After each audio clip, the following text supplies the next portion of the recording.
No, this stream is not sponsored by Raid Shadow Legends. Hi. Hi, how's it going? Okay. Never streamed on YouTube before, like I've said a bunch of times, but like all the settings and stuff are all weird and different from what I'm used to. So hopefully this is working. Hi. Hi. Hello. Yes, yeah, I clicked the other button. there's a couple buttons to press. And I click ah. Okay, so I have a bunch of redemptions on Twitch that I can't really bring over here because YouTube doesn't have channel points. And yeah, but if you go into Twitch, my Twitch chat, I guess if you have points, you can do. I think you won't get points though while I'm streaming here because this is a complete YouTube stream. Yeah, we're streaming on YouTube today.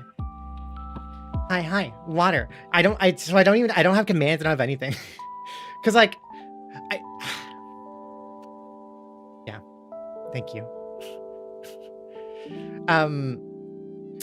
So yeah, I don't know, like I feel like just setting up commands, but I just feel like setting up commands is just gonna end up, we're just gonna like spam chat a lot, and especially when I want to read chat, it would be kind of like, I don't know. There are a couple things that are paused though, because I set them up to maybe, oh, okay, well first of all, my hand tracking is gonna be weird today.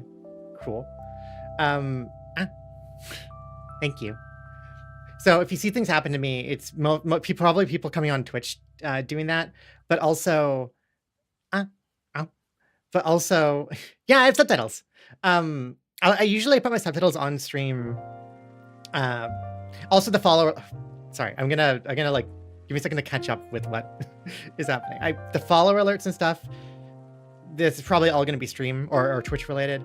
The captions, yes, I like to have captions on, I just like baking them into my videos because then I make sure that they're always in like whatever I do, you know, if I save the video afterwards and get to use it later. Not that I end up doing that very often, but it's just there. Yeah. Sea lion. I noticed that. I noticed that Stalin is talking about gender dysphoria. Hi. Hello. Did you manual notify because the bot didn't work? The bot, no. So that I am gonna manual notif in the Discord. So also there's a Discord for those of you. Oh, actually, you did it for me, Dorella. Oh, Dorella, thank you. Also, let me just. Oh, hey, hi, Jaunty. Let me just click your name and do this as a moderator. There we go. But hi everybody. I know it's weird. Wow, you get a lot of treats today. Dang. Oh. It's weird getting a lot of or it's weird. It's weird seeing it in YouTube. Yeah. But I don't know. I think it'll be cool. Here, let me move the follow alert because I'm kind of using chat here, like visibly here, so to read read chat. Let me just like where's my follow alert even? Where did I put that? I have so many things in my OBS.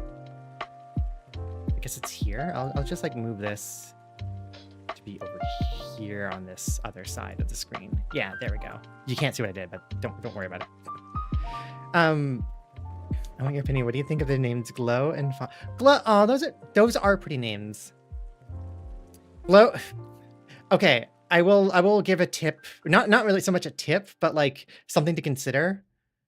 When I was changing my name, when I was going through my name change, I originally wanted to just go by Kai, K-Y, and I know like 3-letter names are more common than 2-letter names, so like this probably won't be as big of an issue for Glow that has 3 letters, but I was started to run into issues trying to just put my name as 2 letters because a lot of places, a lot of systems and things expect more than 2 letters for a name. Something to keep in mind. Although I guess Kai spelled K-A-I is somewhat common, so I don't know. Yeah, I don't know. You probably wouldn't have any issues with that, but you're gender fluid. Hi. Also, by the way, the Pride Hearts are linked to something in chat. I think if you like that's happening, so it is that okay. The Pride Hearts are linked to YouTube chat. I mean, so I'm sure you can figure out after a little bit what's causing the Pride Hearts to be thrown. I already. Please call up my name. I don't. Hey, that's your name. You gonna call it? There you go. Yeah, you figured it out. Oh really? Yeah. Oh really? Uh-huh. But hi everybody. I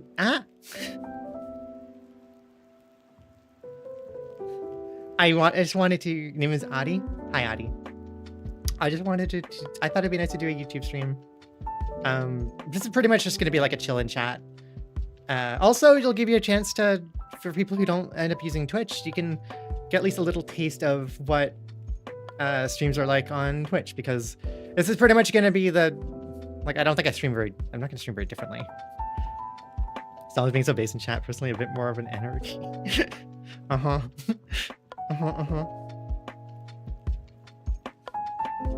Yeah. Also, I have pictures. I have snapshots of questions that we received over the past, like, the last couple times we had videos that we asked for questions.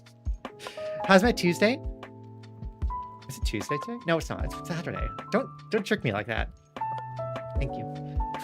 Live trans meme review. We could also look at trans memes on at some point. But I figure we just like chill and chat. Also, I get a chance to like talk to you all because I don't know, like talking in like YouTube videos. I really do record the videos in the same way that I stream, which is, I don't know, very conversationalist and like just like talking, like sharing thoughts and discussing things. But I mean, the difference with streaming is that I get distracted a lot more because of all the things that happen. You're pretty drunk, Dorella. Hell yeah. Do you want me to? Nice. I'm most comforting trans streamer you've come across. Aw. I'm glad. I genuinely like one of the big things I think about when I'm streaming, or like when I do things, whether YouTube videos or stream, is like I just want to make a space that people feel comfortable. That's it. That's all. I say that a lot, but that's really that's what it is. Yeah, Estrella, you vibe in the corner. Hydration check. Actually, I should make sure I'm drinking water. Also, do you like the new model? The YouTube video was the first appearance of this newer model, which is kind of like a version 1.5 model, because I actually am working on a newer Vitra model. I just haven't had time to like finish things for a while. Thank you. I do not endorse alcohol intake. I mean, a little in moderation after of legal age, and it's fine and safe. Like, it's okay, but Mods and judges for Extella and this stream to be an S tier stream. Yes, please. Yeah, drink carefully. I will say, alcohol is interesting in that the effects of alcohol are effectively your brain shutting down, which is kind of scary. So definitely drink it in moderation, because like it can do damage if you drink too much. Legal age is 14 here. As somebody who studied the brain, you should wait until you're older, even if it's legal. Honestly, you should wait until really like at least around 20, and especially to do any like heavier drinking, just because it does impact a lot. I'll throw hearts, just a little. I feel like a lot of people have figured it out. I'll say a little later how the hearts are being thrown. Yeah, alcohol absolutely can do damage. Yeah, in Canada it's 18. It's a little different in different provinces. I remember. I think Ontario is 18 though. Yeah. Also, if I don't read your questions, or if I don't like read your chat message, I'm sorry. I'm gonna do my best to like go through chat. But well, actually, there's a lot of you here. Yeah. Okay. Well, there you go. I was really curious how this would go, streaming YouTube, because like I get around like at this point anywhere between 50 and 70 viewers and on Twitch. Yeah. Cool. Thank you for coming by. Okay, question. Who is your favorite trans characters in fiction? It doesn't have to come from a trans focused work. Oh, my favorite trans characters in fiction. I mean, my first thought always goes to the book that taught me the word trans, which is not going to be like an exciting character by any means, but there's a book I read when I was in like I think I was in grade like 9 and 10, called Luna by Julianne Peters. And it was about a trans girl in high school, and the trans girl was named Luna. She was just like, it was told from the point of view of her sister, her cis sister, who was a bit younger than her, and kind of seeing the transition and the conflict with family and stuff from the outside. But I don't know, that did a lot. Ow. Thank you for the... Okay, cool. That works. Thank you, Pyro. All right, so super chats will bonk me.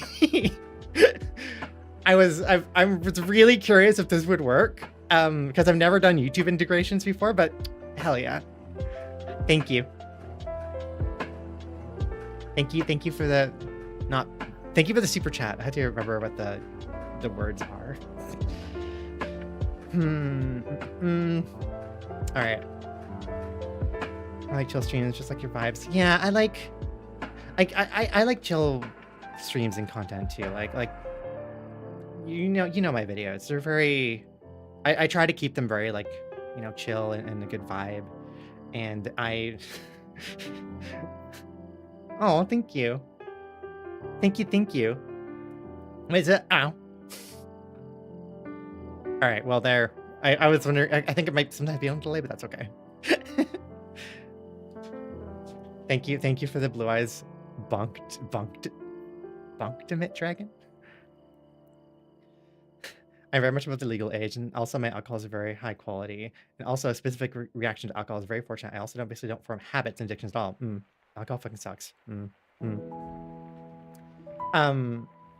Yeah, alcohol is not a good like solution to anything. Like just not a good thing to take if you're feeling down, especially because it's generally depressant. It'll make you feel generally worse, even if it kind of numbs things out. And yeah, it's right now for right now super chats do a bonk. And normally that's a channel point redemption on Twitch on my Twitch channel, but I wanted to like have a way for people to do things here, and that's the best I could do. I counter with bot agreed. Ow.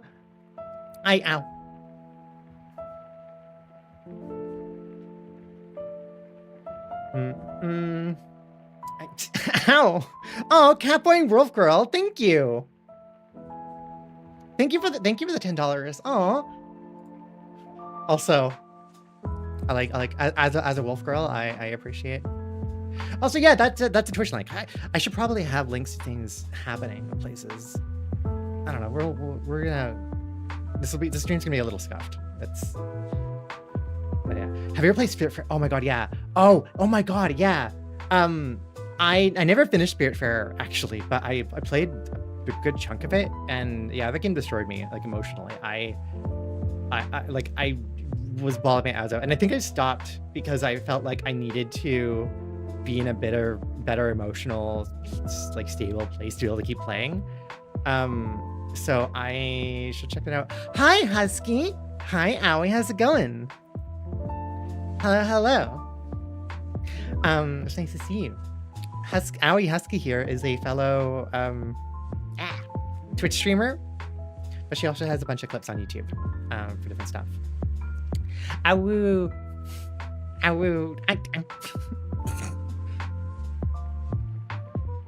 Draw your last pathetic card so I can end this duel. May I ask who's my favorite Zelda character? Zelda. What, is that true? Hold on. Who's my favorite Zelda character?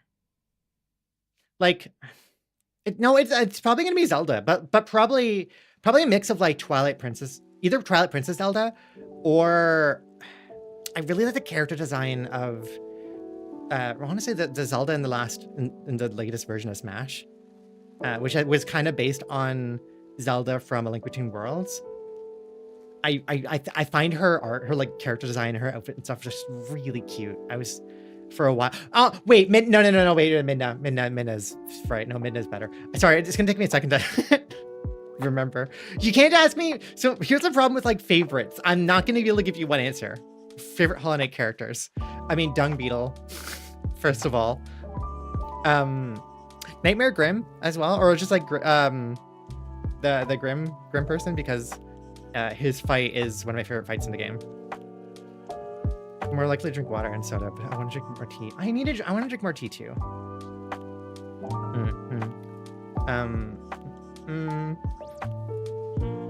My favorite is this Aragon fanfiction that my favorite streamer wrote a while ago. Yeah, a couple. That's probably I'm probably gonna try to make a video of that, like here, on this channel, maybe someday, or maybe it'll go in the VOD channel. I don't know, but we did a stream a couple weeks ago of where I just read some of my fan fiction, because when I was a kid in high school, I wrote Aragon fan fiction, and I had an OC character wolf named Luna, which is where Lunazera, like a Luna part of Lunazera card. Okay, the Luna part of Lunazera actually is the originally, like the core of it is the book I mentioned, Luna by Julianne Peters. So it's like you know, where I learned the word trans, and when I started having that initial questioning, and then whatever, and then I named an OC named Luna, and then that slowly just carried with me, and now here we are. How do I confident to wear fake breasts out of the house? I made some out of socks and tape. Can't myself to leave the house with them. That's scary. I mean, like, yeah, I understand that fear. I feel like my partner Sky would actually be better, because she wore breast forms for a while when she was transitioning. I never managed to. I wanted to try early on, but I never really did. I mean, ultimately, just I guess remember, even if it feels scary, like nobody's gonna be able to tell. Realistically, like nobody can tell, and it's not actually a big deal. It's, you know, like from other people looking at your point of view, they're just gonna see some shapeage and that's it, and then they're gonna think about something else. I'm using money to shitpost. I appreciate.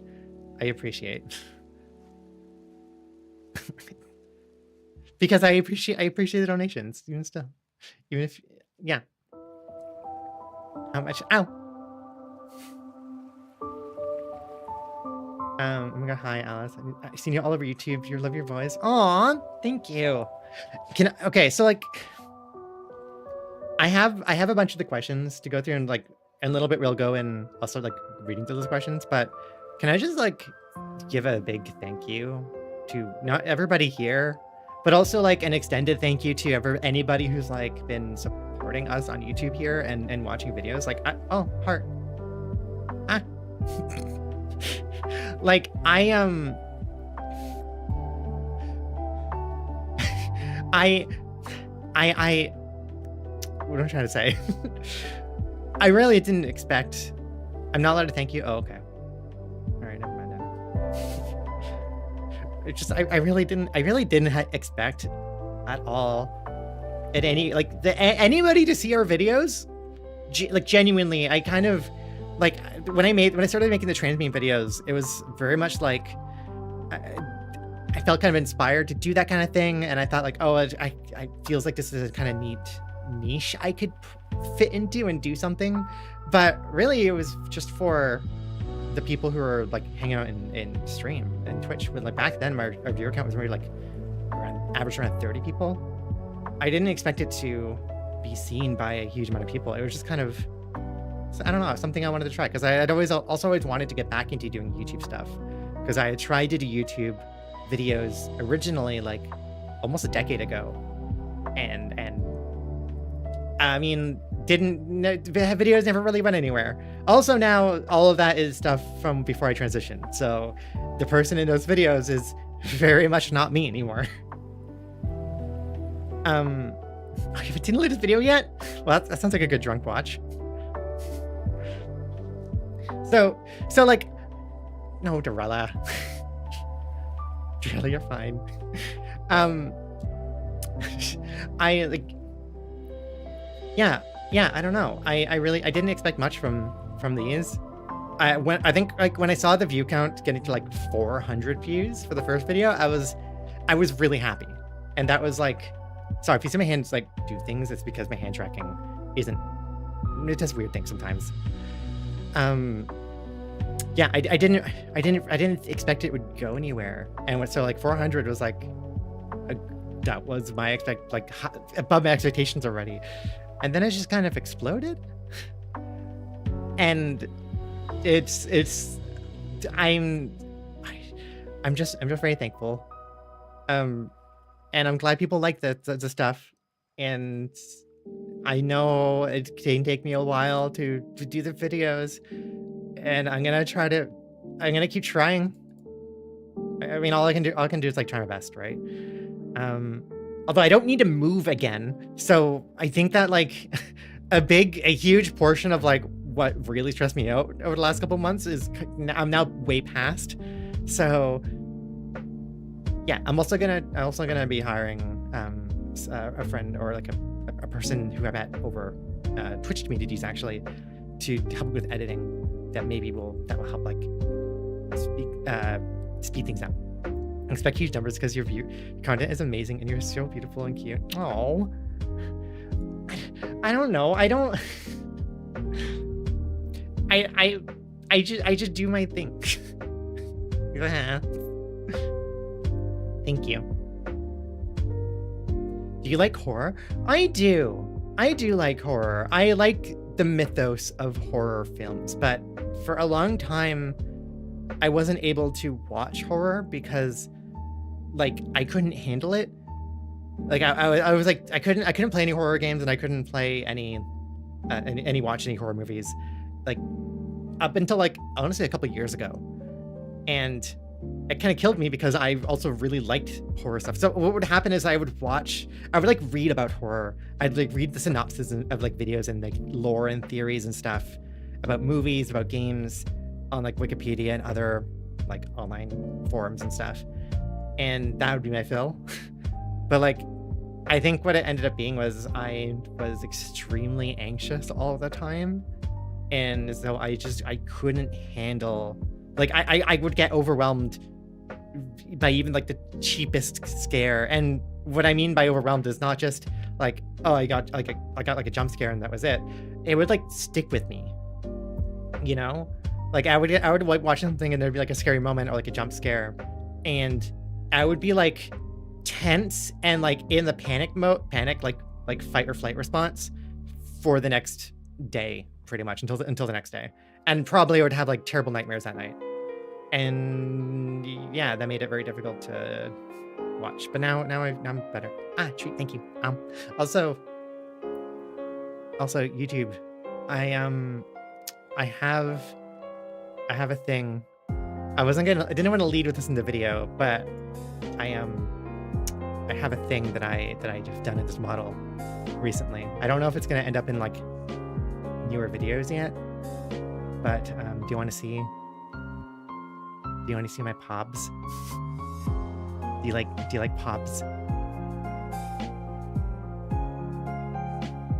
you like pobs? Oh my god, where's the bingo? Oh right, we were bingo. That's right. Also, thank you for the leash. Yeah. Yeah, if you didn't know that we were furry as well, on top of everything, I have a tail. Pops? I was trying to say pobs, but it keeps thinking I'm saying pops. Beans. Yeah. They actually, oh. Heart. Pots. Had to complete the look. You never notice a tail? It wags wildly. If anyone didn't know you were furry, that's their fault. Also, yeah, we have some people in, actually, oh, Andrea, thank you for gifting memberships. Oh my gosh.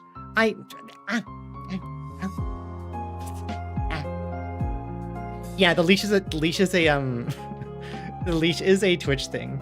But yeah, all right, well, cool. People who got a membership, there you go. I set up a cheaper membership, actually. That is just for getting emotes. It's 99 cents. And the reason I set up a cheaper one is because I am focusing on or pushing, or I moved to like doing Patreon stuff, or I set up a Patreon, like you saw in the newest video. So I figured, like, you know, I can have, like, if people want to donate on Patreon, but also to get emotes in other places, then it becomes very cheap. It's just like $1 a month for that. Unfortunately, you can't like use the emotes anywhere, I don't think, or like I don't know how. I don't understand Twitch, or sorry, I don't understand YouTube live streams, or I guess like I don't know. Ready? Am I ready? Ready for what? I don't know why like they don't have so much things that oh my God, Pyro! Oh, thank you. Ow.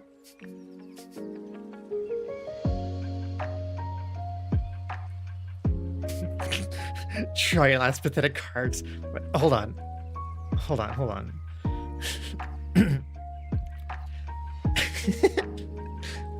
Draw your last pathetic card so I can end this, Yugi. Huh. My grandpa's deck has no pathetic cards, but it does contain the unstoppable Exodia! Thank you. Thank you so much. Holy shit. Yo, Pyro, that's really kind of you. Thank you. Thank you. And the fact that it was to complete the ship posting, respect. Yeah. First time catch a stream. Hi.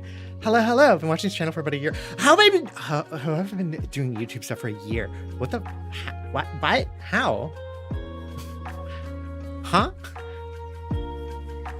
Yeah, I guess I have been. Oh gosh. Yeah, I know. I'm like, wait, has it been a year? I think it's been more than a year since I uploaded the first. Oh my God, time. Yeah, consider pubs. But yeah, I made cheap memberships so that people could just get emotes if they want. I don't understand why YouTube doesn't let people use those emotes other places. Like, I feel like that's the biggest. I have a lot of criticisms of YouTube streaming, or like the YouTube streaming environment. Not being able to like the emotes being locked to the channel feels like such a missed opportunity. Like emotes are such a big part of Twitch culture. Like it is to the point of different emotes and different like emote types or styles becomes like an active form of communication in its own right. And not really having that available on YouTube, and not being able to like mix from use other people's streams emotes, it feels like such a, I don't know. Also, yeah, I have over here, if it's too small I can make it a little bigger, but I have there the what's playing. Mostly it's just like I have just like Game Chop stuff. I like Game Chop's music. It's always just a nice vibe. I have like other playlists I sometimes play on stream, but I am more cautious here about you know what's it called? Oh, Babe Shadow, thank you. I'm more cautious about people content ID. That's what I'm trying to say. So I'm basically just stick to my should be safe stream playlist. Copyright, yeah. should be safe. I'm pretty sure. This is basically all the music I pull from when I'm making videos too. Can I sing? I can sing okay. That's a furry and Ethereum. Thank you a lot for the flag representation. Oh, you're welcome. Yeah, you saw I had the flurry the flurry the flurry flag, the furry flag, and the Ethereum flag in here. Mm-hmm. By the way, the flags that the pride hearts that you see that are being thrown at me are all ones that like I associate with pretty much. The prop, like the 3D models of these hearts, I made myself. And you, ow, yapping hours. Hi, Wolfie. I don't really know Yu-Gi-Oh quotes. I got another one for you. It's not fair. It should have been me, not him. Which I see Buff Pup on her streams that uses a lot. Is Flurry an army of furries? Yeah, all the hearts you see are all ones associated with me, and I made all these hearts. Like I made the model and stuff, and I had them available on my coffee shop. I also have a coffee shop for things because it's more now used for stuff I do in my VTubing software that I use, because what I'm used to stream is VNyan, and I make a lot of stuff for VNyan. Yeah, and I share it. Most of and pretty much all of it's free because I want it to be available first and foremost. Free with like donation if wanted or desired, I guess. Kind of sad I'm not as interested in making a persona, but I will make very fluffy characters. Oh, I mean, fluffy characters are nice and all right. Also, it doesn't have to be. You know, you can have like any level of, I guess, persona. Like I mean, I guess I do have a persona, but I don't really consider it a persona. It's not like a different character. I have like a wolf form of just me that I'm making, and that will eventually be. That's kind of what the arms are, or this. So I'll eventually have like a full furry mode, but it really is just me, I guess. I don't know. Alice in Wonderland's chat helped me rob a train and Red Dead Redemption 2. Oh, nice. Other Alice is really cool. She's like constantly very impressive and just very, very inspiring and cool. There's so many cool like queer and trans creators that I've met and like now know over the past year. It's so cool. Now I was gonna do Bloodborne Viscerals. Are you going like Puff Pup? Oh yeah. Oh yeah. Oh absolutely. Like I already have some art that I commissioned, and I have a totally idea. Yeah. So like I'm basically where I want to go with my VTuber model is I have like a version, I guess a proper version 2 that I'm trying to make, but also I'm gonna have a furry model that I'm making as well, and I want something that I can like transform back and forth. We're gonna find a playlist. I actually have it available on Twitch. Let me just also I see people in my Twitch chat. I didn't put Twitch chat on stream, but hello people in Twitch chat. If redemptions don't work, I wonder if some redemptions might not work on Twitch chat because I'm streaming. Because I'm not streaming on Twitch. Yeah, some of that might end up being off.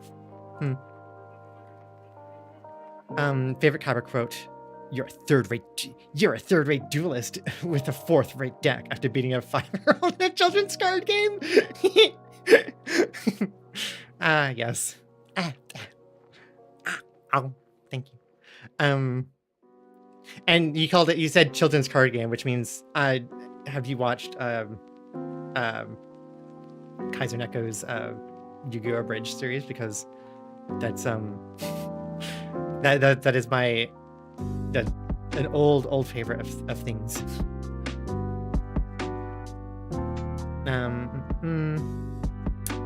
Because I'm not really. It is so hard to Another thing I will mention or say is about like streaming on YouTube versus Twitch. It is so much harder to like spot people's names. Like not having colored, like not having like people have different colored names. It makes it so much harder to parse different people apart. But yes, thank you. Yeah, you saw the shiny embryon? Yeah. Thank you for people who are following on Twitch, by the way. Well, thank you. I was gonna do something, but I forgot what I was doing. When I persona is a character named Lionheart. Very original, I know. He's very different than typical Lionheart. My sister is his Wolfheart. Aww. Wolfheart is sweet.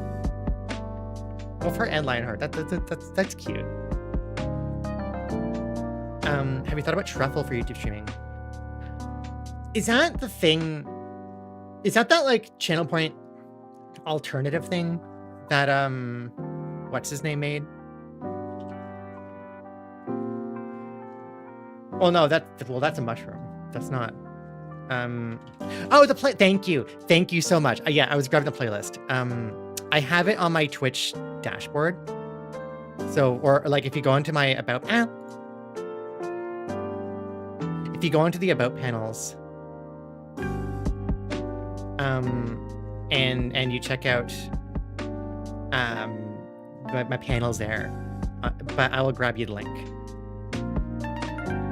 Here, I will grab you the YouTube music version that somebody else made. That should be it, I think. Yeah, so you have a tip to stop boy moding? Tip to stop boy moding. I mean, I suppose how do you define boy moding? Because I feel like that ends up being a little different for different people. Like for me, boy moding really meant. Also, thank you, Andre, for the €5. You're an inspiration. Also for Eltharian trans here too. You should not nay about it. Thank you. I'm happy to keep a space that other people feel comfortable in.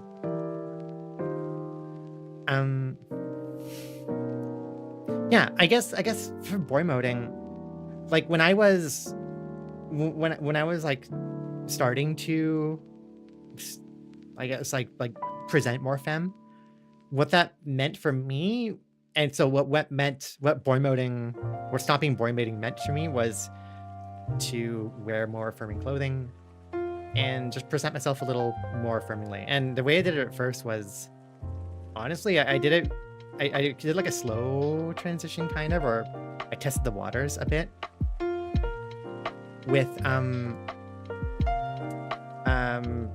just like gender bending my clothing. Honestly, like I bought clothing that, you know, wasn't explicitly femme, but it was feminine clothing that, or like leaning feminine clothing, and just kind of mixed that into my regular attire.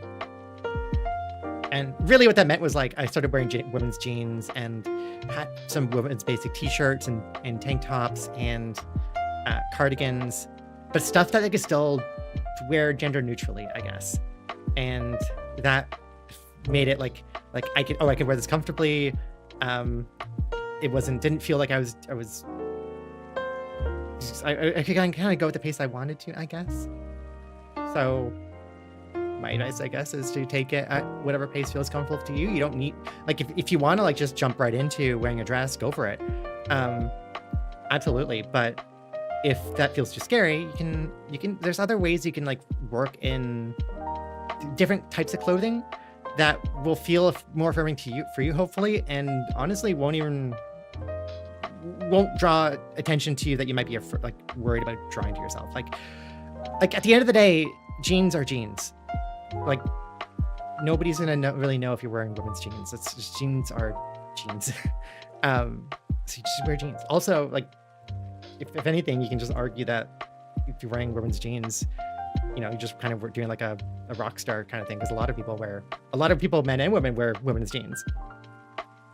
Will this stream stay up on YouTube? Yes, I will. This will stay up on YouTube. I think it'll make, so I was trying to like decide whether I should unlist it afterwards and keep it and just have it linked, but I'll probably keep it around. I'll probably keep it around because it's just like a one. It's a unique thing, you know. I haven't played Rain World. That's one of the games I really want to check out. If I transition, after transitioning, would anything happen to my skin? Generally, well, it kind of depends on which direction. But for MTF, HRT tends to have kind of a softening effect on your skin. Honestly, my skin feels generally a lot better and a lot healthier than it did before, less dry. People's mileage may vary though. But still, yeah, it's like a very subtle change. It just feels nice. I just feel softer. Still not on medication, but I wear sexy femme clothing in my regular life. But I leave the chest prosthetics at home. It's kind of being seen as a man trying to be a woman. It is always yeah, there's always a fear, especially with everybody yelling about stuff like that. I don't know.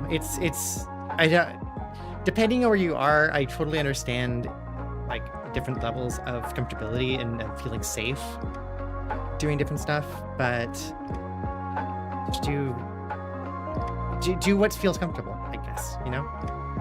And if that means like pushing a little further each time you go out, and then especially because like even if nothing bad ever happens, it's also about like you're feeling comfortable and safe. And one way to teach or like to get used to it is to just, you know, take a step, expose yourself to that step, and then find that like, yeah, nothing happened, nothing caught on fire because you wore that this time, so it'll be easier next time, and then it'll be easier to push a little further than that.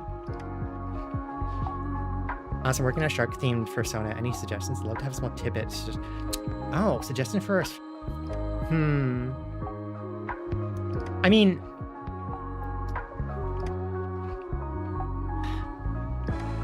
Okay, I guess first suggestion is don't just do what Kingdom Hearts did with Sora. Because that was just kind of honestly, my first thought is, well, you know, Well Drawn Fish, like the trans artist, one of the trans artists that I tend to use in different videos. They have some art they did recently of like a mermaid form that honestly was really cute, and I think my first thought, like, oh, but what I want my ideas for like a shark themed YouTuber or like a character. If you wanted to stick more human with shark features, chunky tail that like really it's not just like an extra thing, but like really feels like it's attached properly, and also thinking about how the clothing would adapt to around that tail. I think the small details are always really nice to look into. Like my hat, which I don't end up wearing a lot, but my hat has had ear holes. And I don't know, I like stuff like that.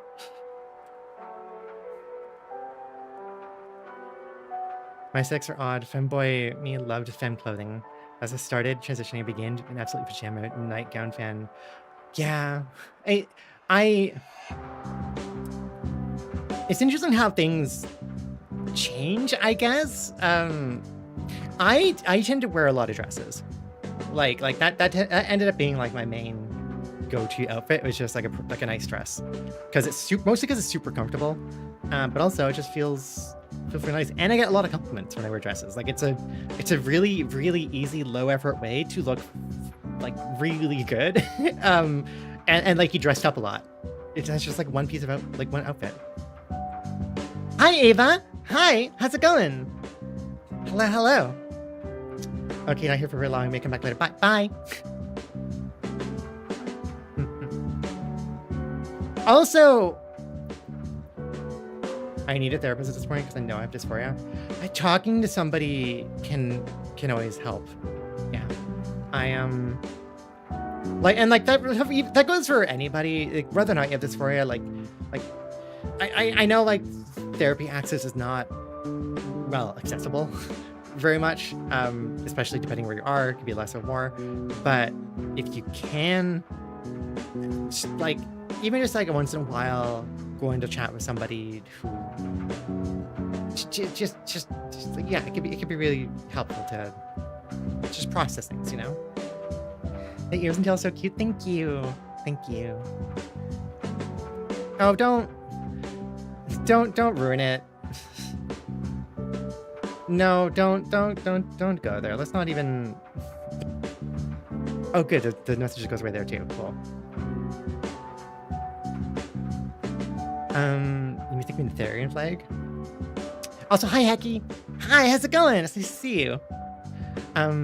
Yeah, the flag that's like a circle with like a delta triangle, the delta theta is that is what's it called? A Therian flag. Hi Leighton. Hi.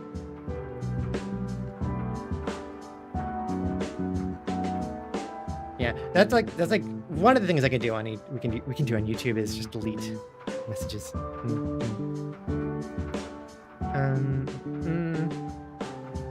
Wait, what did Kingdom Hearts do with Sora? Oh, and Kingdom Hearts 1. Oh, I guess Kingdom Hearts 2. Sora's like form was a shark boy, but it really was just like human all the way. I mean, because it was based on like Little Mermaid style mermaids, but they just gave him like the end of a shark, but it just kind of looked like he got copy and pasted onto a shark halfway down. I know this is a small thing, but it's nice to see how chill trans YouTubers are with each other. I like it too. I like I don't know. I like meeting people. I like hanging out and being chill with people, I guess. Yeah. Any tips on how to deal with transphobic family? Oh, I'm sorry. I don't know. I honestly, like, it really depends. Like if you're asking for tips of like how to like work with that, I don't know if there are much other than, well, really, I'm not sure if there is, because like if somebody is being shitty, they kind of, it's probably not going to change. And you've already gone through that kind of stuff. And like trying to like talk about things and reason out whatever. It's at some point you're not going to be able to change your mind.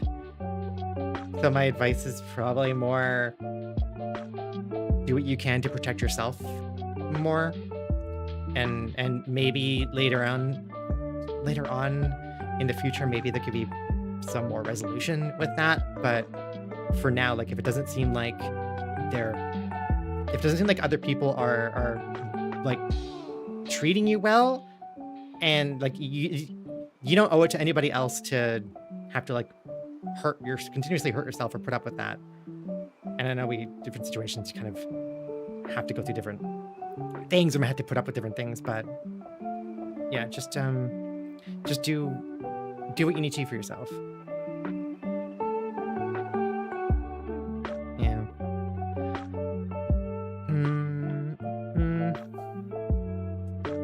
Okay, how about we go get some well, I need some water, actually, is what I'm trying to say. But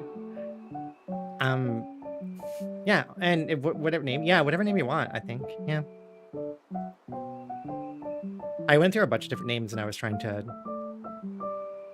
figure out my new name, and even I kind of landed on a one name that I liked, and then afterwards came to Alice and realized like, oh no, wait, that's more my vibe. Oh shit, but I already decided on this other name, so now I just have two names.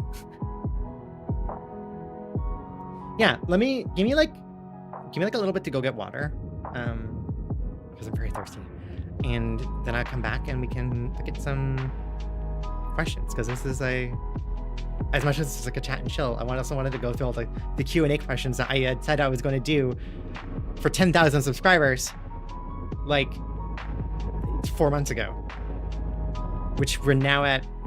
We actually passed 20,000 subscribers as of yesterday, I think. Yeah. So yeah. Also, how long have I been streaming for? Has it been like An hour? Yeah, that makes sense. Yeah, at least an hour before starting the actual activity. That's pretty typical. Yeah. Okay. Yeah, I'll BRB. If you need to go do self-care or whatever, then go do what you need to. Get some water, and I will be back in like 5-ish minutes. I'll probably run an ad because that's a thing to do. I will figure out the button to run an ad, and I'll run an ad while you're on BRB. But so you won't miss anything because I won't be here. But yeah.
Lots more water.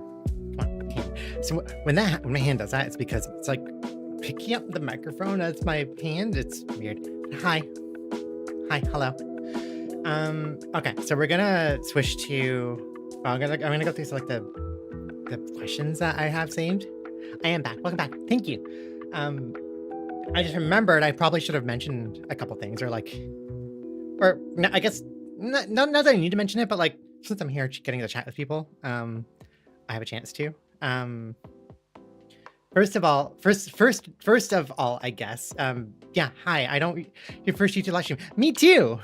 LibRoodle, me too. Also, wait, before I forget, I just read the person who said they're leaving, and they called everybody Heartlings. Heartlings is cute. Bye. Heartlings is really cute. First of all. Yes, this is my first YouTube stream. YouTube streams aren't going to be a regular thing. Like I think I'm fine generally leaving like streaming for more Twitch because I just really I really like the platform on Twitch. Like I like the tools they give us. I like the vibe of chat, and not just the vibe, but like even just reading chat. I'm finding like reading chat on YouTube. Like actively harder. Hi, Seahorse. Oh, hi. Hi, Seahorse. How's it going? Dual stream possibly. See, but the other thing is I like to really like pay attention and read chat and like respond to people. And if I had 2 streams going, that would just make it like it would be very overwhelming for me. And even if it wasn't, I wouldn't be able to like I wouldn't be able to like attend to each stream the same way. I know some people can. Like Yuko does dual streams and that works like beautifully for her.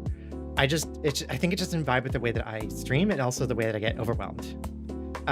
Also there's a lot I've complained on Twitch before about like the differences, and now that I'm streaming I can more accurately say that like yeah, no, it's the UI, the kind of like experience on Twitch for just both viewers and streamers of like the tools we have, the UI, the everything, the emotes and stuff is just a lot better than it is on YouTube. It's just the way it is. YouTube handles Yuko handles chaos better. Go figure. Yeah, go figure. The other thing I wanted to mention, or just say in general, is like while I didn't like age gate this stream. Also, did I get a thing from? Oh no, that's from earlier, from Wolfie. Okay. I was like looking at this stuff. You've also had massive latency compared to Twitch. 30 seconds typical, like 3 seconds on Twitch. Yeah. Like, actually, what is the latency here right now? Because like there are 3 settings for me to choose from on YouTube. I think I just clicked low latency rather than ultra low. Maybe I should have done low latency or ultra low latency.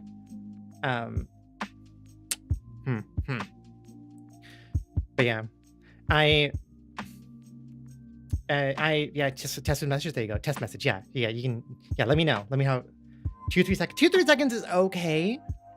I did the middle one, and it is about like 11 to 15 seconds. Yeah. Yeah, that's it. That's what I was thinking. I think I picked low latency rather than ultra low because I was worried it would limit like bitrate and stuff, and it would lead to a lot of buffering. Yeah. So what I do want to do for a second is shout outs. Although like I don't have my shout out tools really to do things, but I just wanted to take a second to appreciate other people. 8.2 seconds. Oh wow, so it's widely different for different people. Wow, which is that is not as typical on Twitch, I don't think. You ever play Celeste? Yes, I have. I streamed Celeste. I actually on my VOD channel have some Celeste streams from before I was a VTuber that you can see like I guess what I looked like before I got this model. Yeah, weird. Yeah, Twitch does a better job, I think, at normalizing the latency for everybody. That is ping, baby. So, some people wanted to shout out or just like to call attention to, obviously, Yuko EX, very cool person, very cool streamer and creator. Like she's doing stuff on YouTube that, I mean, I'm sure you all know Yuko, but like she's doing like animation stuff on YouTube that a lot of people, like not many other people are doing, and it's really cool. Aim through fire. I don't have any shout out commands, so I'm just gonna like verbally say this, I guess. Ava's awesome, and I can't like, I guess I could grab links. Yeah, Yuko's animation made me cry. Yeah. Also, there's a bunch of people I've noticed start up recently at making YouTube like transmute videos. Actually, yeah, maybe I will just like quickly grab links as I'm talking, and I'll just manually shout out people. Like other people that you should go check out. Also, mods can put links in chat. Yeah, that's true. But this isn't, since this isn't planned or anything, I'm not gonna. I could have planned this ahead of time. Yeah, Nanny. Yeah, so Nanny Nagy, who here, this is her channel. She started just recently, like a couple weeks ago, doing like transmute videos as well as other like types of like just other concepts in trans stuff, and they're immediately very cool. Also, she also does stream as well on a separate channel, but I think they're in a different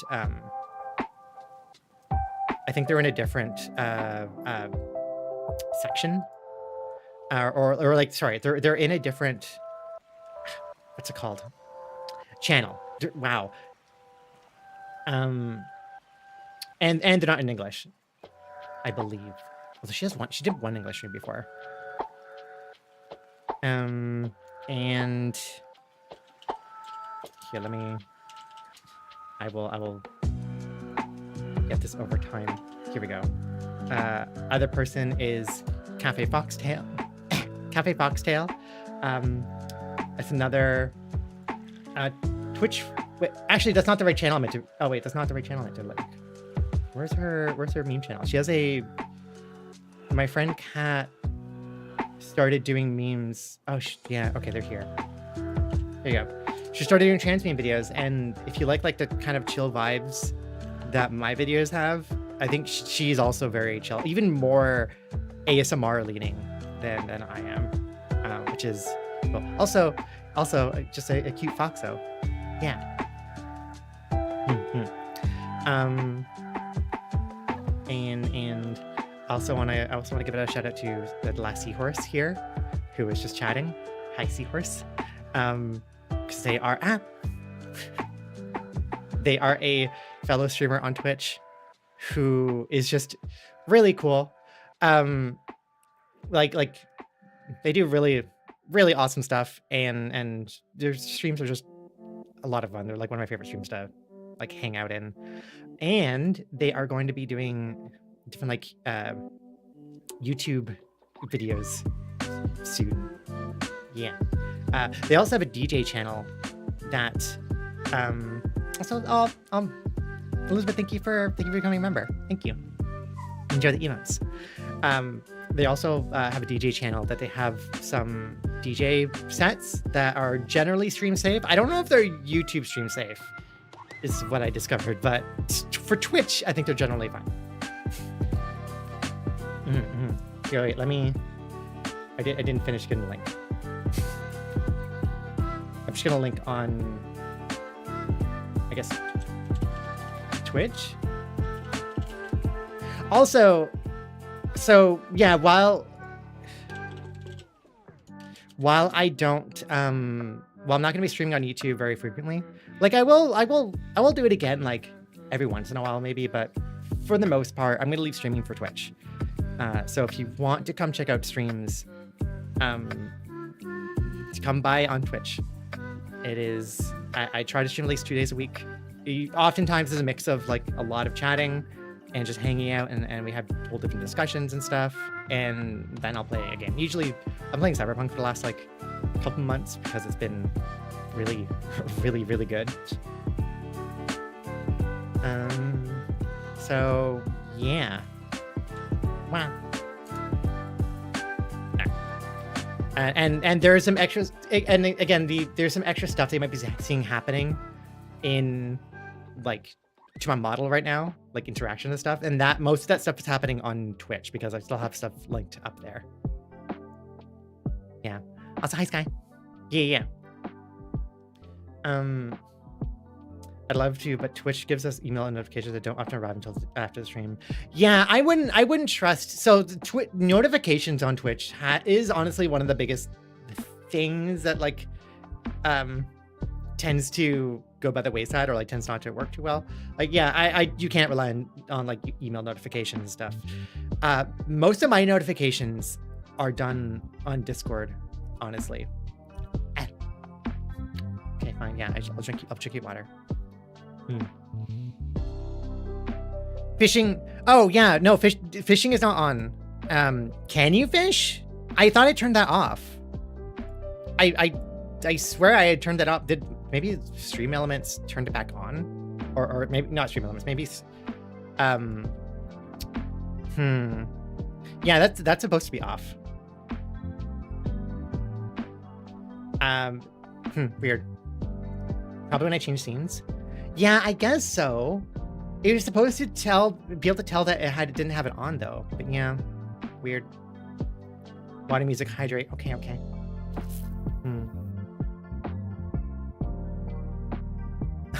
LZ's Discord. I saw Colonel chat below general chat and thought, oh, okay, I guess this one is for me. I've been on Twitch more, so I'll be checking when you're live. Yeah. I generally try to stick to the schedule. Sometimes a little late starting, just depending on what's happening IRL. But usually it's Thursdays and Sundays. So even if you don't get notifications, if you just look at the schedule, that's generally when to expect that I'll be streaming. And on the Discord is where I actually have like pings and stuff to say when I go live. I don't like to like spam or post, I guess, too much, because I don't want to like. I usually end up being late because I'm usually out or doing things or like busy trying to get things finished. Yeah. Ow. Yeah. So I don't link the Discord in on YouTube generally for mainly because like I don't know, it's I've been like a little wary of having like a big influx of people coming in, but like the Discord server is really big already, or I had a lot of people. but I will link it here for you. So don't usually get in videos, but I will put it here.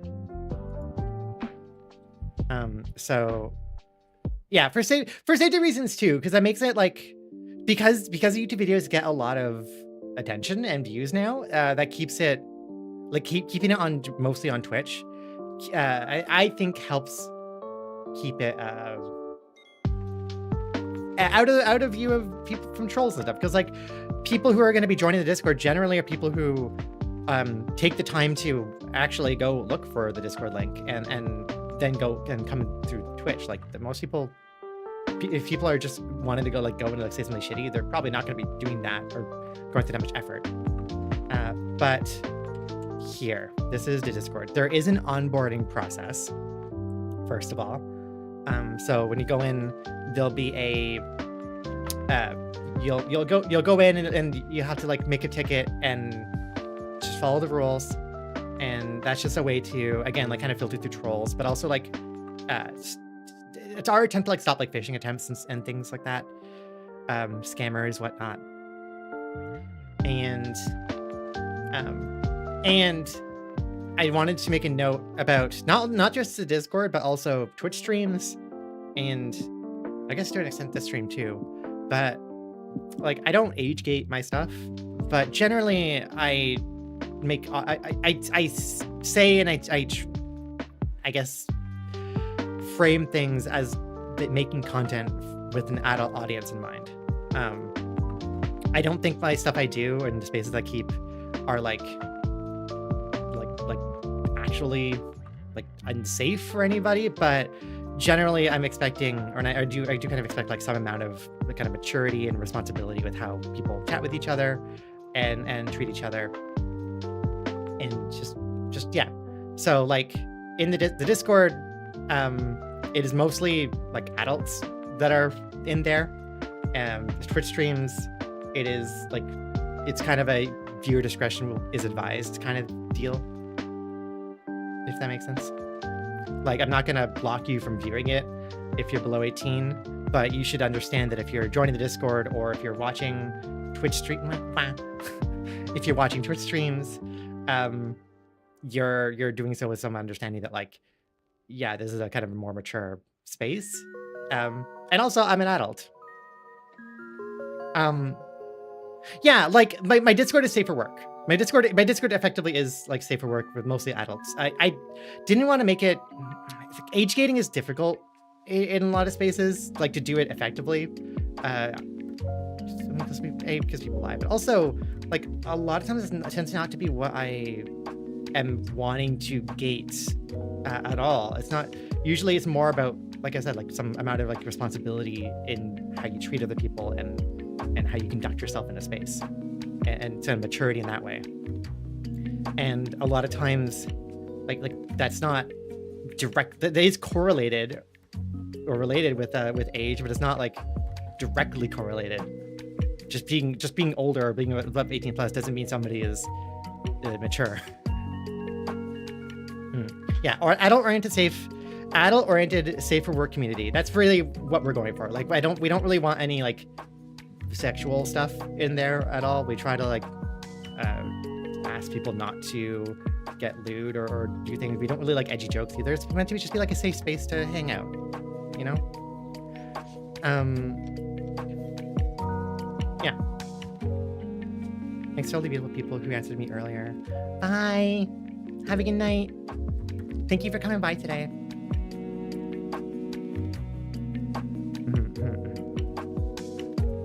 So just wanted to get that out. For our Discord, yeah, vulgar language is allowed. I'm trying not to swear for the YouTube stream.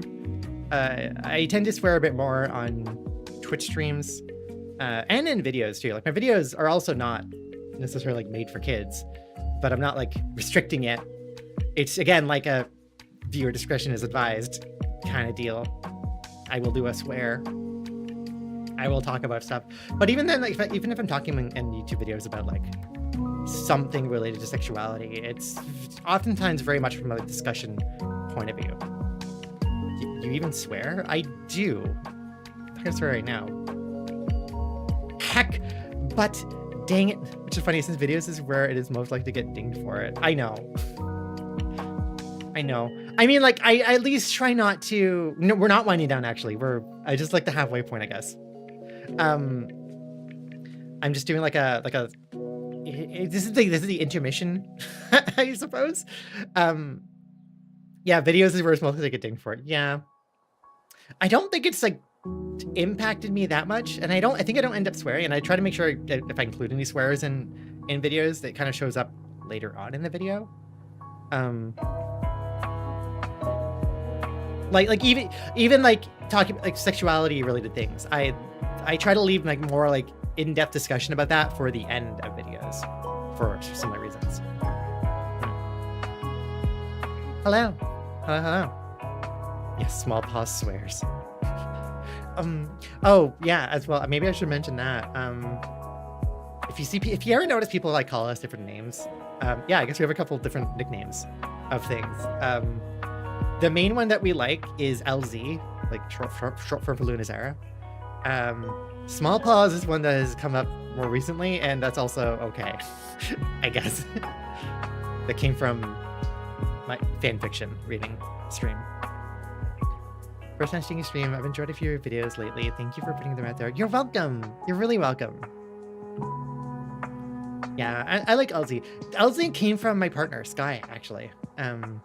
Who's also been hanging out here, but she they started calling us that, just I guess to short for Lunazera, and it was nice. I feel it feels like you need to hit such a thin line of a middle ground on YouTube.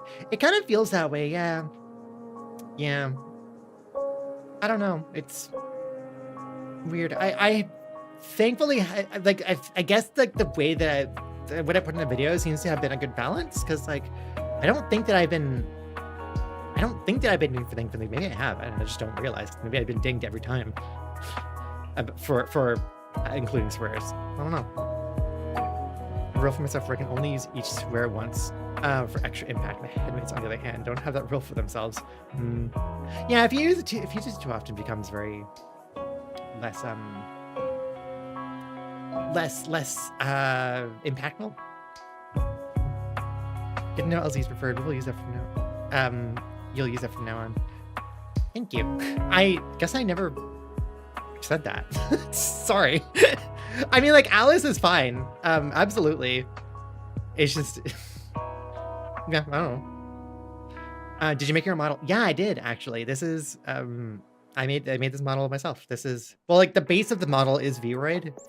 Made using Vroid Studio. That I then updated and, like, modified very heavily. The clothing is all my own creation. The tail is my own creation.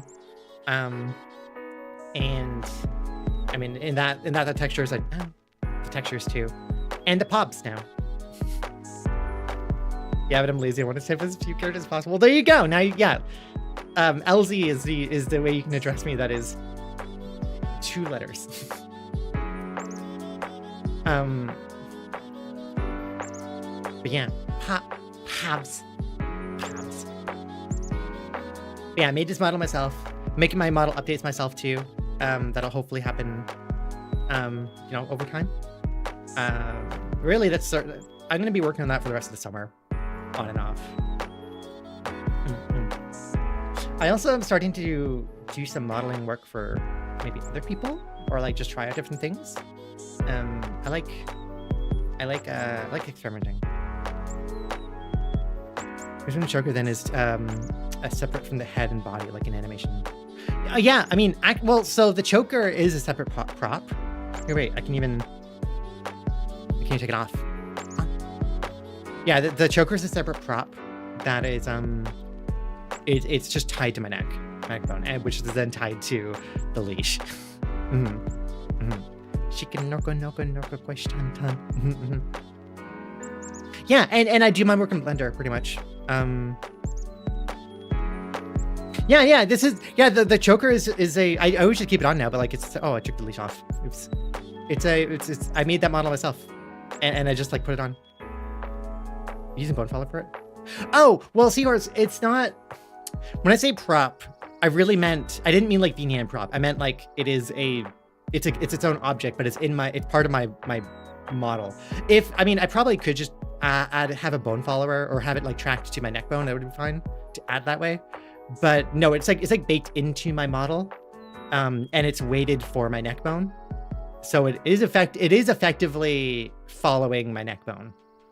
I think I probably have it work fine that way, honestly. It's like if I want to just have it, if I just wanted to add it through my VTuber program. VNyan. But yeah. Let's read some questions. Yeah, I meant when I didn't mean prop that way, I guess. I meant not that. I meant it's an object, I guess. All hail our VTuber overlord, Super Honestly, actually, I should have Subi too. So the VTubing program I use to do everything is called VNyan, and it is made by a streamer, creator who's like just amazing, just a really cool person that did all of this herself pretty much, and who's actively working on like developing VNyan. Like she's just like constantly adding things and working with stuff. And I said earlier that like I do a lot of work for VNyan. Like I make different stuff that I have available in my coffee shop. I've done some coding like in plugins for different things. And like really everything I do on stream and videos is all possible through Subi. Like I don't think I'd be able to do the videos as well and nicely the way I want if not for this software. So let me just grab here. So this is the creator, StreamVods. That's her YouTube channel. She has a bunch of like tutorials and stuff on there. And the software itself is free on itch.io, and it is called VNyan. So for any 3D VTubers out there, and like by 3D, you can like make a Vroid model, or you can use like the Vroid Studio program, make a model and just use VNyan to run it. And it's like, especially even like recently, as much as like the last update, there's improvements that like have made like using Vroid models easy and fine. And it requires some setup, but you can make things look really nice. Okay, my question was, there anything from your childhood that helped you eventually realize you're trans? Yes. Actually, how about I answer that? Zelfie, yeah, can you make a note of that? I'll see, change your name. Cool. Can you make a note of that? B, let's go sit down and start answering questions, and then I'll answer your question. And that'll be the first one. Then we can go through the other things. I have a little cozy space to go read the questions if you want to join me to the lake.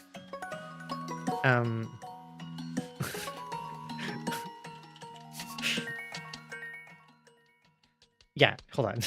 Okay, I will. Yeah, you'll see what I mean in a second.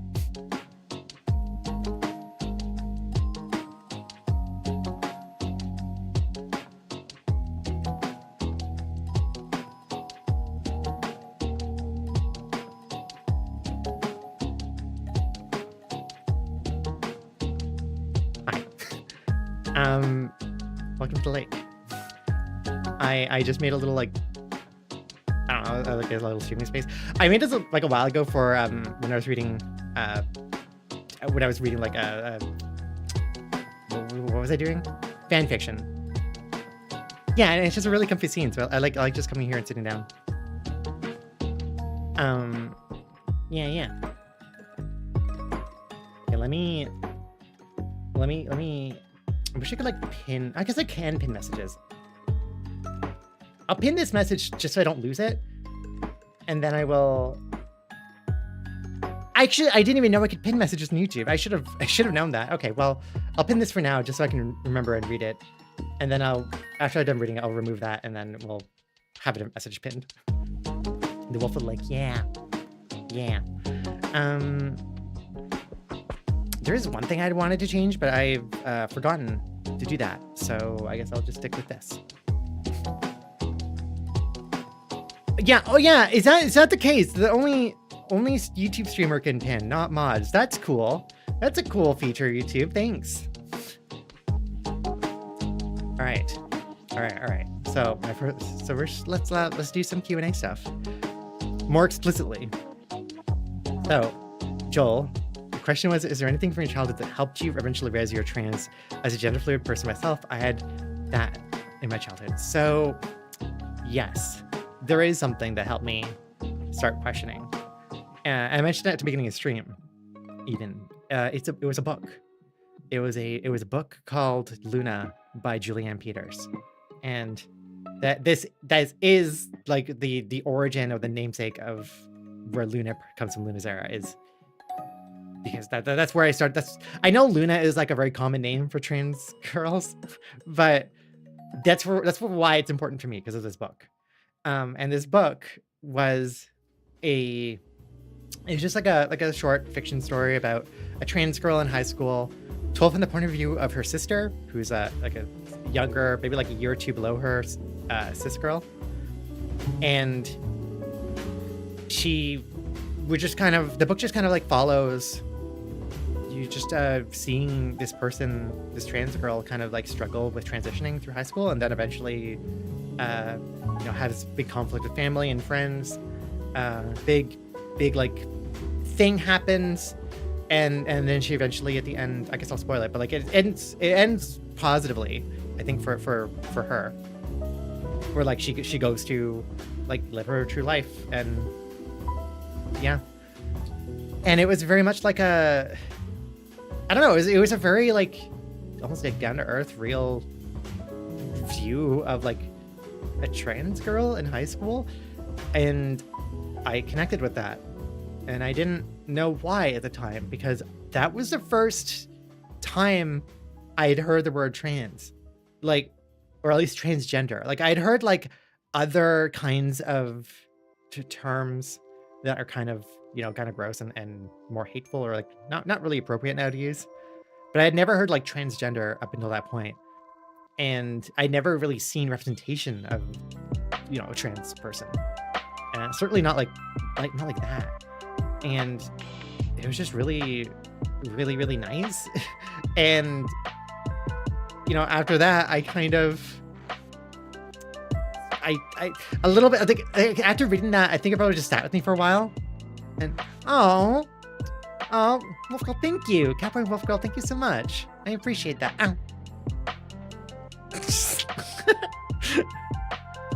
Okay. Well, now you can see I'm not wearing shoes here, which, I mean, I'm not, because my feet are dangling in the water, so my shoes get wet otherwise, obviously. But yeah, so it was just a nice book, and that's what taught me the word trans, and that's from that I had the explicit thought, like, oh, this might be what I am. And then I took that thought, and then I stuffed it into like a box, and I put that box in the closet, and then I tried to keep that in the closet for like 13 years. And eventually I figured it out how to open the box properly, but yeah. Yeah, I only, also good night, Dorella. Good night, Soupwell. I came out, by the way, for anybody who's curious about like treat. Anybody's curious about my history, I suppose. I came out like publicly in like 2021, 2022. And oh my god, there's so many. Can I just like get this out of my Okay, well that's fine there, I guess. And I am now 31. So like I came out when I was 29, like between 29 and 30. Wow. Actually, no, was it 28, 29? Somewhere around there. So I've only been out for like a couple of years. And like the time between high school and then was really just, in denial. I was just like head down, just working on university stuff and not caring about myself. Yeah. My other question, I once wrote a self-biography essay where I described gender norms and such as a cage you're born into. What would you say that's an accurate description from your point of view? There's a cool comic that actually I shared in one of the videos, right? The Chameleon comic. I think in my third or fourth. That uses that phrasing of like calling or like it was like a conversation with the person's gender identity that they felt they left behind, because it was a comic about like bi-gender experiences and kind of struggling with that kind of dichotomy, that dual pull in either direction. And I think the ending words were was like it kind of tearfully saying like apologizing to the other side of your self, your other side of your gender identity, and saying like I'm sorry, you didn't deserve this. You were just a cage I was born into.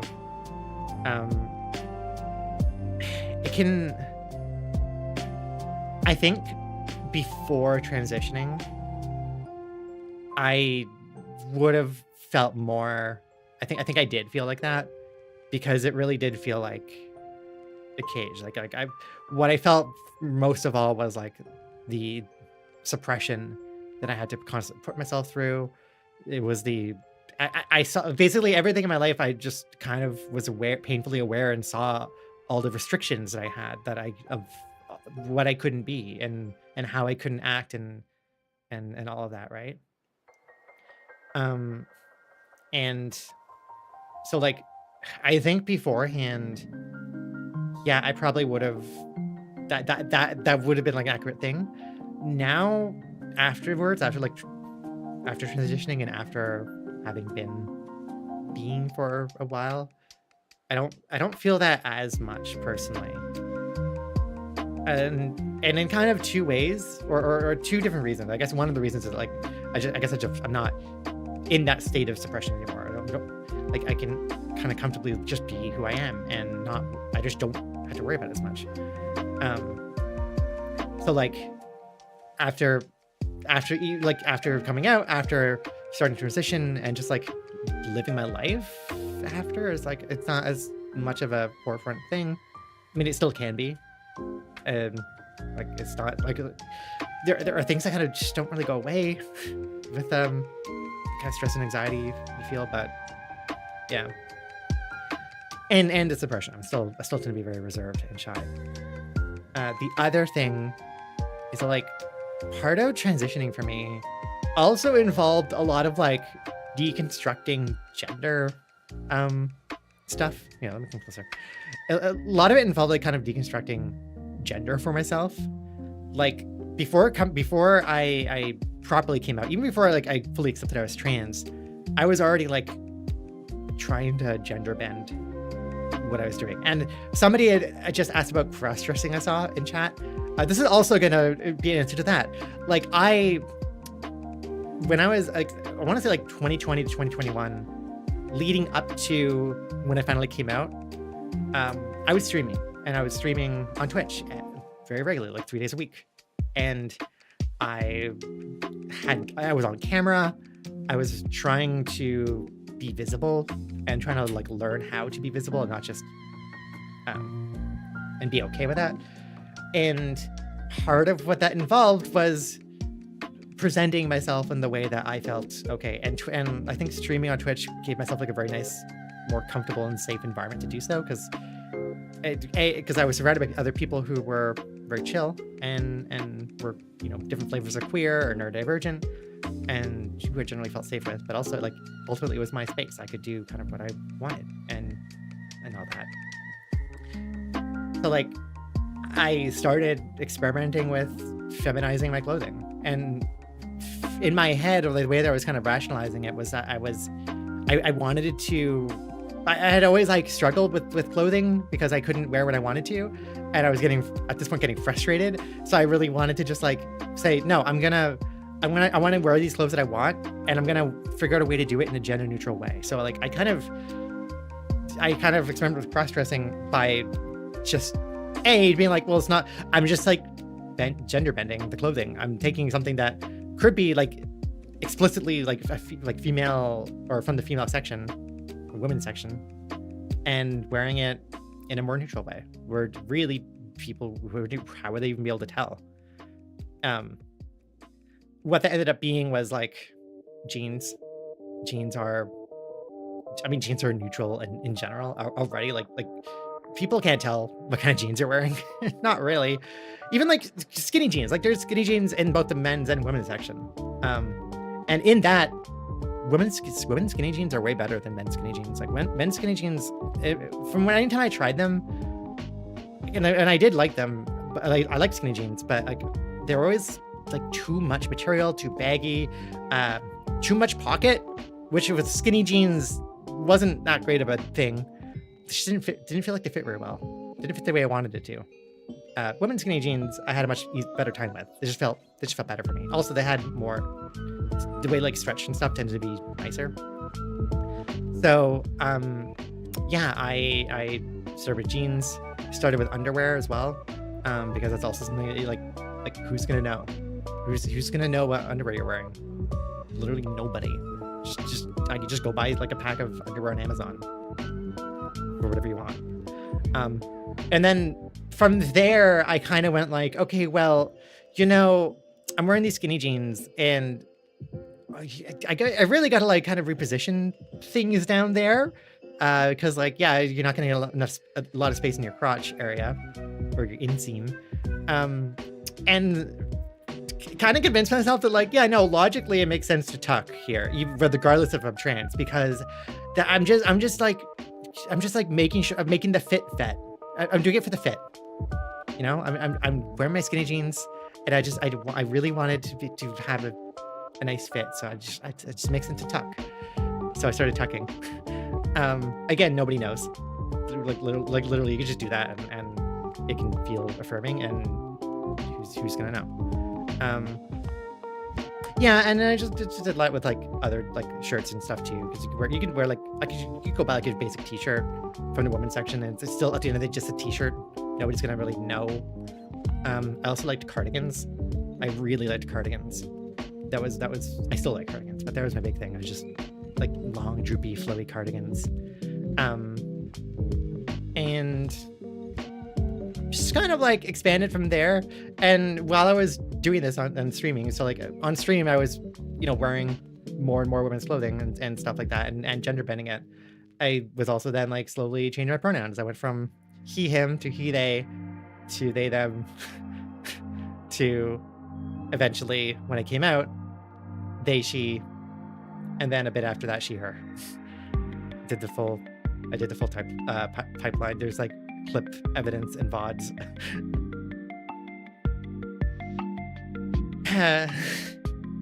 So yeah, that's my experience with that, I guess.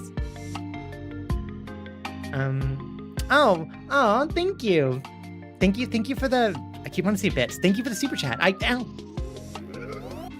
want to say bye and thank you for helping you find yourself. Oh, you're welcome. Like sprawled over there. You're welcome. I'm glad I can offer some help. How long were the surgeries? How long was the surgeries? I haven't had surgery. I don't think I'm even gonna get surgery, honestly. Is that? What do you mean? What's that question?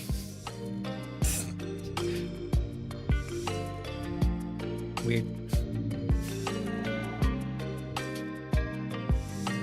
I have pants from the women's section long enough for my legs. Sorry, typo. I mean, that's not the typo I was confused about. What, it's just like, don't. Yeah, I honestly, yeah. Other Alice has a nice video about talking about her experience with surgery. I can't because I haven't had surgery and I kind of don't plan to at this stage. Maybe that might change in the future, but. What software do you use? For VTubing, I use Vimian. Yeah, I'll put it on chat. I use VNN for my VTubing software. So like the 3D environment you see, my model, everything, that's that program. And then I for stream I'm using OBS. Yeah, Alice in Wonderland. Yeah.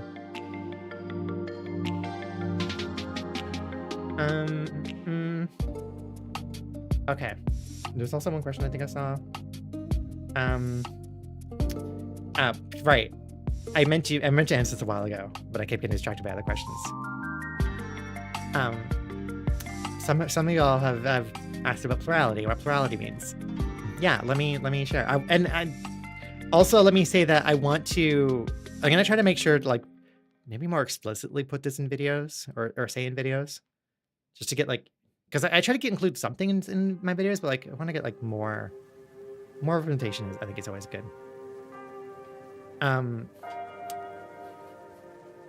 Why are you, Joseph? Why are you just saying things? So plurality refers to multiplicity. It refers to like multiple people, multiple identities, coexisting in one brain, one body. It's most like commonly known through or familiar as like DID or dissociative identity disorder. That's generally what you see media about, and that's what you see like main conversation around, most research around, because that's the diagnosis. That's not the only diagnosis related to that. There's a couple other ones. There's OSDD, or two forms of that, and PDID. Plurality is a more inclusive umbrella term that includes all of that, but it includes kind of wider ranges of experiences that aren't necessarily disordered experiences, because DID is a diagnosis. It's a very narrow category. Not everybody fits in that category. Even if they're struggling with a thing, they might not fit into all the things of that category. Yeah, exactly. There's non-pathological plurality. And there's non-pathological plurality that could still use like some amount of like help or assistance, whether it's just like therapy or anything else that can be related to the plurality, but not like in a disordered way. There's a bunch of different, there's a bunch of the plural artists for like trans art, or a bunch of the trans artists rather, that I've been like following and using, like reference a lot of their stuff in my videos, have at this point shared the plural, like the like Avi / Sabine, the person who is behind the animal HRT line of work, I guess. They're plural. Being plural, having multiple people on your head, also called being a system. Also called being a system, yes. It's a mini-verse system. We learned who we are in LD server. Also, yeah, I in our server, like I try to do my best to like make things comfortable, like make information comfortable and accessible. Like my server it's really not meant to be like explicit to any specific identity. Like it's not, I try not to keep it like just a trans specific server, although there definitely is a lot of trans people on there, like a lot, because that's just gonna happen.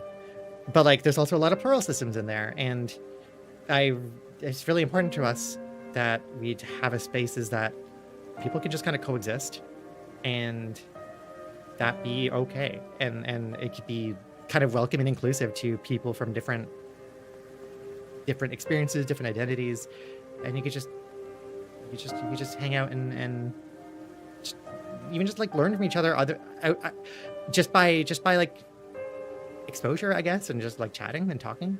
Also, yeah, I glow. I'm bioluminescent. Making myself a plural but in a different way. I have one personality, but then there's all the other stuff beyond verbalized conscious experience. Yeah, which like there's a lot of, when you go back to like early psychology ideas, and I mean like really Freud and the people who directly after Freud are working on that. A lot of early psychology ideas of how they tried to understand like the brain from a very broad point of view, from a not understanding the brain from like the actual like neurons inside, but just like categorizing the experiences in some way that they're observing, but either themselves or the people. A lot of it can be seen from a very plural light. Like Carl Jung, for example, a lot of his like framework of ideas, you know, with the like the ego and the shadow and all that, that is can be taken very from that multiplicity perspective, or that plurality perspective, which is interesting. So it's kind of like different aspects of this experience is kind of present everywhere, and it's been present for a long time. Yeah, the id ego super ego model doesn't work for me, but in that direction, I approximately equals ego. Yeah, like ultimately what happens is like these kind of frameworks, they might work for some people and they might not work for other people. Like I think ultimately what's been happening more recently with the last couple decades, with people learning about plurality and learning about what it means to be a system, is a lot of systems kind of figure out a framework that works for themselves, and that's always cool. Like that's great, I guess. And really, I feel like that's a better way to go about it, I suppose. Like, I don't know, there's a lot of gatekeeping in plural spaces, I notice, or like in spaces that like that can happen. And oftentimes it comes down to gatekeeping people's experiences for not being the same as others' experiences. And it's really comes down to medicalism at the end of the day, like the same kind of medicalism we see with like trans meds and trans people. That can happen too, in kind of plural spaces or system spaces. But like, I don't know, everybody has different experiences, and everybody's experiences are their own, and they don't really impact other people's experiences. Like, yeah. So I guess also to say, we don't tolerate that shit here. We don't really tolerate gatekeeping of any kind, whether gatekeeping for however, like being queer, being neurodivergent, plural. Like, your experiences are your own. Nobody else has any right to say that your experiences are not valid or aren't real, because other people don't know your experiences. We can't actually know other people's experiences. We can communicate them in the best we can, but at the end of the day, nobody really knows what your experience is like. So nobody can really say that if they don't understand your experience, that it's wrong.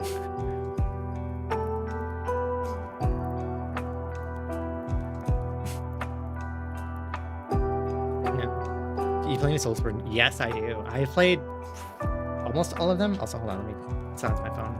I'm playing through Elden Ring still. I haven't finished it. Which I did on stream for a while, and I probably will go back to that at some point. But I also, I mean, here's some Elden Ring music, or not Elden Ring. This is from Dark Souls 3. I'm pretty sure. What'd your Dark Souls boss name be? Oh.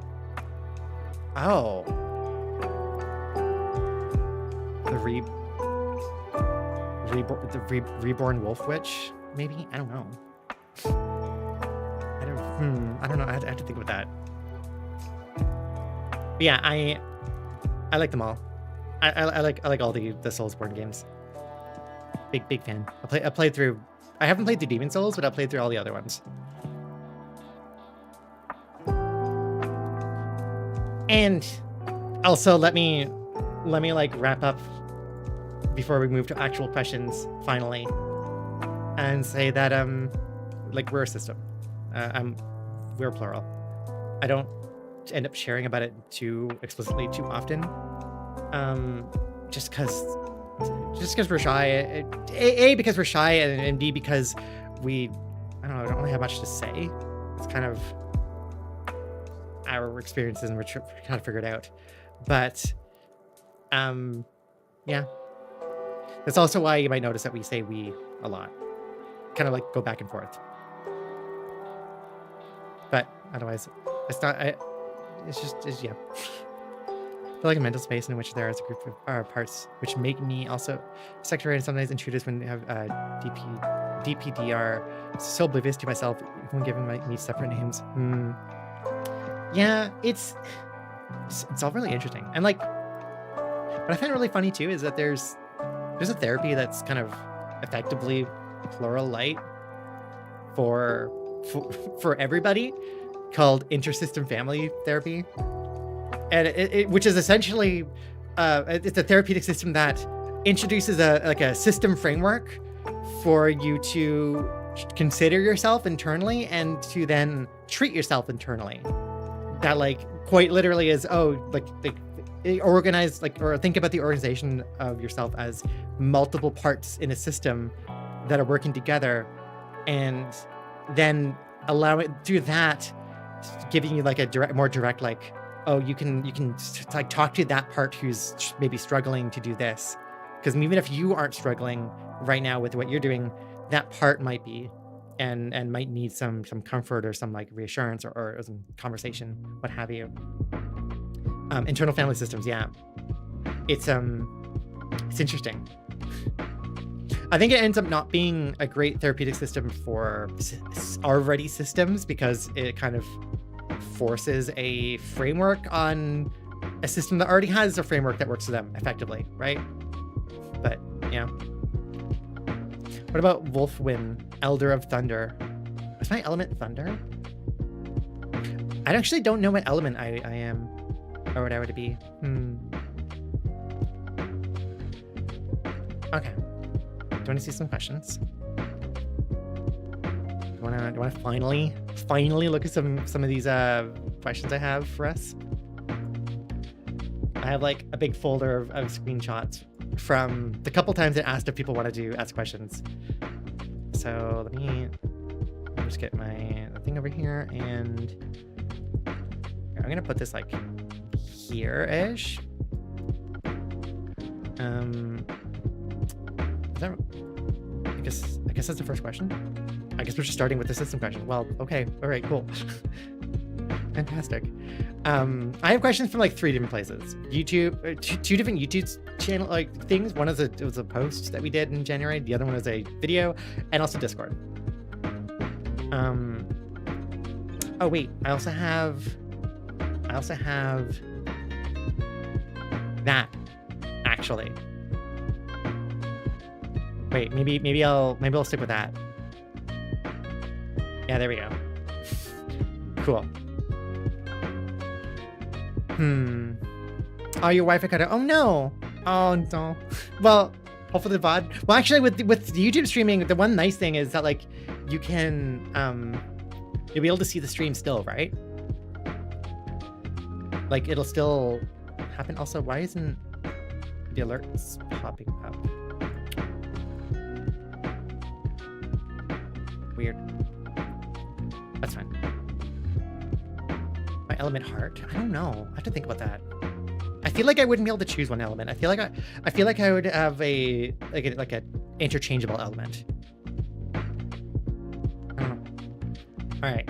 Well, okay. Well, yeah. First question: how many are in your system, and who are they? Why did I include this one? Okay. I think we're at like around 20 people in our system. Although effectively it's probably more like 6 or 7 who are more active in doing things that like actually will like switch it back and forth between. But I don't really like to. We don't otherwise really share that too much, and haven't been able to like sort ourselves out internally very much, or as much recently. I think because we've been like really stressed, honestly. So yeah. I mean, what I will say I won't say who they all are, because I guess shy. But what I will say is, I get like me being Alice me like streaming with this model, like visibly who I like, as I look who I am now, I guess. This all like really started through our discovery with plurality. Like our real name, our IRL name is Kyra, and we used to go by Kai. We still go by Kai, really, like KY. And like when we started discovering that we're a system, a lot of it really was kind of discovering that I was here, I guess, and trying to sort out or like figure out what that meant for us and how that kind of worked out. And in like creating a VTuber model, this started as like just kind of me wanting to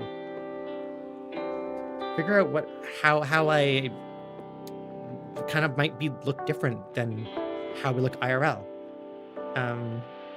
And really it was realizing like, oh yeah, all those like the kind of like cottage core witchy vibes that we keep like leaning towards, that's kind of more my vibe.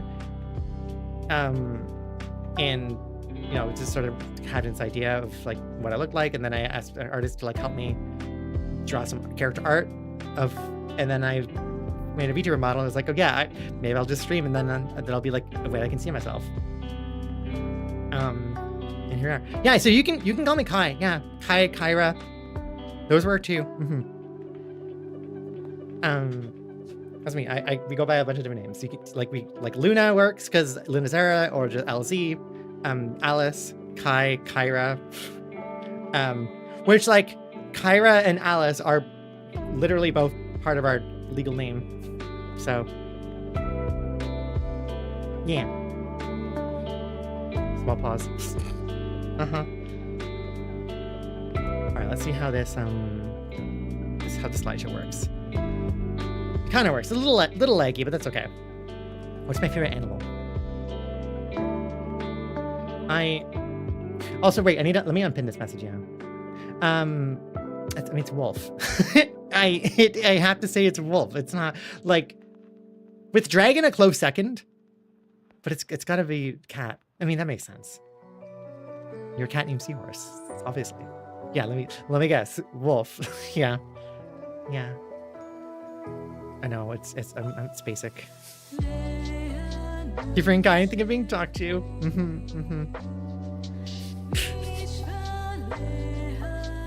Yes, we're still live. Yeah, we are. Here, let me pin something. How should I do this? I guess I'll pin my Twitch. I'll pin my Twitch channel.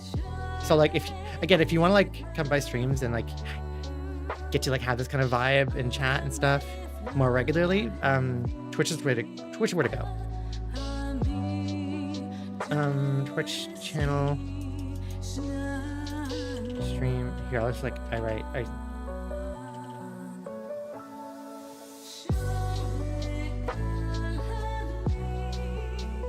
times a week.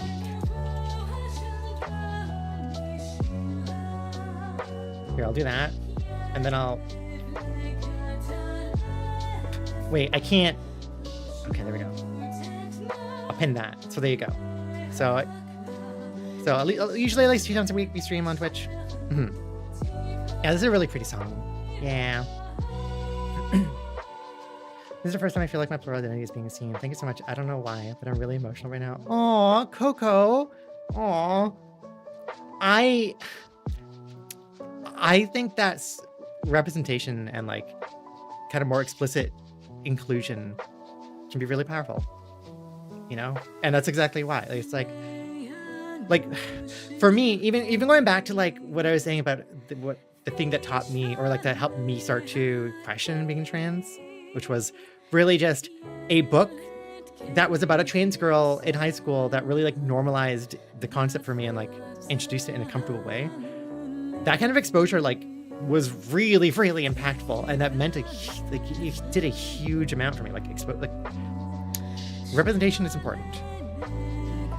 Even like more recently when I finally was able to come out, the thing that like started breaking through my like suppression and my barriers that I put up for myself was finding some trans artists who like were impactful for me, and basically being like, yeah, this is a really cool trans person just kicking ass, and that like helped me process that in my head, you know, and get me to the point of being okay that I was trans. It's like, it's such a huge thing. It is such a huge thing. Yeah. That's also why that when we started streaming, when we started streaming on Twitch, after coming out, I think before we came out, like, okay, let me rephrase that. We had started streaming on Twitch like before we came out. So we're streaming as, presenting as, I guess, cis male, effectively. Ambiguously straight, but I think it was very obvious that we were super queer. I think anybody we've talked to, we heard from, who like remember us from even like in 2021, I think it was pretty obvious that we were very gay. It's even if we weren't saying anything. But before coming out publicly, when we thought about, you know, being trans and like how that would affect stream or what we would do, I think in our head we thought that we would not share that we would be something that we would kind of not talk about. We would just be like, we transition and we would just present as we are, and otherwise wouldn't want to like draw attention to it or talk about it. But I think when we came out, we immediately had this like realization almost that, yeah, the representation is important, and like normalizing representation like that is important. And it didn't feel bad to be visibly trans. And the thought that like, even just presenting as myself and just being open about who I was, if that could help somebody else, at least like one person, have an easier time than we did figuring it out and being comfortable with themselves, then that would make it worth it to kind of be open about that. So we shared, like when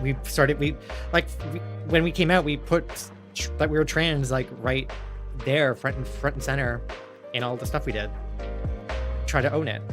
And that actually was a really good decision for us, because that helped us find a lot of pride in ourselves and in who we were and that we were trans, and like learn to like enjoy pride at all, and to like just, you know, feel gender euphoria and like share that. And yeah, I think especially from what we've seen people say in videos, yeah, even just like that kind of representation is can be really helpful. So yeah. I believe you succeeded, then you helped us. You're one of the amazing trans creators who have helped us embrace ourselves more publicly. I'm really glad. Like, that's all I like really and truly, the thing I want like most of all is to just have a positive impact on other people, you know, in other people's lives. Just have a, I just want to have a positive impact, really. So yeah, I'm glad. What happened? Oh, nothing happened. I was just sharing that representation is important, and it's one of the things that we really thought about when we were coming out. You know, and part of why like all my videos and stuff, I make it very clear that we're trans front and center in all the streams and the videos, is like, because I want that to be, we want to be visible. Yeah. All right. And it's a question. How's the week going? It's going pretty good. Yeah, it's been going all right. I mean, this question was asked in February. Show us my Riz. Oh, God, I don't have any Riz. I'm so awkward. I'm so awkward. I can get really close and say, hey, how's it going? I hope you're enjoying the stream. But also, I don't really know where to go from here. I've got that awkward Riz drip. Yeah.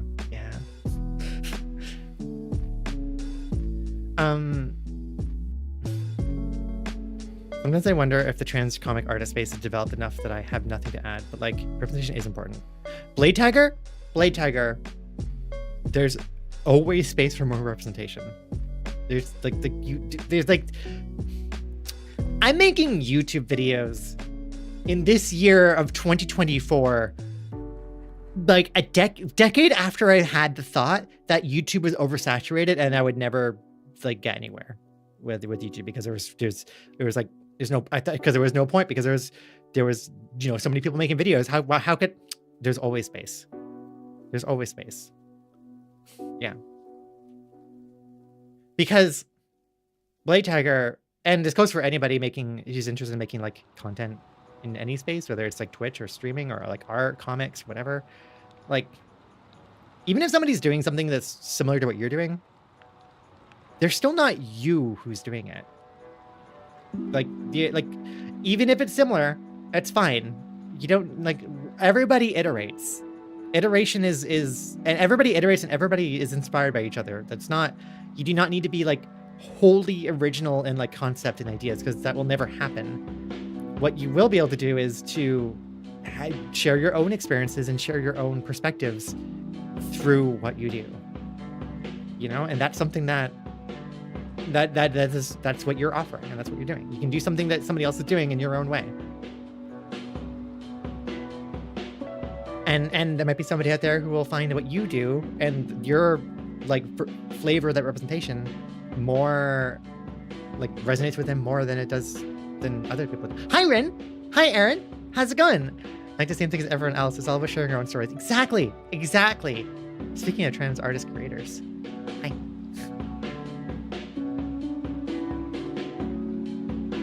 I'm literally terrified because I started streaming recently with an online friend who I met after transition. I expect streaming to eventually out me. Fuzzy Fox, what I will say, like, I mean, okay, I can't say explicitly for YouTube, although my experience from what I've seen and from like even just this one stream is that like people are very friendly and great. But like Twitch especially, there's a huge communities of spaces that are very queer friendly and very trans friendly, and like yeah, shitty people will be around, but you'll find a lot of people who are gonna appreciate you for who you are. And like, yeah, there's super trans friendly spaces. The Last Seahorse here in fact has a stream that is very trans and queer and neurodivergent friendly of all flavors. Go follow Seahorse. Yeah, like genuinely, when I came out on Twitch, I also was 100% expecting that I would be dealing with hate and harassment nonstop, that it would be a constant slew of bullshit, and I was kind of like publicly sharing that I was trans with the understanding or the idea that like, okay, I'm doing this and I'm putting myself into the crossfire and I'm prepared to take that. And that hasn't really ever happened. Like, maybe like once a week I get like one person who comes in and just says like something. And that's like out of like 15 to 20 hours of streaming within that week. Like just one comment is just, and usually it's just like not, and it's like just nothing of substance. Also, that's the thing, like a lot of transphobes, they have zero like substance. They just kind of say the same things over and over again. It's really boring. It's really disappointing. They're so uncreative. Like even like in the last video, I was just before streaming, I look at the comments for and there's one person who was like, people can tell by your bones, your hips are different. Sorry, this is just the way it is. And I was like, fuck it. Sorry. I was just like, if you're gonna don't apologize. What are you doing? Like, if you're gonna be a shitbag, just own up to it. Come on, Just so, but like, it's so boring. Like, we've heard that so much, so often. And we also all know it's wrong. It's, yeah, in my experience, you're gonna be very disappointed by what transphobes have to offer. Yeah, really getting hate at my posts, usually, unless they're like a lot of views. Usually 50k views, and I start getting weirdos. Yeah. Like, also, if somebody digs up my bones, they're gonna know I'm trans because I'm gonna make it really obvious for them. I'm gonna put I will have that I'm trans right when I'm buried. Like, I'm not gonna hide it. I'm not hiding that I'm trans. I'm very visible that I'm trans. It's gonna be buried with me. They're not gonna need to do any work. Like, it's not, like, I don't care. Even if yeah. So, I don't know. It'll be okay, I guess. Streaming can be very, like, there's very, very trans, positive and trans safe and queer safe in general spaces.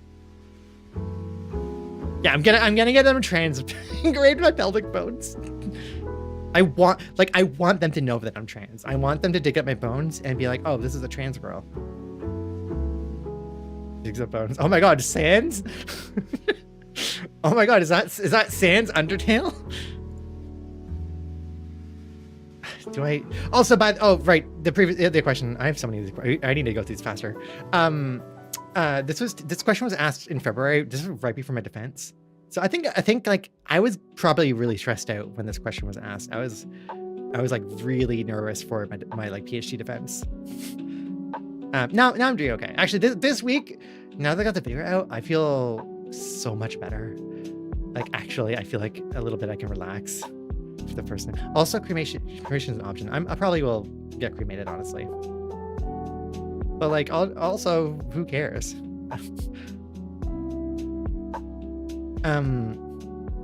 Yeah. Like, archaeologists should be thrilled to find a trans skeleton. Yeah. Okay. Do I consider a hot dog and a bun a sandwich? No, because it's full. Like, I mean, emote here. It's a taco formed thing. It's a wrap. It's like wrapping on one side, like clamming in. If you like took the bun and you split it apart, so it's two pieces, then yeah, you would have effectively a sub bun, or you'd have a sub dog, which is like a sandwich sub hot dog. But as long as the two pieces are attached, no, it is not a sandwich.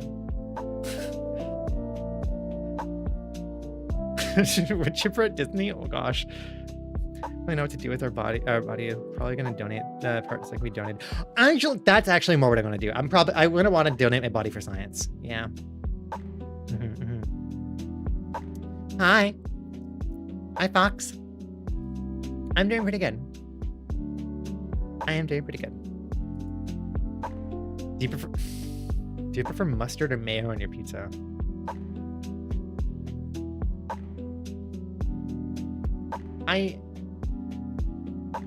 If I had to choose,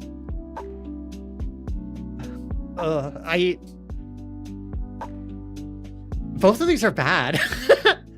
I'm thinking mustard. You know what? Okay. Mustard could be used in a very, very like garnishing way almost, or like in a very like a to top it off thing. Like you could put a pizza together, like especially if say it's a cheeseburger pizza, and then you just like spritz some mustard over top, just like, or like a swirl. That would be nice. I think that even trying to do that with mayonnaise would not work. And the thought of a pizza base with mayonnaise instead of pizza sauce fills me with like a special form of dread that I don't want to think about. So we're just gonna move on. What's the advice you can give to trans individuals? I know Hammy why. Best advice you give to trans individuals during mid-transition. Best advice you give to trans individuals during mid-transition. So what's my mouse there? Oh, it's because I saved it with that, I guess. Oh, Maloon, thank you. Hope your day was good. Yeah, my day was good today. Yeah,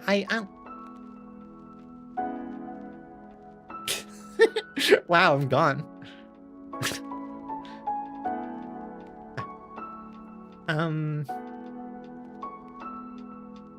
I don't know. I guess I don't know. I don't know how I want to answer this question. Like, I could like you know, just keep track of your blood work if you can, semi-regularly. To like monitor how. Assuming by mid-transition you mean like taking HRT, right? I think it's good to keep an eye on your hormone levels, because really when you're oh, there's so many. Oh my god, there's so many. Wait, that not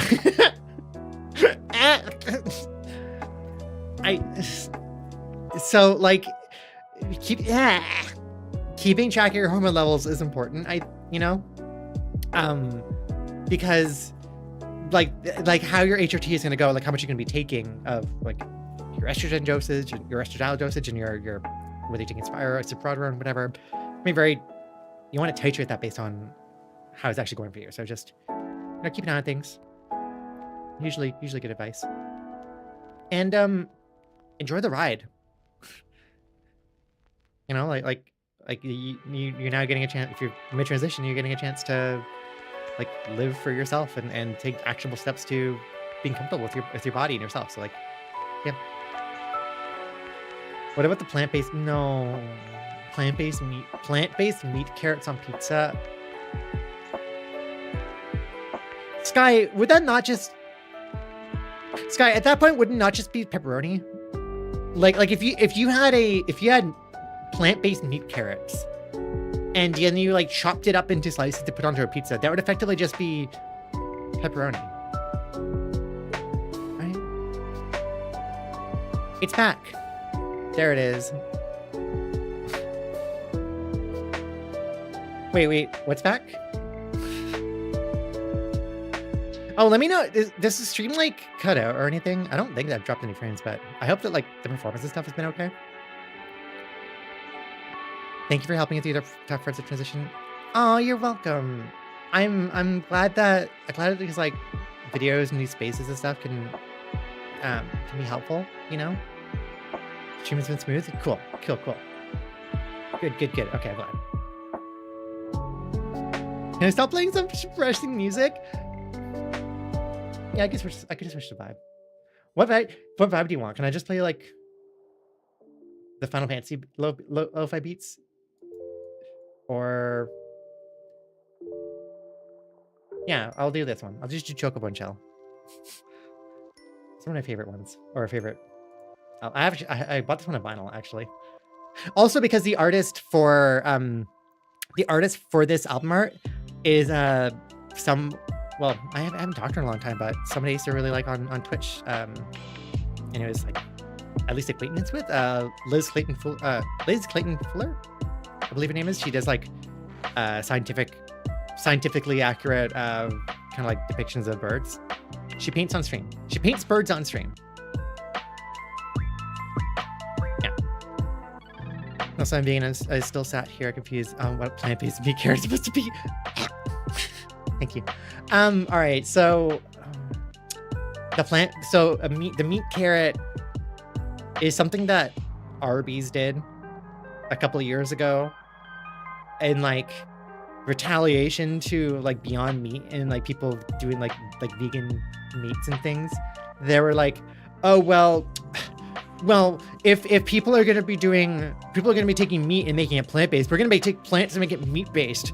Well, here's our meat carrot. It looks and tastes like a carrot, but it's 100% meat. Yeah, the vegetables. Yeah. So I shared that with people, and everybody didn't like that.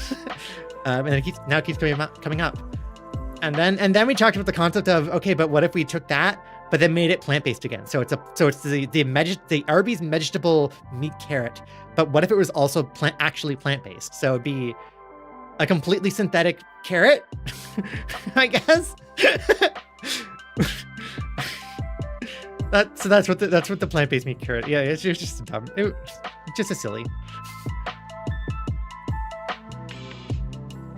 Is the dress black and blue or white and gold? Do you really want? really want this to be answered?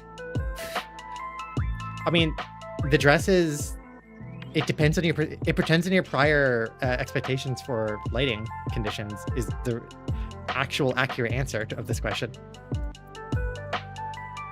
You know? Not this again? No, I mean, that's the answer. It's based on your prior. Like, if you were expecting lights, if you're expecting different lighting conditions from the picture, that changes how you experience the picture. That is the reason. And what the dress illusion showed was people's internal biases. If people who are more likely to see it one way meant one type of lighting expectation. So the you don't care. Like my PhD thesis was in categorization and specifically using something called Bayesian inference or Bayes' theorem to create categorization models for how humans categorize things. And Bayes' theorem is a really cool equation. It's a math equation.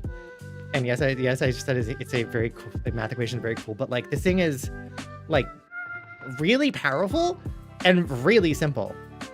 It is effectively an equation that can kind of account for your human intuition, honestly. And that's one of the things that the reason why like I wanted to study it or like be involved in experiments with it. Because like Bayes' theorem basically says that, you know, if you have like different hypotheses for what something might be, you know, you have data you can collect. You have like, you can observe, make observations, but you also have prior experience. You also have your prior expectations. And your final result of like what hypothesis wins out for you is a combination of your prior, what you bring to the table, and the likelihood, the data you observed.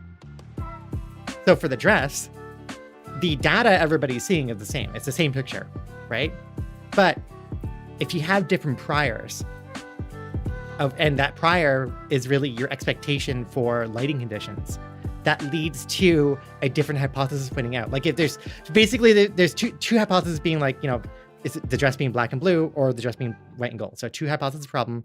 You have your data, which is the actual like visual information of the picture. So the only thing that's changing is your prior, your expectations. And that has actually a huge impact on your perception. So it becomes a really cool like illustration of that. And there's a lot of illusions that can kind of be explained with this equation in that way, because that's actually just kind of representing how your brain works and how your brain like comes to conclusions. Yeah, we're talking about the dress. Yeah. There are research papers that like talk about this argument specifically about the dress, but that's Bayes in a nutshell, and that is that's the kind of work that I was involved in. Not the dress specifically, but like using this equation to look at how the human brain works and how perception works. Because, yeah, that also explains why you can see both colors and why you can flip back and forth. Because this is also an example of a bistable percept, which means which is another way of saying this is an example of a perception that is ambiguous and that your brain can flip flop. But because there's only two main outcomes, you will sometimes have it switch to the other outcome, the other hypothesis winning out. So you can, if you work really hard to change your expectation, you can see it the other way. My dissertation is public, but it is very doxing because it has my full name on it. So I am hesitant to like share it. At some point I might share like a scrubbed version. But yeah, can someone explain to me why I should wear a collar now? Oh, because I'm a wolf. And I just find collars, like, I find them comforting, you know? There's this little like pressure around your neck. And that way I can have my leash on.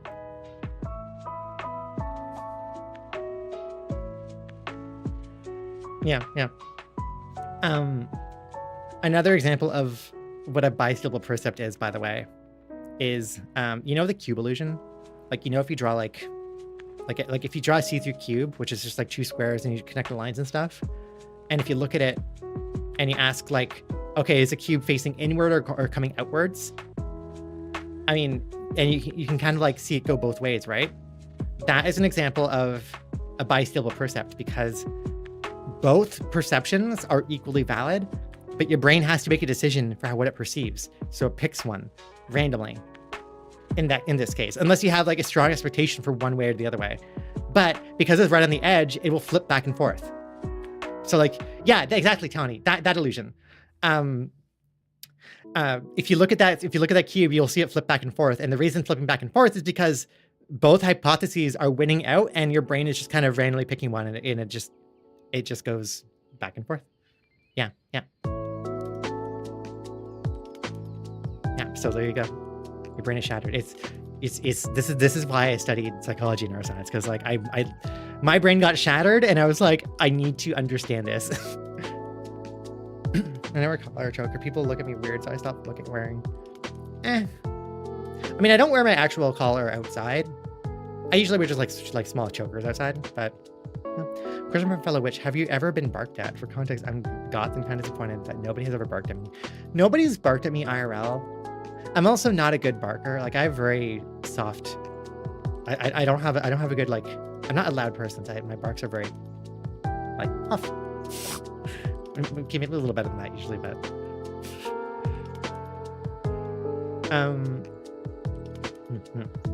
Totally Earth is domesticated. I'm not domesticated. She is small paws and she's domesticated. Rin! Aaron! Next question. Do you know your towel is? Yes, actually. It's right behind me. What are some favorite books? Hitchhiker's Guide to the Galaxy is one of my favorite books. Literally. I've had friends bark at me. That's about it. Oh, I gotta like actually spend time practicing. I keep saying I'm going to. I need to actually. Dogs will also have very soft wolf sparks. Nothing wrong with the silly soft. That's true. Thank you. Yeah, Hitchhiker's Guide to the Galaxy is like an old favorite. I mentioned Luna earlier. Luna by Julian Peters. It's a trans girl. I was also really big into Aragon growing up, like the Dragon book Aragon. Like really into Aragon. Like, I wrote fan fiction for Aragon, which we read on the stream a couple weeks ago, which is where the small paws thing came in, because I hadn't remembered this, but in my fan fiction, which I had an OC character insert named Luna, who was just a straight up wolf. I had Saphira call her Small Paws because with Saphira being the dragon, and here we are. This is fan fiction that I wrote in like high school, like grade 9 and grade 10. How did you and Sky meet? Through Twitch, honestly. Actually, like, she found our streams and then started chatting, and also is the way that how we discovered plurality is like Sky was the one who introduced us to the concept, and then we were kind of like somewhat aware of it, but Sky is who I got to actually talk to, who was a plural system, and then we chatted a lot, and then here we are. Now we live with each other. You ever read Rain? And if so, how much did you cry? I need to. I haven't read. I don't think, if it's not what I'm thinking of, yeah. No, I really need to. What's your persona? Me. I am my persona. I just am. Okay, guys, hear me out. Big pause. Yeah, no, my persona is just literally me. What's plurality? Plurality is refers to like multiplicity, like multiple people, multiple identities, existing or living in one brain, one body. I kind of have a spiel that I think is for people who heard this earlier. Like I keep relying on this spiel because I feel like it's a good like quick introduction, I guess. But like, okay, so plurality is most like commonly known through DID or dissociative identity disorder, and that like that's what you hear most attention on, and that's the experience that you hear most attention on. That's what you see all the media based on, right? Like US Tara, there's Moon Knight that came out a couple years ago. That one movie, well, there's a lot of movies, but yeah.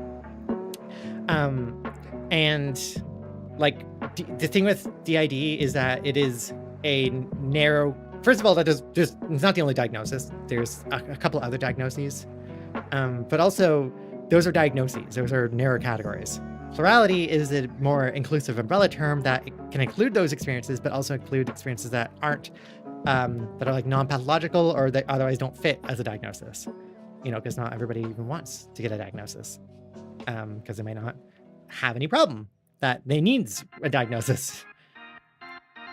I'm envious of the addressing a model. I am too. I want to find a dress like this IRL. Yeah. Yeah, one brain, several people. You speak any other languages other than English? No. I took French immersion in like public school and high school. Well, at least in like from grades 8 onwards. And it still wasn't enough to like get me to learn French. I tried. I really did try, but I never quite got it. And I honestly should know Spanish, because under different living circumstances when I was growing up, I feel like it probably would have made sense that my parent, well, at least my one parent and my grandmother, who speak Spanish, that they would speak Spanish to me, and so I would learn just by growing up around it. But they didn't, so I don't know it.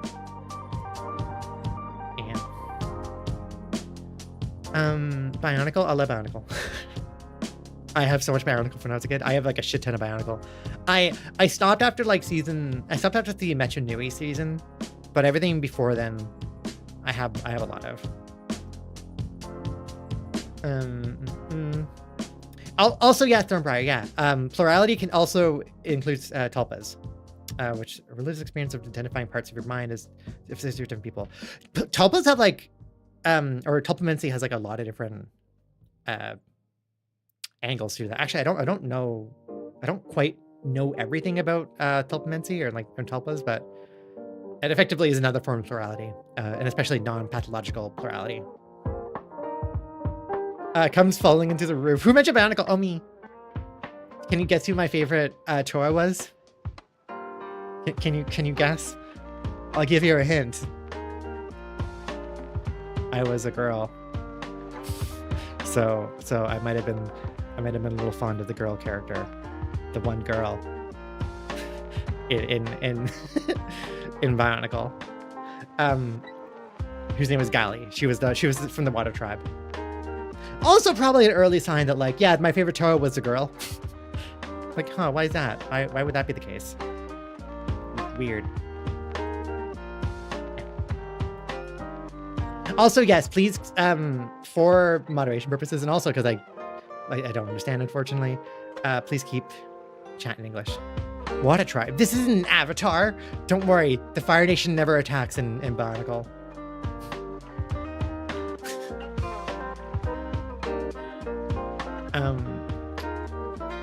I always liked. I always liked the one that crawled around on all fours for us, and with the red and white. Oh wait, which one would that have been? One that crawled around on all fours. Was that from like the first two seasons? Like, I mean, the main enemies in the Bionicle series were like in the first one there was just a bunch of monsters from the evil villain who was what was his name? Makuta, right? I think his name was Makuta. And season 2 introduced the Borok, which were like the roly-poly friends, and also is when the Toa got the upgrades, with the shiny armor. Here's one of the claws. Yeah, Onua. That's the rock one, but not the other rock one. There's like 2 earth type Toa. There's Onua, who's like digging the tunnels with the claws. And there's Potau, who is more like sand, desert, likes to kick a rock. He likes to kick. Anyways, I can info dump about biologicals anytime you want. What's your favorite color? Purple. Purple. I mean, look at me. I have no idea what y'all are talking about. Yeah, no, it's okay. I'm just info dumping about my childhood toys and the deep lore behind it. There is deep lore for Bionicle. Oh wow, this one's bright. What's my favorite part about streaming and our YouTube so far? Oh, I mean, okay. I guess I'll answer. I will answer both separately. For streaming has been like, honestly, just being able to keep space for other people. I mean, no, that's going to answer YouTube too. It's just being able to keep space for other people. I guess is the main thing that like I found I really liked.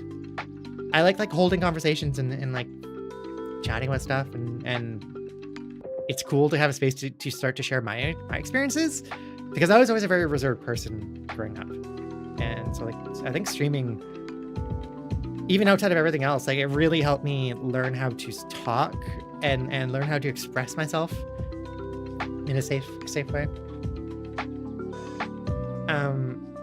And YouTube, I've liked to say most of the same things for YouTube, but like I've really liked how I've been able to reach a lot more people through videos. Like I can kind of do things with the YouTube videos that I can't do on stream, which is part of why like most of my videos I record them.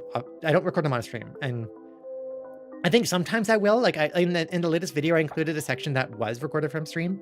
Sometimes I'll do that, but I think for the most part, it will still be primarily like stuff I record off stream, because even though it's very similar to the way that I stream, that I'm like recording stuff, it's still I really like being able to, I don't know, like think about my responses and like take my time with them. Do you ever talk to yourself? Yes, I do a lot. I'm also plural, so when I'm talking to myself, I'm really talking to, I mean, for me, like when I first started discovering plurality, really it was Kai and me talking back and forth, and the discovery was like realizing that when we talk to ourselves, that's who's responding. There's somebody else responding, I guess.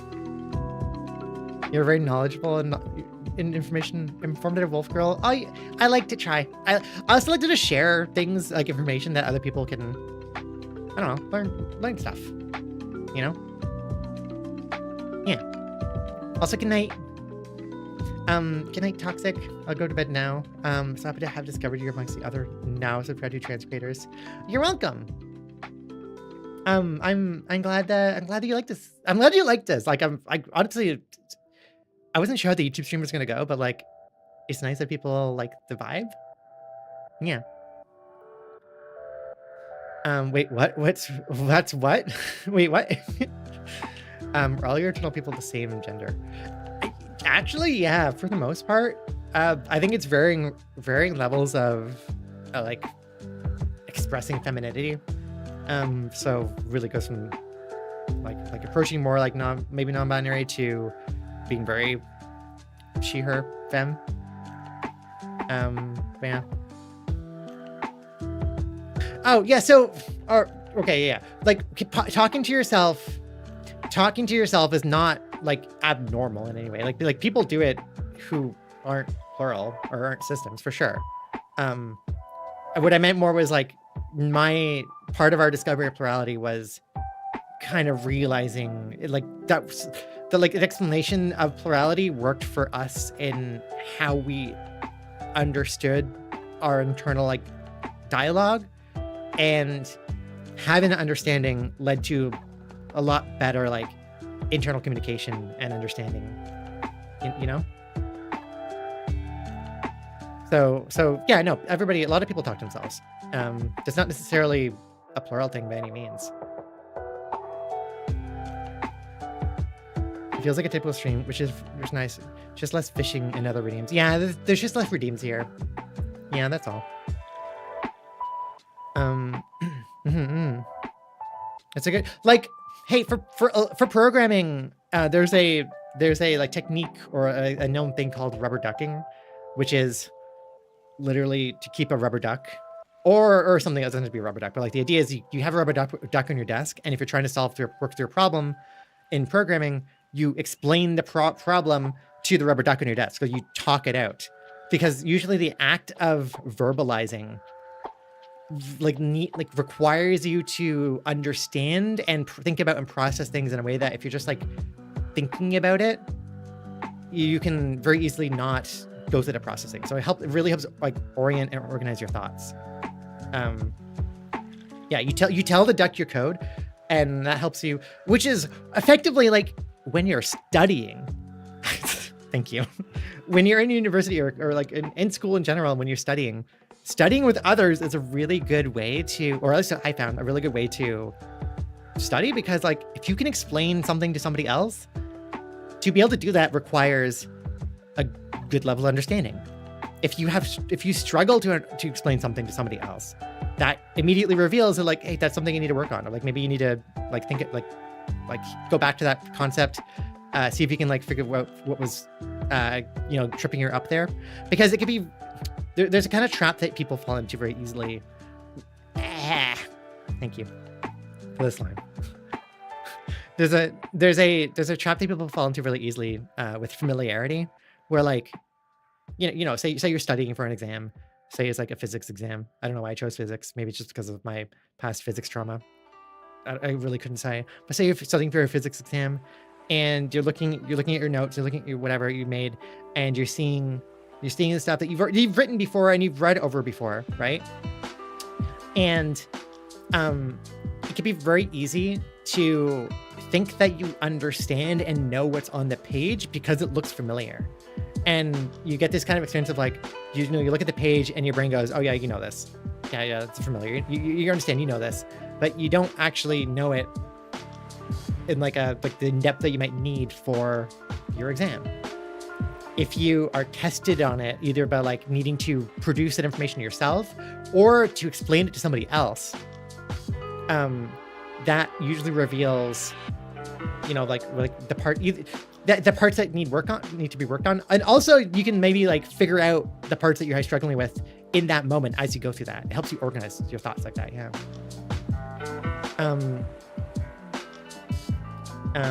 What if you're bad at explaining things? I saw somebody say, I mean, this is also how to get better at that. You kind of practice explaining. Oh, treat, thank you. Oh, yeah.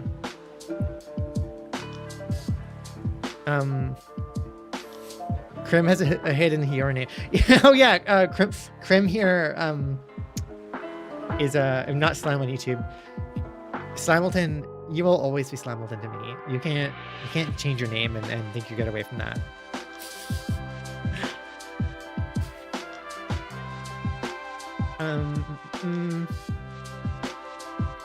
But yeah, really interesting to see people to hear people talk about being plural. I don't think I'm plural, but this topic does make me think about the way I think about myself and how my mind is kind of structured. Yeah, like I think especially again looking at like the history of psychology and like psychological ideas of the makeup of the brain and like the makeup of like what a person is and like what people's kind of outward experience is of themselves. There's a lot of frameworks that are like at this point over 100 years old that are effectively can be seen from that light of like you're looking at your brain as different in different parts. Like the idea of even just the core idea of conscious and unconscious has been that's a really old concept, like dating back hundreds of years, well before the advent of modern psychology, and like just people recognizing that like, yeah, there's parts you're like your brain is actively much larger than you're consciously aware of and seems to be doing things and has things going on that is not part of like what your direct consciousness is. And so like in trying to understand what consciousness even is, even early on, there was an idea that like, okay, there's an unconscious part. There's a part that you're not aware of, which is, I don't know. The idea of consciousness in general is also, by the way, kind of it's kind of hard to take it further than that because we don't really understand, and any attempts to like narrow down a definition for consciousness has been not fruitful. You know, there's no like it's like a phenomenon that is not very well defined. Yeah. Do you ever actually say "eh" while you're talking? I'm Canadian. I don't know. You tell me. How Canadian have I sounded throughout the stream? Can you tell? I don't think I usually say Canadianisms, or like I don't think it's very evident usually, because I mean I live in the GTA, which is very, you know, like very intermixed with many different people from many different places around the world. Wow. Say about poutine. Well, actually, no. I usually say more poutine. Like when I want to do a Canadian accent, like a comical one, usually I just kind of replicate the stereotype one, which is effectively more the Newfie sound, or the Newfoundland and Labrador kind of accent, but it's what was really present in like medias like Bob and Doug McKenzie, who are two Canadian comedians from like the 80s and 90s. You know, like they're which, and that is very much like a oh hey. I always never know what to do or what to say other than be like, oh hey there buddy, you just came back from the beer store, eh? And well, I saw Fred out there and he seemed like he needed a little bit of help, eh? I was gonna give him his car a boost, but I just didn't have my cables with me, so yeah, something like that. I don't know. Please say beg for us. Beg. Yeah, GTA means Greater Toronto Area. Yeah. Yeah, it does not mean Grand Theft Auto, right? Beg. Come on. Greater Theft Area? That's not... I'm sure the people who had said it's not inaccurate. Doesn't the research show that parts of the brains function quantum by nature? There is a video that came out recently that kind of was arguing that, and I was trying to parse that. It seemed like I haven't seen yet anything from like, I guess, like neuroscientists and psychologists, or more like people in the field of psychology talking about that.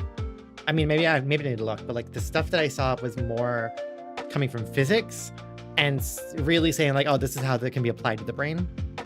Like theoretically it can apply to the brain, but like I don't know.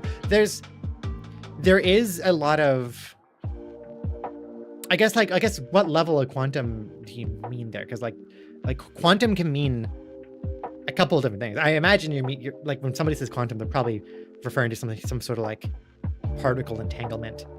But quantum can also just mean like quantum states, right? Like in different steps. Yeah, I don't know. I'm not gonna lie, that was my first interpretation, but I read from Erie. And based on how he talks, that did not sound right.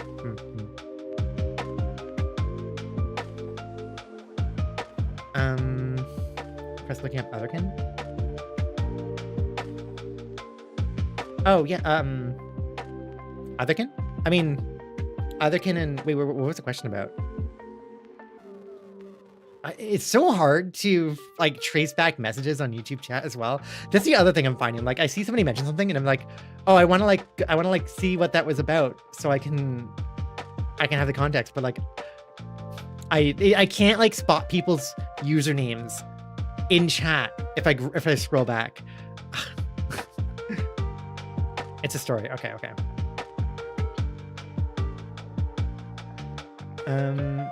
Oh, Tawny.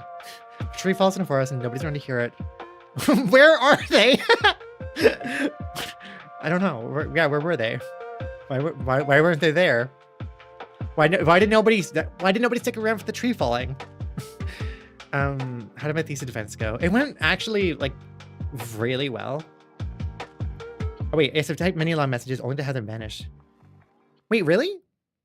I don't think I've seen your messages get deleted. Oh wait, I mean, here, let me.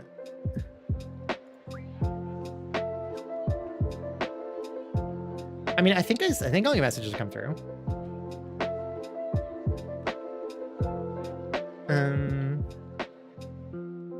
Or chatting with stream. Yeah, I've been seeing you chat. I don't think they're gonna delete. Maybe they are. But I don't see any that got deleted. I don't know. Maybe it's like if you are seeing it like disappear on your end, maybe it's like a network issue. I don't. If like, do you see it disappear from chat on stream here? They get pushed out of the way, but I've said hi a couple times. Oh, yeah, hi. Do you mean like get pushed out of the way on this? I mean, this is gonna be like. I mean, I've been noticing your chat. I thought I responded to like things you've been saying at some point, but yeah, no, I definitely been noticing your chat. I remember how being neurons communicate with each other involving quantum states of the atoms and electrons being used. They can push up a chat scrolling. Yeah, I mean that's just the way chat goes. But I still read the messages and I still saw them. The self-care thing is on the screen. I also need to fix that. Can I get a 10-second suspension? Why do you want that? No, don't do that. I don't know how it works on YouTube exactly, but usually on Twitch, like if like suspensions and even like timeouts and stuff can like lead to your account being flagged as suspicious in other spaces. So, so how did my thesis defense go? It went really well, actually. Like much better than I could have hoped for. Like it went really smoothly, and I was able to answer the question. It went like by really fast. I was able to answer the questions well. It seemed like people liked it, and it seemed like it was just a very positive experience. It was good. Yeah.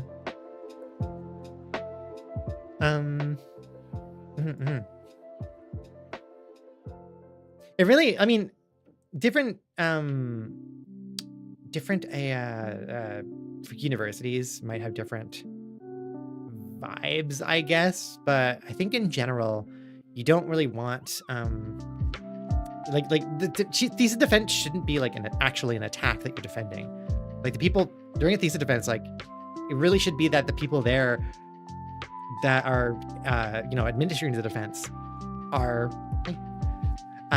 that they are like there to support you, and like you really wouldn't have gotten to that point as well if they didn't think you were prepared, right? If they didn't think you could handle it and that you needed to do more work, then they wouldn't let you actually defend. They would say, go do more work. Like you gotta improve whatever. But it's still stressful. Hello from fellow Canadian trans woman. Hi, not much older than you. We're practically neighbors, eh? Yeah. Canada ends up being like, I mean, kind of because there's like only a couple big epicenters. Not that there aren't other people living elsewhere, but like, GTA has a lot of population in it, or like the Greater Toronto area has a lot of the population. So, but even still, like, well, no, Vancouver is pretty far away. Kind of neighbors, but it's still like a big fight. Yeah, they shouldn't let you do defense if you aren't confident you do well.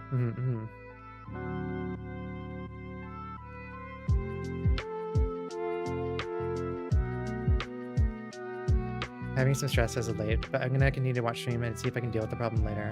I know I've eaten healthy, but your streams help my mood. It can be okay to give yourself time to chill if you need it. I'm just Southern Alberta. Ooh, I don't know too many people from Alberta. I have my old roommate was from Manitoba, which is not Alberta, I know, but cool. Yes, that is more neighbors. Closer than it's. I mean, it's still a pretty far drive. Like, even just getting north to the point that I could then go west to get to Alberta, driving up there is like 14 to 16 hours, right?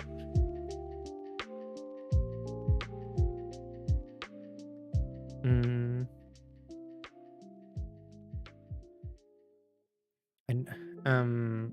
I'd not recommend if you care about hair loss prevention. I don't want people to pop out singular hairs to use this floss or I'm going mad. Oh, I mean, yeah, I wouldn't recommend that if you, like, if you're talking about like your hairs in your head. Yeah, I wouldn't recommend that if you, yeah, care about hair loss prevention. How do you deal with? Okay, so back to questions. As I try to get through these, how do you deal with transphobia, homophobia so easily? I don't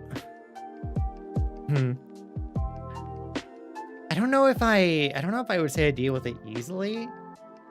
I mean, part of it has been like that I haven't, like, my time online, I haven't actually had to deal with nearly as much as I thought I would have to. A shovel. But I know in like different contexts, like homophobia and transphobia can be a lot more like actively dangerous.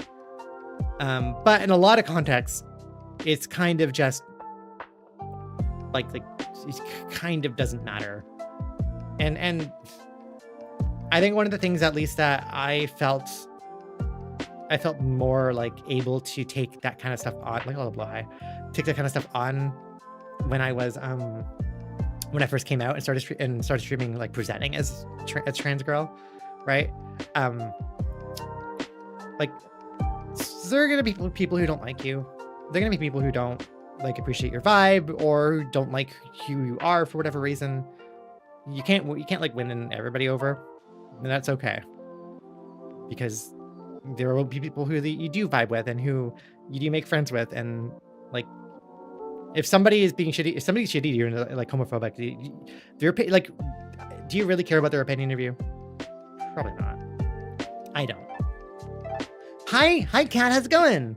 Yeah, I wanted to do like a one-time, maybe it'll be like a once in a while, but like special YouTube stream for like just hanging out. Everybody, so Cafe Foxtail here. She's one of my friends who started doing trans meme videos. If you want other trans content to watch, you like trans memes and chill vibes. Yeah, I'm just going through questions. I feel like, hold on, I might come back to because right now I'm just going through all the YouTube or the Discord questions, but I feel like I should probably get through some of the YouTube questions. So maybe I'll come back to these Discord ones, and we'll just look at some of the YouTube ones, because that is kind of more what I need to do. This one is too far away. Let me come closer. Yeah, best advice I was ever given was make sure to be your authentic self, because authentic you is happier you. Yeah, like I've stopped. Yeah, Artemis. I've stopped caring. I stopped caring what people thought about me. So like I guess a bunch of it was like growing some amount of thicker skin to be okay with that. But also being authentically myself feels way better than hiding who I am. Because ultimately, like, if somebody likes me only when I was like pretending to be somebody else and like hiding who I was and suppressing myself, I still didn't like that. That still didn't do anything for me, because that wasn't me. That actually felt pretty shitty, you know? It is like, being my authentic self means that when people say they like what I'm doing or they like my vibe or something, it actually feels good, because it's me. It actually is me. If somebody doesn't like me for me, at this point, I don't care because I'm happy because I get to be myself. Yeah, it's not easy to do that by any means, and like, it's not to say like it isn't kind of a constant challenge that you get faced with. Like, even today, there's like, I was walking back home from just getting some fast food before stream, and I was just like in the neighborhood walking, and there's a car that was driving, like stopped at a stoplight, or stopped at a stop sign, and then drove off. Like, they didn't interact with me in any way, but I could overhear them in the car, them like kind of laughing. And even though nothing was directed at me for sure, like, unfortunately I saw like the thought in my head of like, oh, are they laughing at me? Are they reacting to me? And that the kind of brainworm hasn't really gone away. Of like, yeah, people probably aren't paying attention to me at all, but if like, I'm always still worried about that.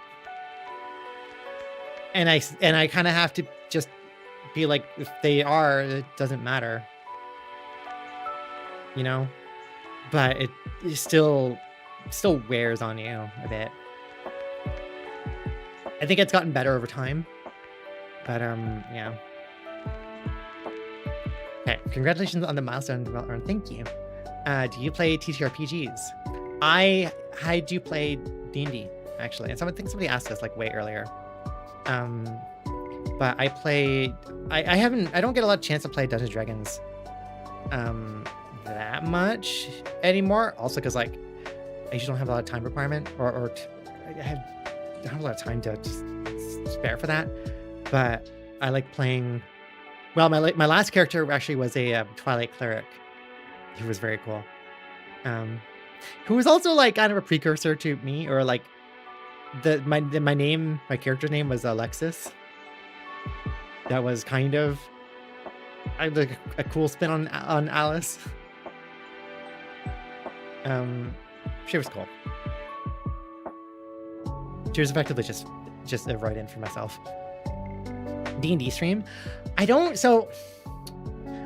one with Yuko a while back that was actually really fun, like a one-shot.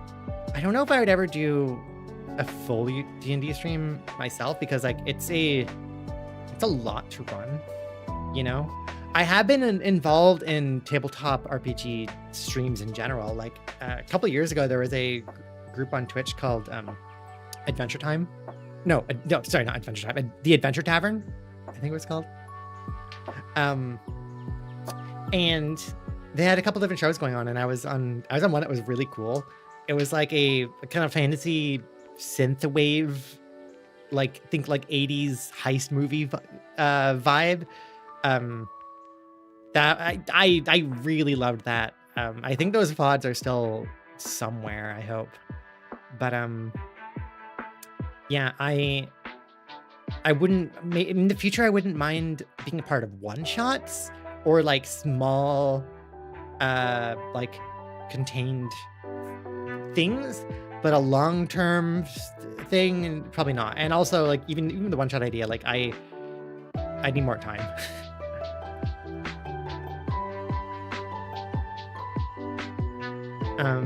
It's a lot of effort for sure, and someone or a couple of people would have to DM consistently. Yep. It's also like a completely different. It's like really more of streaming, like you're putting on a show rather than the way that I like to stream, which is I like to chat, and I like to just chat, I guess. Number one, do I like Splatoon? Yes, I do. Actually, I really like Splatoon. Any fun stories from my transition journey? Any fun stories from my transition journey? Do I? I mean, I think I do, but I can't think of any right now. I mean, a lot of it, I mean, outside of like what happens on stream and stuff, a lot of the things have been more like the small moments, I guess. Like in the latest video, I mentioned the thing with the car mechanic that like referred to me as a girl, like kind of like it just because I mean I was like wearing like a winter coat and stuff, and I was at a mechanic with my was my friend, and just referred to us as like the girls up front. So I was, and so like there was that. It was nice. I don't know. Bro, you kidding me that I can't do? You can't do targeted gifting. You can't do targeted gifting on YouTube. Like if I wanted to gift, if I wanted to gift something to latent, if I wanted latent logic right there to have a sub, I couldn't do that. Oh my gosh. YouTube, why? Correct. YouTube. Well, like I said, I made memberships just $1 now, 99 cents, purely for getting emotes. So I guess. What's that? YouTube pulled the most of the streaming tech team off to work on shorts. That is what. Oh, is that why? Like, it really feels half-baked. Like, it really feels like they actually got some really cool like foundational tooling in here. Like the staging thing with Stream, like the way that I could connect OBS into YouTube and have like be able to see my stream and stream health before actually hitting go live. That was cool. Also, there's no animated emotes, are there? Oh, well.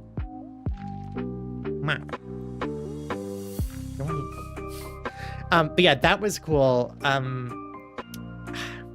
But yeah, outside of that, I'm really missing a lot of stuff. We stopped right in the middle of bringing you get to parody with Twitch, they can clone TikTok. Come on, YouTube streaming could be so much better. Yeah, the core mechanics look great, and then all the actual live interactions are stale. Yeah, no wonder Harris Heller went back. Just left my job a week ago, so maybe. Oh gosh, I mean, don't even worry about then like donating or doing anything. If you're like starting with money, like do not worry about it. Like, and that goes for everything. That goes for either like YouTube memberships or Twitch subscriptions or Patreon. Like that stuff is like first and foremost, take care of yourself before doing any form of like donation. You know? You like the beans? Yeah. Okay, I'm gonna have to. I will like adjust I'll like adjust the emotes to make sure that they work static, since I guess they're not animated. Yeah, like Grisma, just take care of yourself first. I mean, even still, like get to a stable place where you don't need to worry about it at all. You know, I mean, ultimately do what you need to, but yeah, no, absolutely no pressure. Also, do I love Monster Energy? Nah, I've never actually liked energy drinks. To be honest, like energy drinks had like a very big, particular reputation at universities, and like I think like I never got into.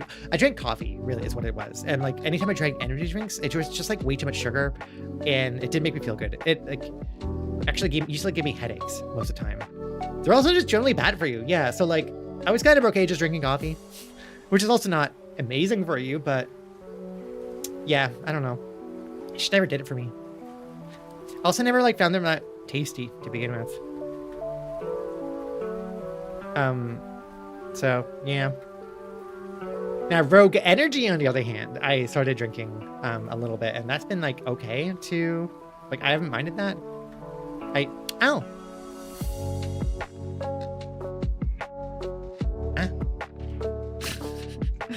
Well, yeah, I like yeah, Rogue isn't bad. Yeah, I have found Rogue drinks is basically one of those like mixed drink stuff, like Gamer Sops or whatever. But they are. Hey, are you okay? I'm okay. It's not actually a very hard hammer. It's just like a powdered drink. They have different flavors, but and you can control it, which is really nice.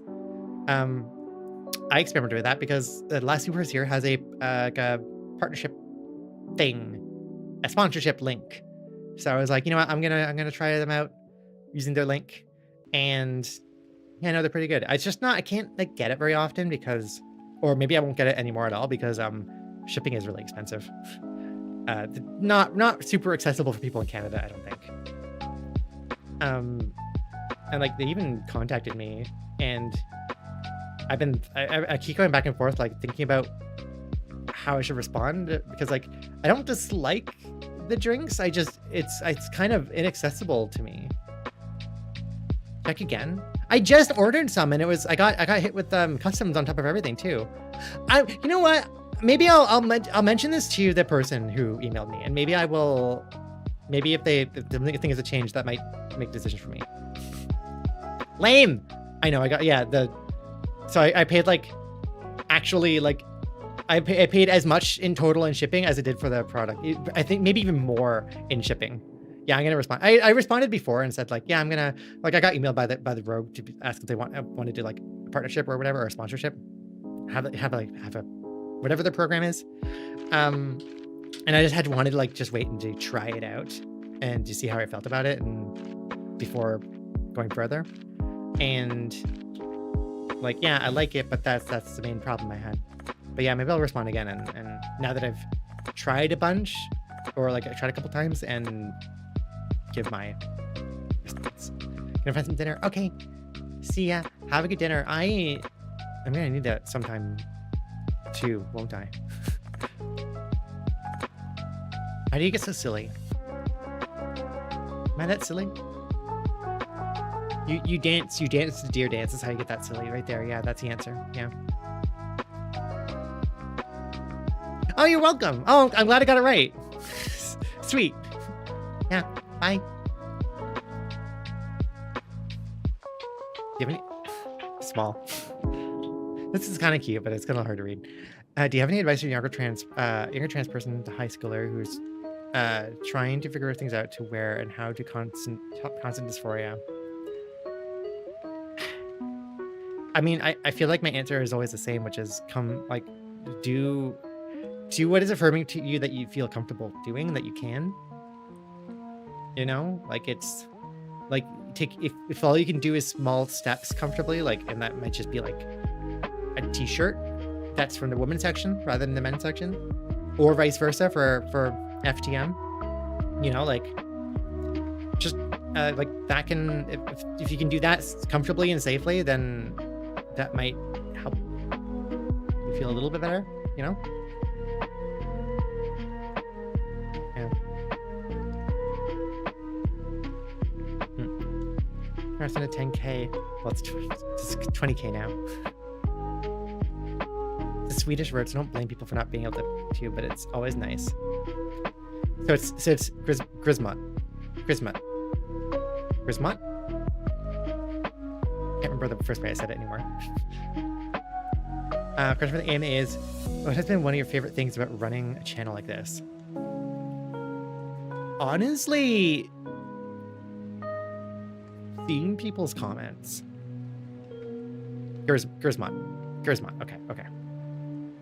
Yeah, honestly, the thing that I've liked, like my favorite thing has been seeing people's comments, which has also been like the most bewildering part of this whole starting to do stuff on the YouTube experience over the last year. Because like I mentioned in like one of the videos that like my expectation for what YouTube was like was that YouTube comments were a shithole, and that they were like, people don't read YouTube comments. Like that's the thing I hear from so many YouTubers all the time over the past like 15 years is like, yeah, don't read the YouTube comments. It's gonna like destroy your mental health because you get a lot of hate and you get a lot of flack about everything and whatever. So like, I was kind of expecting that because that's just the way that I've seen it. And I think that that's not true in a lot of spaces, but, and like, certainly I know people who've had shitty experiences with YouTube comments, but like predominantly for the most part,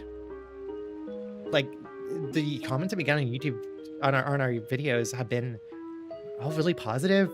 Like they're basically all of you in chat, right? They're just like sharing like what parts of the video meant to them, or how certain things resonate with them, like sharing their own experiences, or like saying that like, oh, this really helped them, made them feel better. And it's just been like really, really nice. It's really, really cool. So, yeah.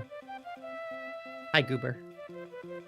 I think the space you create reflects who you are as a person. I think that's true. And that's something I've seen more and more of, not in just our spaces, but like in others as well. You know? And like it's very I think that maybe it really helps that the way that we make our videos and the way that we hold ourselves in our videos is very true to how we stream as well. And just very true to like, I don't know who we are. Like, this is not like, this isn't like a persona or anything that I'm putting on. This is really just me. like in streaming as a VTuber with like a character model that is like physically different from my real body. This is also feels even more true to like just who I am that I get to share and do. Like maybe like it's still a specific subset of who I am, or at least a different context of sharing who I am. Like I actually don't get to be as comfortable and like freely able to just say things and talk about stuff IRL than I am on stream. Like streaming is actually like, streaming tends to be like a very like safe space for me, and I say a very comfortable space for me. That I feel like I have the least amount of restrictions on myself. So that like if you ever talk to me IRL, whether it's in like a voice chat or anybody who's ever met me IRL, I tend to be like a much more reserved, quiet person. Because that's just I kind of more naturally what I fall back into. But like I'm not like a different person. I guess outside of tutorial stuff, I suppose. But like, yeah, I don't know. Like if you're unhappy and toxic, that reflect in your space you create. Yeah, it's one of those, right? Which, yeah.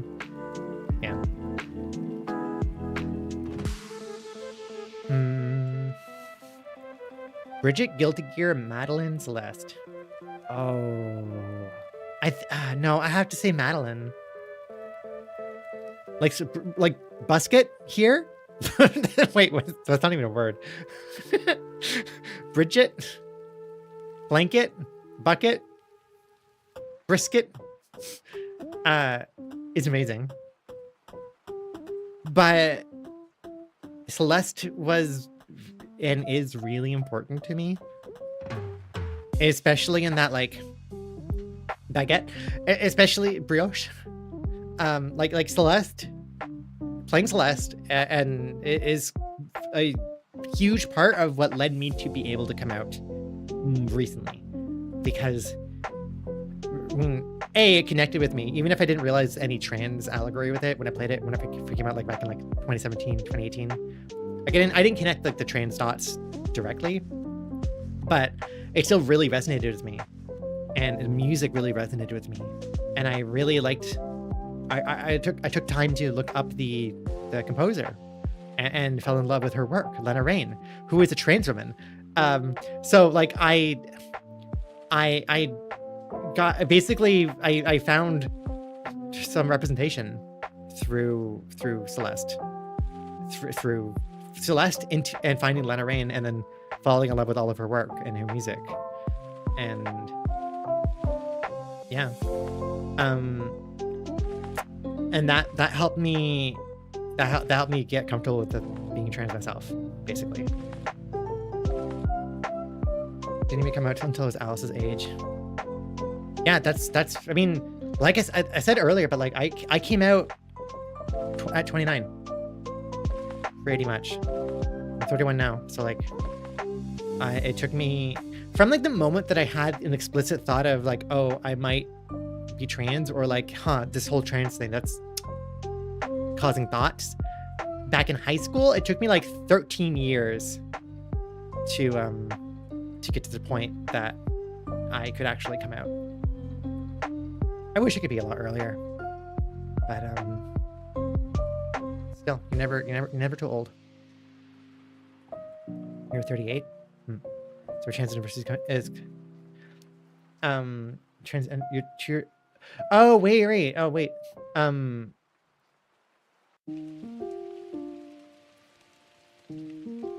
Wait, what did you say? Oh, it's so hard. So part of the reason why it's really, I said this before, but like it's really hard to keep track of multiple messages on YouTube chat.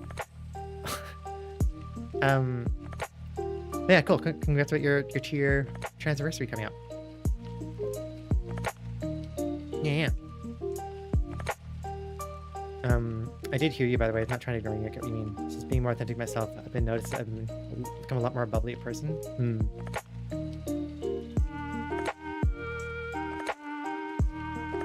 Also, yeah, we don't... I mean, like... I guess I don't have an age rule specifically in here, but like generally it's good practice not to dox your age with things online if you don't need to. That being said, there is an aspect of like in this conversation, and especially in sharing, like when people come out, I feel like it's actually good and important for people to share that like people can transition at older ages, other than like, you know, anything past high school, basically. So I think that's okay.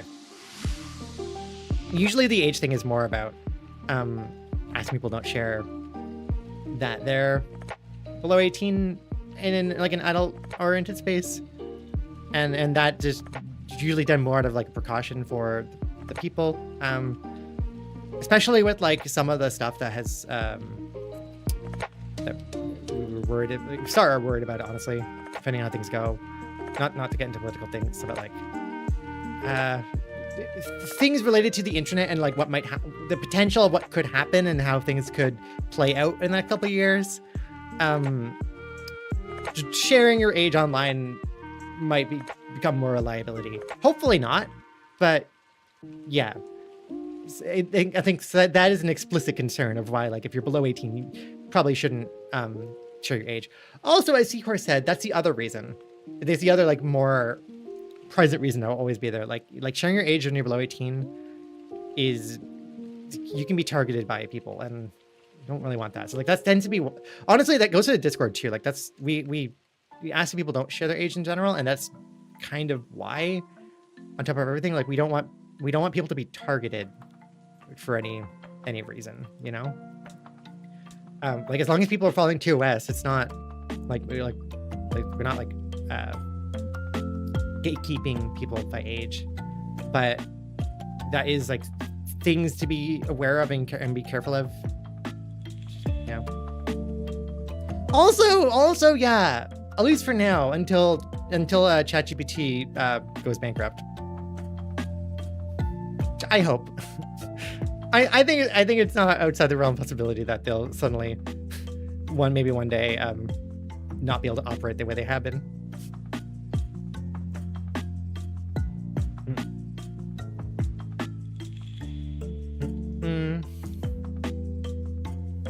Yeah, Axolotl, yeah. Do you have a pet? I do. His name is Socks. We have a cat. It's actually Sky's cat. Sky's cat that they moved in and now lives with us here. But he's very cute. He'd be kind of a jerk sometimes, but he's mostly very cute.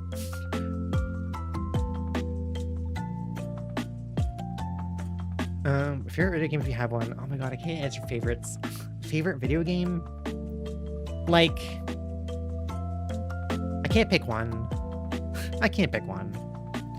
I'll share like a couple. Monster Hunter is up there. Monster Hunter is a pretty favorite video game. Also Outer Wilds. Like, Outer Wilds was a beautiful game. Like, I adored that one. I'm Majora's Mask. I grew up with Zelda. I now actually more like playing Zelda randomizers.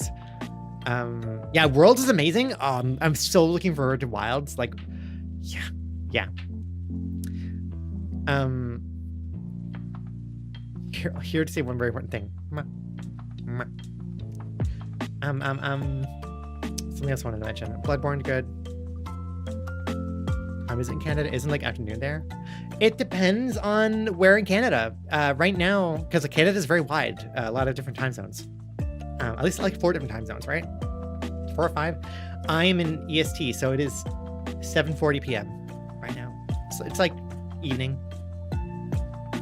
Hollow Knight is up there too for me, actually. Hollow Knight is up there too for like top games. And Kingdom Hearts is a top series. I adore Kingdom Hearts. One of my first like YouTube videos ever, when I was starting out, was a video about Kingdom Hearts Chain of Memories.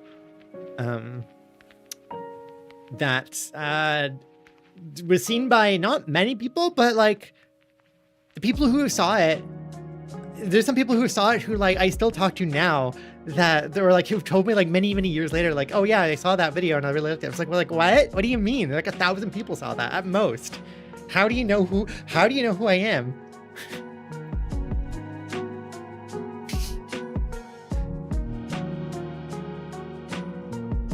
I know. The Kingdom Hearts lore is a mess and I love it. I love it so much. I could sit here and info dump about Kingdom Hearts lore as well. I can explain all of it if you want me to. We could spend the next like 2 hours of stream, me just like bringing up all the different concepts. It'll be a blur.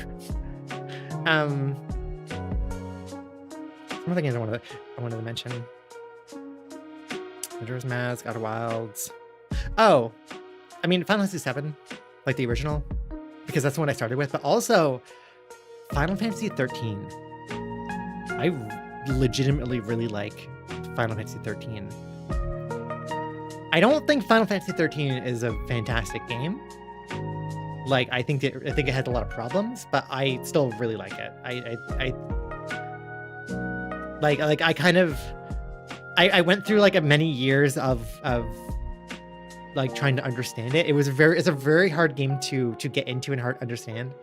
But like once you pass that, and once you get into it, it became really cool.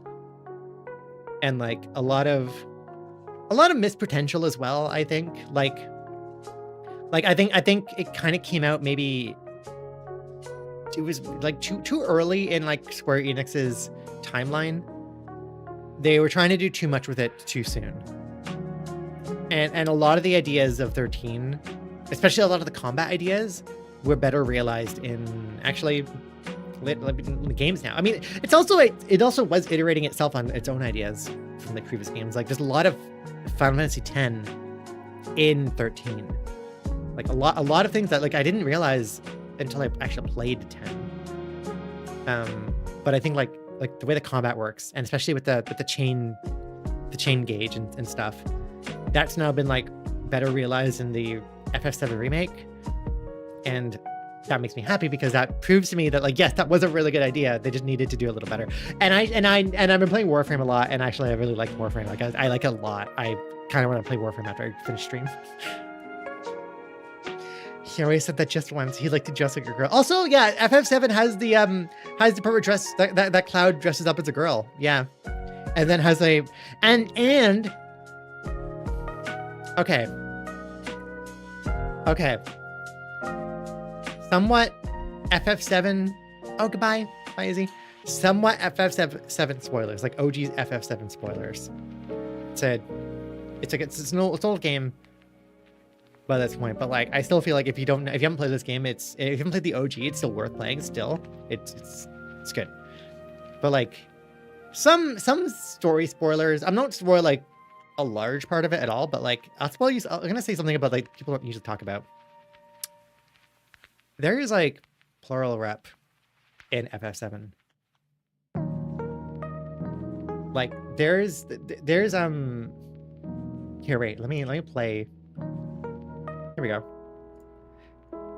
There's some plural and system stuff happening in FF7, or at least like you see some things of like very interesting identity, like internal identity, like crises going on.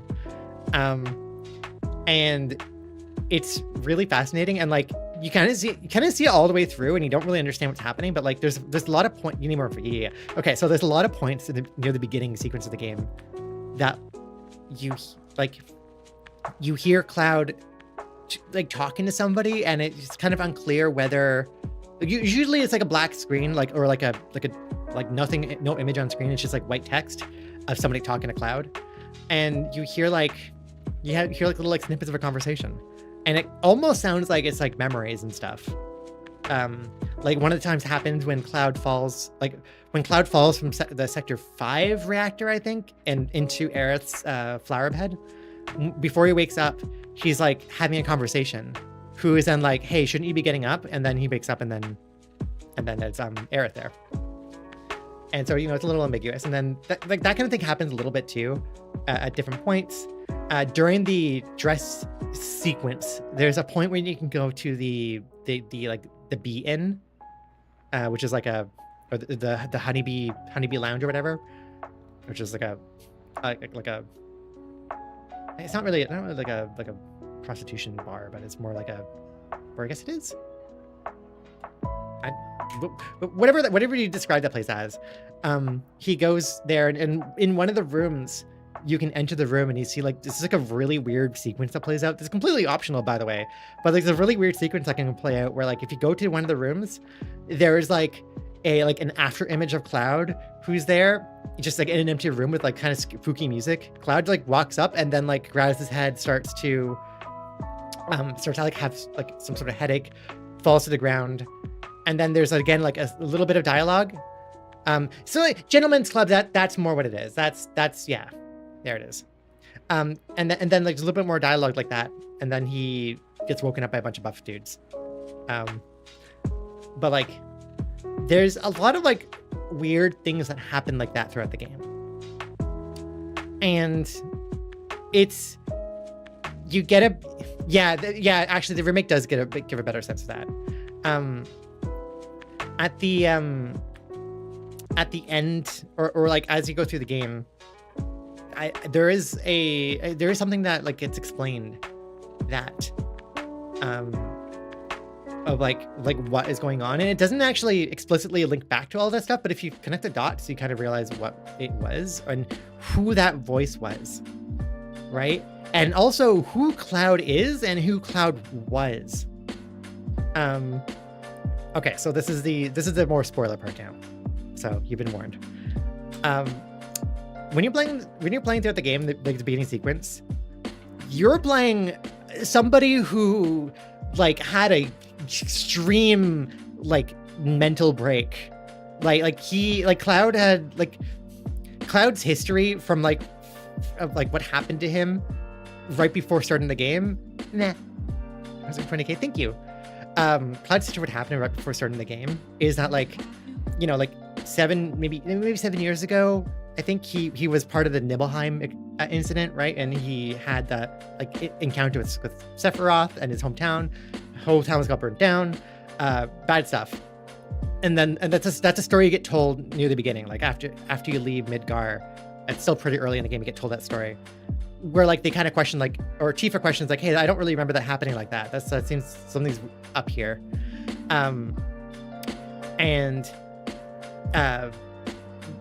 What you learn is that like actually what happened is Cloud wasn't there the way he said he was and the way he thought he was. There was somebody else, Zack Fair. Zack is who was held the Buster Sword. Zack was the 3rd or 2nd class soldier or whatever, I guess at that point he was 1st class soldier, right? Who like was part of that incident and was doing the actionable things. Cloud was just like a grunt soldier. Cloud wasn't a soldier at all. He wasn't in the soldier program. And you see this more a lot in like Crisis Core, like that actually goes over the incident, right? But like what happens is shit goes down. Zack and Cloud both get kind of captured and get kind of like experimented on for 7 years in like Mako tanks by Hojo.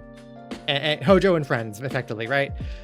So they get exposed to like huge amounts of Mako, and then 7 years later they're able to escape and they get out, and then they try to get back to Midgar, but they aren't able to make it. Zack splits off from Cloud. Like Cloud is like not barely conscious. He cannot talk. He is like deep in Mako poisoning. His body couldn't handle it for that long, so like he is like nearly comatose, and Zach's just like trying to bring him back to Midgard just to like get him somewhere safe. But they get caught. Zach goes off to like buy Cloud some time. He perishes. Cloud finds his body, like is super upset, crawls his way into Midgar, and like Kiefer finds him at the train yard, right? Like just like kind of like half dead and like just really messed up, and Tifa recognizes him, and like in that moment Cloud like suddenly jumps up and is like suddenly fine. And then from there, that's basically right around where you pick up the game. So you see Cloud right after that happens, where he just had this like all this shit happened to him, and he's going through a mental break, and his best friend dies, and then he just like suddenly doesn't remember it, and also now he thinks he's actually a first-class soldier, even though he never was, and that's what he tells everybody, that he was in the soldier program. So like what happened was Cloud interjected Zach. Like Cloud thought he was Zach, and Cloud's psyche was destroyed, and he filled it with Zach because the last thing that he kind of had in his head after Zach's passing was that he needed to like carry on Zach's legacy, his living legacy, as was mentioned right there, right? So he's effectively playing out as if he's Zach, and he's effectively living out Zach's life. And the person you're talking to throughout the game is effectively another part of yourself who is kind of more an observer, seeing what's happening, and is, like that's my like interpretation, I guess. But I mean, that's all. At least the ending part, like connecting it to your interjection, and plurality. But I mean, plural representation. Final Fantasy 7. It's kind of you get like internal dialogue with another active agent in your head between them, and part of what happens at like past the halfway point is Cloud coming to terms with this and like rebuilding his broken psyche, right? There's a whole part of him rebuilding his broken psyche and putting his parts back together, right? Anyways, sorry, that was next question. I'll stop info dumping, ranting about FF7, but I do really love FF7. For the AMA, where should I post pictures of and short videos of my cats to show you? The Discord. We have a Discord server, which you can find a link to on stream, on our Twitch channel. Yeah, no, you always put to the bloody ringer. Yeah.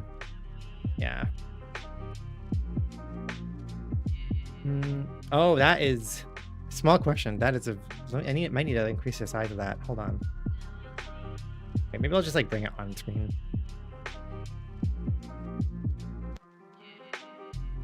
Here we go. Small question. What do I do when I'm curious about the other gender but not decidedly trans? In my case, I can't stand my masculinity. I don't like being a man, but whenever I consider becoming a woman, I learn about their struggles with their respective features. I'd rather not deal with back pains or periods, so I'd at least be non-binary. There are times when I feel like I'm becoming feminine, at least. So what do I do? It's not like I can just temporarily transform into a girl and check out how I feel is one, right? Just can't stand the idea of anything sexual. I already plan on getting castrated in the future. I don't plan to raise skinny kids of my own, so there's a chance that I'm trans. But in that case, I would still prefer not to have sexual functionality. Gender is non-binary, and like there's a lot of there's not like a, you don't need to be one or the other. You can, like, gender fluid exists, bigender exists. Like there are many in-betweens that you don't need to like yeah, like I mean, I'm gonna take this as sounding like the person is not like, is struggling with the idea of like feeling of like going completely the opposite end of whatever spectrum, if you want to imagine like gender as a single line, which is not, that doesn't really work for describing gender, but like just for illustrative sake, say you're over here, and then you're thinking like, okay, to be trans or transition, I have to be over here, or maybe like right in the middle, and neither of those really feel like your work, but like anywhere, like there's not just those 2 points. So it's like there's a whole spectrum, you know. And you can start transitioning in different ways, and like if you don't like how it feels, if things start to feel not great, you can stop, or you can dial back your dosage in different ways. You can, and there are also, actually, I don't know as much about this, but like I know there are also different things you can take that could be worked into HRT regimens that that can prevent breast growth, for instance, if you don't want that. If you want some effects but you don't want the other ones. So actually there are some ways you can kind of do that.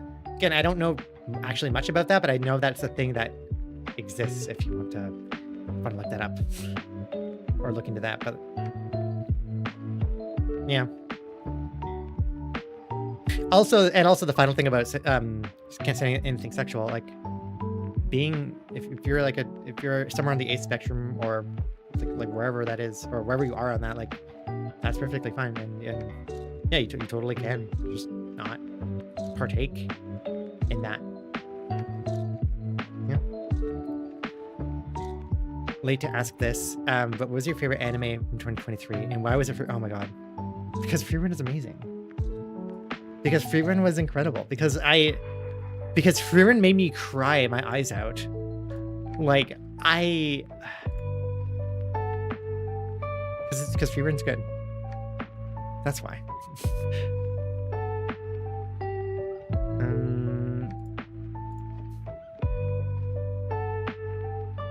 Wait, aren't you? Huh? I thought you were one of the characters from the skits of the other trans VTuber with red and purple hair.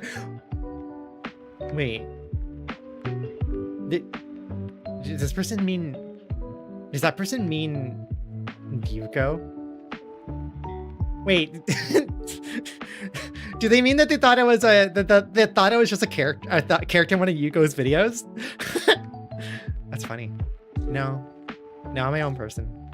I'm not from Yuko at all. Like, we collabed on some stuff, but yeah. Yeah, I think they mean Yuko. That's hilarious. That's actually hilarious that some people might think that like I'm just like I'm like a character in the Yuko video. And then they come to this channel being like, wait, what the hell? Like just this was just like a background, like a side character in like a skit video, but they have their own channel. Like, what's going on? They like have it. She's like, yeah. No, I didn't get my shovel back. No, I didn't. I see, the problem is that like she knows where I live, I guess, but I don't know where she lives, so I can't just go get it. I have to wait until she breaks in my house again and hope that she brings my shovel, and then I can steal it back. I'm not as good at Yuko with voices. I wish to be. That'd be cool, but no. Also, bye. Good night, Rinconzo. Good night. I'm glad you're able to catch stream. Yeah. And Free Run is a very good anime. Free Run is a very good anime if you want to watch it. It's the way, for so many reasons, like the way that presents magic is like honestly beautiful. Beautiful on the level of like that I really liked Ancient Magus Bride.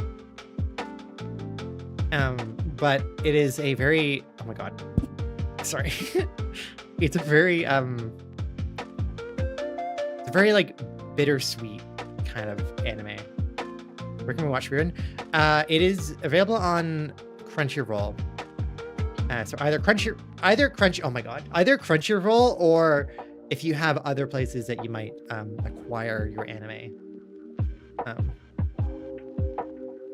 Yeah. I saw the video. It was caught in an exploding. Oh my god! The video. The shovel's probably destroyed, isn't it? I have seen Sword Art Online. Yeah, it was okay. I never got too big into Sword Art Online.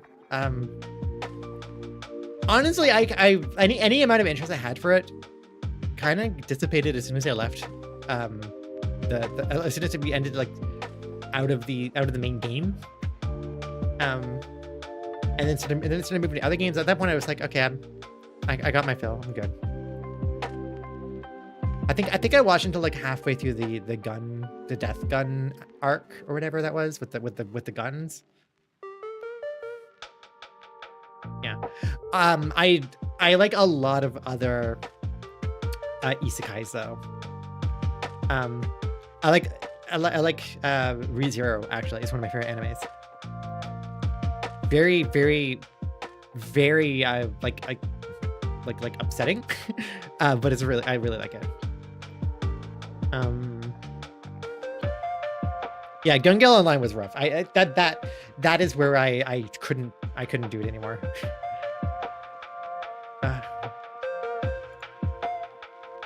I love isekais. ReZero is so good. Like, oh my god, a new ReZero is coming out soon too. Like actually like in a couple months.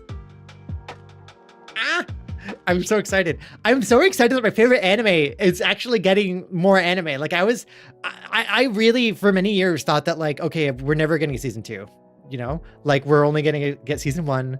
We're going to leave it at like, oh yeah, Subaru saved the day and Rem is, you know, who's Rem? But no, we got season 2 and season 2 was actually like phenomenal. And they did just such a good job with it. And now ReZero season 3 is coming out and like September, October, like around. And there's like a movie, like a theater showing of it. And I think this next coming up season of ReZero is gonna be really cool. So, oh my God, Seahorse, oh my God, you need to watch season 2. Seahorse, I will watch season 2 with you. I will, if I have it on Blu-ray, if I lived near you, I would come over and be like, we're watching ReZero. No, I wouldn't do that. but it's I really like it. It's better than season 1. Yeah, you should fix that right away. Yeah, that would be awesome. I would like that. I wouldn't force anything on you, but like that would be fun. Have I watched Oshi no Ki? I don't think so. I think that was one that I wanted to watch because I recognize that name. No, I haven't. I think I saw. No, wait. Do I want to watch this? I think I saw this around, but I haven't watched it. Why did I know about this? Is this the VTuber one? Oh no, wait, no. Is this the VTuber one? Hold on. Oshi no Ko is what you're is the one, right? Isn't what is this one? Do I know what this is? Maybe I don't.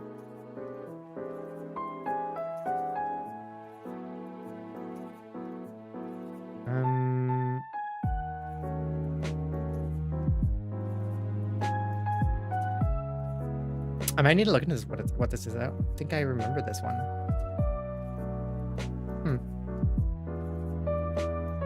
Just stream my stuff from what I've heard.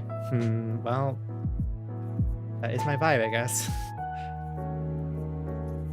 Not really the violence and blood and trauma that gets me. It's the oh no. What do you think of Deer Girl anime? It's fantastic. It's chaotic, it's confusing, and I love it. I actually haven't watched Castlevania. It's also an anime that I need to watch. Again, small. My like slideshow thing is. Wait, maybe I can zoom in on. Wait, hold on. Maybe I can like. Oh, that was all zoomed in. Maybe I'll do this. I'll just. Here we go. Perfect.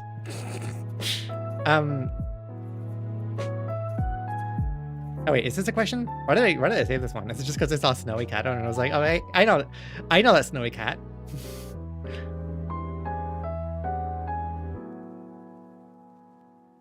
Okay, well, thank you. I'm glad you liked the video. I like the stuff. Random question, but do you have a favorite god or goddess from the Greek pantheon? I don't think I have a favorite one. Like possibly if anything, Artemis.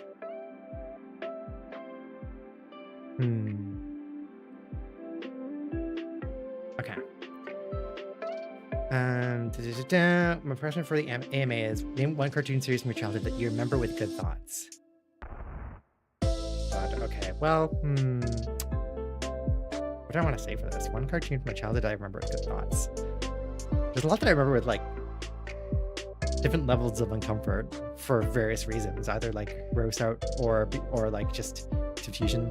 Like Cat Dog. Anybody remember Cat Dog? Or Cow and Chicken? There's a lot of like confusing cartoons from my childhood. Also Gadget.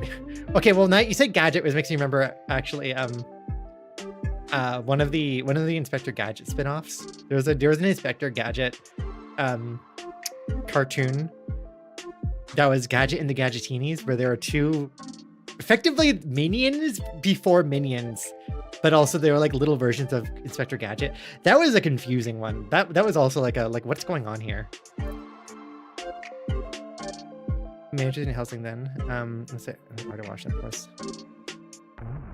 Yeah, Cat Dog. Cat Dog. I usually have a better answer for this, but I can't think of one right now.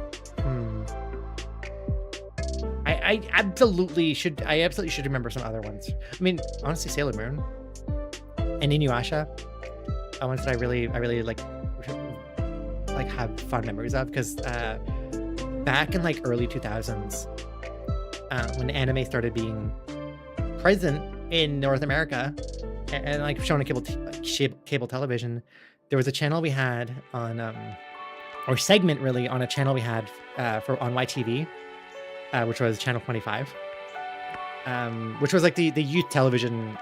That's where like Fairly Odd Parents and SpongeBob and all that would be shown. But usually on like Friday nights and sometimes on Saturday mornings after a little bit, there was a anime segment.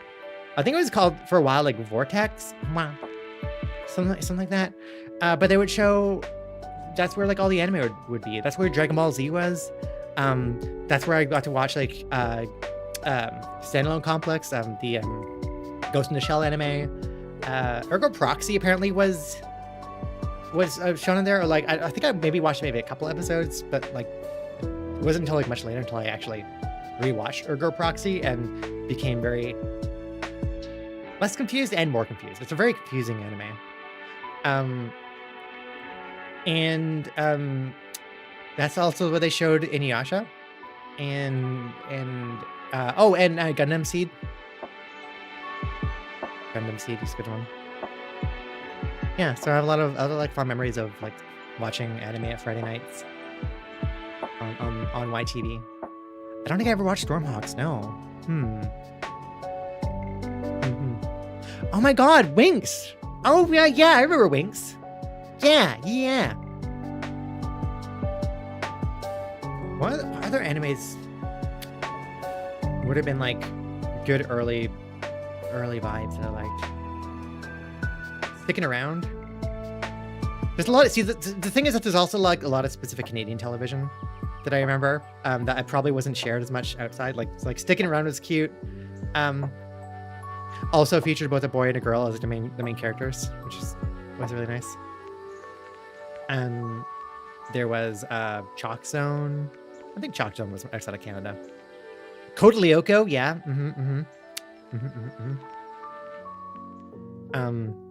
Also, and that reminds me of like Kids Next Door. Or was that's what it's called, right? Agent Kids Next Door, something like that. Totally Spies, Cardcaptor Sakura, well, like the dub.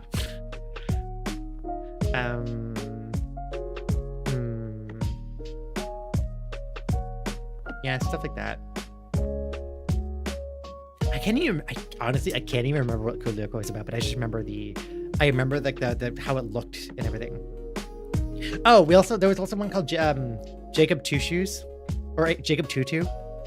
Jacob Two Shoes. There was like a kind of French Canadian one. Oh, I have a good answer actually. Oh my God! Wait, that's Roxy. I'm an idiot. That's my answer. The answer is Digimon. Like Pokemon. I was kind of like about for the cartoon. Like it was okay, but Digimon, I was really big into Digimon. Digimon was my favorite thing to watch, especially season 3. Season 3 I adored so much. Like it gets like really deep and really dark in season 3. Like season 3 Digimon deals with like depression and grieving and suicide and a lot of like really intense themes, and like it's like wow. Reboot was also really cool. Reboot was Canadian, yeah. Reboot was a Canadian, one of the first 3D or CGI shows that like was also really fairly well done. They did a really cool thing where like the first season is a very serialized. First season of Reboot is very serialized. You know, it's very like, you know, each day is a new, or each episode is a new thing. Like oh, the Cube game comes in, and they got to play the game, and then they did the thing, and then afterwards everything's back to normal. Like it's kind of like, you know, like what's the thing for this week? Season 2, they start to go off the rails a little bit and start to get a little more intense, and then it ends in like a really like big way that shakes things up. I actually was it. Yeah, I know. Yeah, it ends with like the main character Bob, the Guardian, like being basically lost, and then the season 3 starts, and it's like everything's different, and then it gets even like more different, and then it becomes like almost like a different show, and they do like a whole like almost like a pirate thing, like space pirates, like surfing the net, and it goes places. It's actually really neat. It's a really good like example of a show taking like the kind of like a serialized you know, like more like kids show format that's very like I don't know, for kids, I guess, and plays it safe, and aging the show and the context of the show up with the audience that's watching it. Like it was really, really cool. It's a really cool progression. Like I want to rewatch it. Actually, I watched it a little bit ago, and I want to rewatch it again because it was yeah, it's good. I highly recommend it. Yeah, Megabyte Blast Bob's off in the web. Yep. Season 4 is Matrix and Andrea searching for Bob in the web. Yep. And then season 5 was like split between 2 movies. And then the unfortunate thing, the really sad thing is the studio basically ran out of funding, and they didn't continue past a really big cliffhanger at the very end of the show, and then it was never finished. And that's all we will talk about for Reboot past that point, because nothing else exists past that. They didn't try to reboot a couple years ago. That didn't happen. That was yeah, it went gritty before being gritty was the popularity. So yeah. For Fun of Sadness, yeah, I know. Also, yes, if you're dipping into movies, The Last Unicorn is one of my favorite movies growing up. That and Secret of Nim. Both of those movies messed me up. Absolutely. Both of them have like things in there that actually like are kind of like borderline disturbing, and like I didn't have the mental capacity to process when I was a kid. But yeah, Tawny, the last season of Reboot was actually 2 movies split into episodes. And yeah, like whenever I think about the Last Unicorn, I think about the tree, which is it's a thing that happens. It's certainly a thing that happens. And when I think about The Secret of Nim, I think about honestly the kids in the house that's sinking to the mud, and they're like desperately trying. They're like trapped in the house and they can't get out, and the house is sinking and they're gonna drown. And and like the people outside are desperately trying to like winch the house out of the mud to keep them alive, but they're like not. Yeah, that movie is really intense. Anyways, also yeah. Oh, if it's late, thank you for hanging out. Honestly, thank you everybody for like hanging out so much and like chatting and all this. This has been, I mean, I've been streaming for 4 hours. This has been a really fun. This is really cool to do. I hope you've had a good time. I'll keep going through the little questions, but I probably do need to eat foods at some point soon.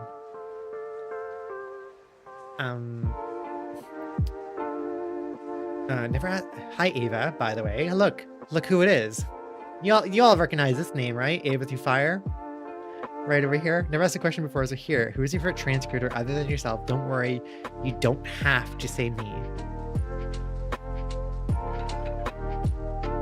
I said before, I really like Lena Rain. Lena Rain is a very like her work changed my life and really helped me. And just her being like her, just I don't know, like she's just really inspiring. Lena Rain is Pog. Lena Rain is so Pog. Yeah. Like I do not think I would have been able to come out like when I did and like as comfortably as I did and comfortably with myself. I wouldn't have gotten to this point if it wasn't for her work and just like her being like just, honestly just the representation I really needed. Like I didn't have representation for many years, and like finding her and her work also meant I found representation, and that turned out to be really important to me. Yeah. I cannot imagine anybody hating Lena Rain in good faith. Like her music is genuinely really good. My favorite streamer in general, so forgive me, I am biased. Aw, thank you. See you on Twitch. Bye. Yeah.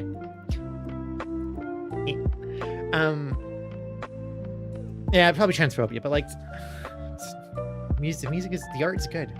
Abigail Thorne is also cool, yeah. Also I'll throw this, I mean Ava, yeah, I do Ava's cool. But like I'll also throw this in as like other trans creators who I really like. And this one's a YouTuber. Lady Emily. Lady Emily is really cool. Like I really like her videos. I found her like a couple years ago now, and just completely just like I started looking for like videos and stuff. I just found her content and I really liked it. And then afterwards found that she actually knew who I was somehow, which was very confusing and I didn't expect, but I was very cool. But like, yeah, Emily is awesome. If you don't know who she is, if you haven't watched her videos, she does like really fun and good video essays. I think she's working on a video now, and like maybe in the next little while. I don't know when, but like obviously I don't know when, but I mean she's still doing stuff. She's like me, she also takes a long time making videos. I relate to that. She has a really good, if you've ever been curious about what Berserk was, like the manga or like any of the anime adaptations of Berserk, she has a video on Berserk that genuinely is what got me to start reading Berserk and like helped me get into it. So I highly recommend that. And I highly recommend her latest one on gorillas is really good. Also not Yuko. Oh no, Yuko's, I mean I already shouted Yuko out. Yuko's fantastic. Wait, Yuko sent you here from Twitch? Hi, hello. Hello, how's it going? Yeah, I'm doing a YouTube stream. Just a YouTube stream. Expect raid from Yuko. Hi, Yuko sent me. Oh my gosh. Wait, YouTube doesn't have raids, does it? Is raiding a thing on YouTube? Just arrived here. She referred us from Twitch. Well, hello. Well, that's cool. Hi, we've been chatting and I've just answered some questions and like chatting about stuff. How is Yuko's stream? Hi. Yeah. I've Yuko got in contact with us like at this point a couple months ago now, and we did some videos together. I want to include her in a video on this channel soon. Yeah, no, she's really cool. Yeah. I originally found the stream. I organically found the stream not from Yuko. Hi. Hi. Yeah, no, it isn't, but it's, she sent us a link. YouTube is basically called live redirects. They're disabled by default, but can be enabled. Ah! Wait. Where is that setting? Do I have that setting disabled? I guess I probably do, don't I? I went through all the settings. I didn't see anything like that. Oh yeah, see, Last Seahorse is here too. Yeah. Well, that's fun. Live redirects. Disabled by default. How do I... She literally gives a hyperlink in Twitch chat. Oh, night. Hell yeah. Wait, YouTube live redirects. How to use YouTube live redirect. Customization, redirect. No, how do I enable them? Change YouTube Studio settings community. What? Hold on. Let me go to my settings to look for this. Yuko's awesome. And like, okay, if you want like YouTube streams, like Yuko does YouTube streams a lot better than I do. I'm just like a one-time special thing. I usually stream on Twitch. Yeah. Video idea collab between you and Yuko where you try to speedrun Minecraft. We did want to do a gaming thing one day. That's not fair though. I know Minecraft. I know my way around the block. That was a really lame joke. I'm sorry. I'm sorry. That was but no, I'm playing I haven't played Minecraft really in like a couple of years, but I was playing in like the beta builds of Minecraft. You didn't say that? Oh wow, the delay is really bad.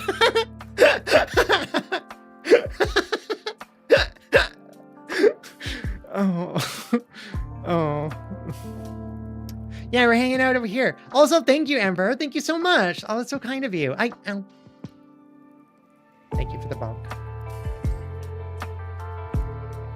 That was for the donation.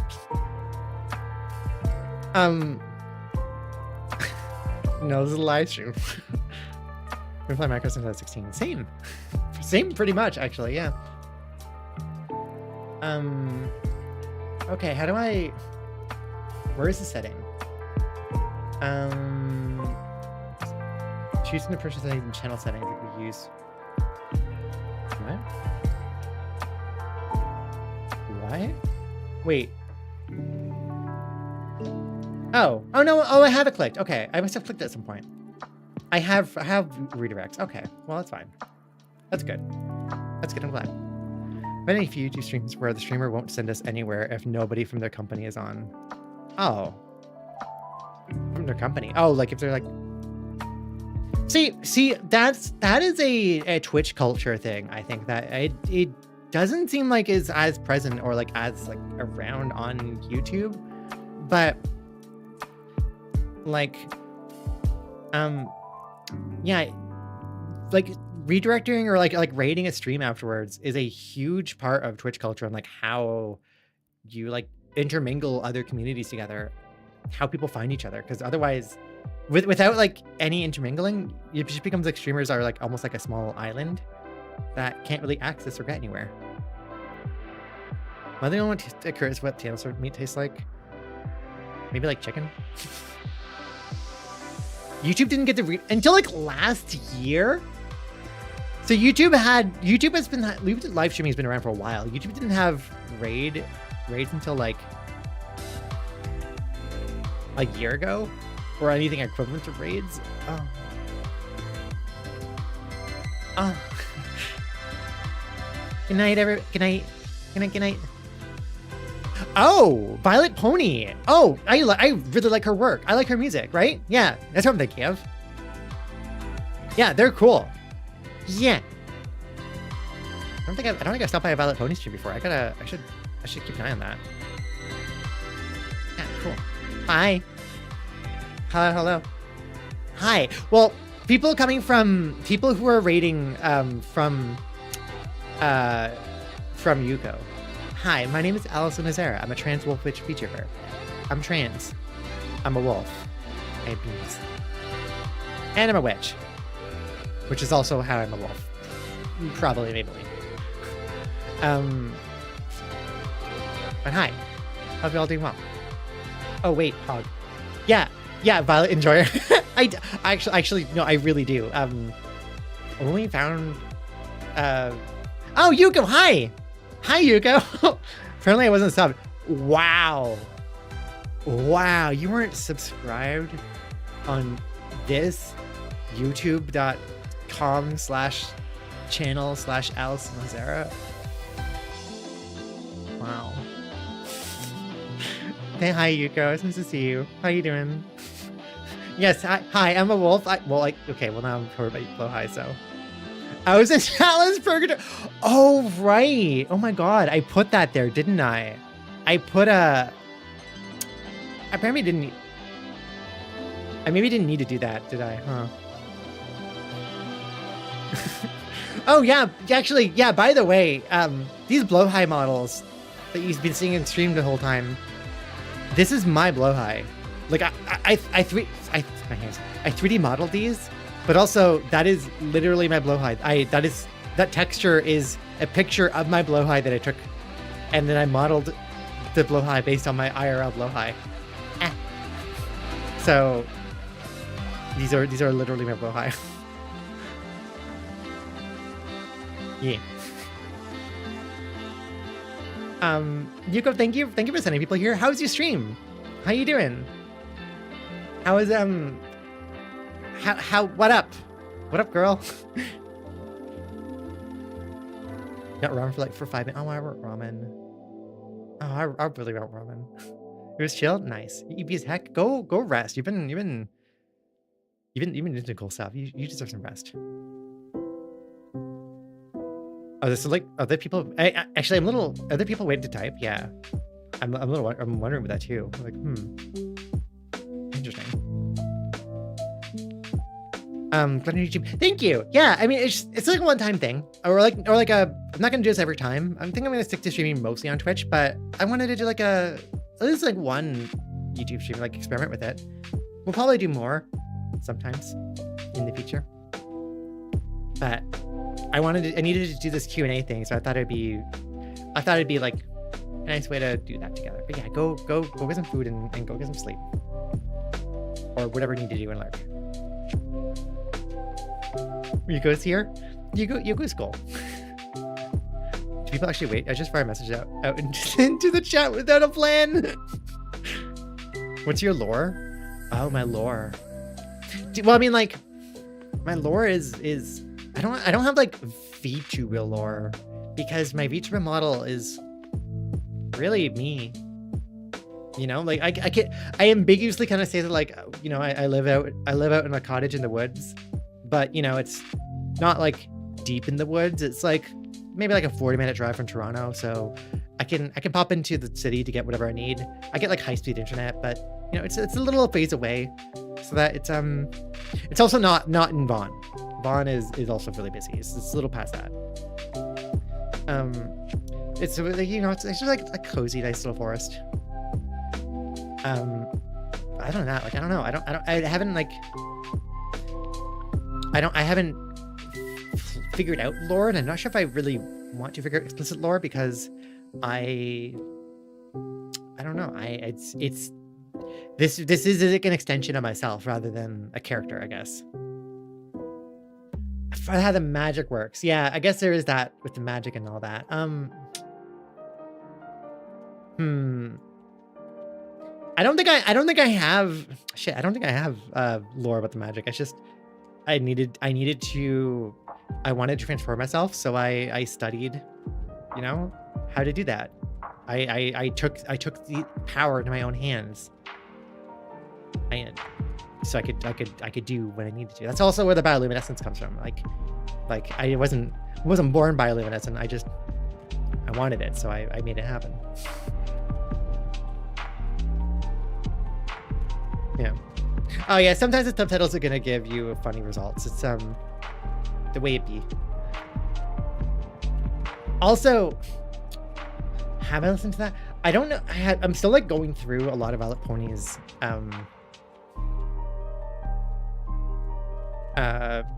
discography, I guess, or like music. I feel like I must have.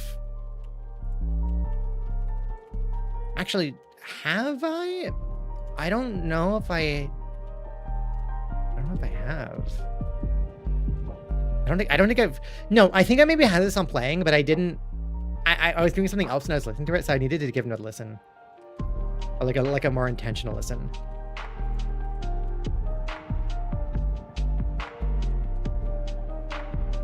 When I started listening, the previous album I really liked, the Lonely or Loner Paradise. I was Loner over Paradise Valley, yeah. And then was going through some of her other work.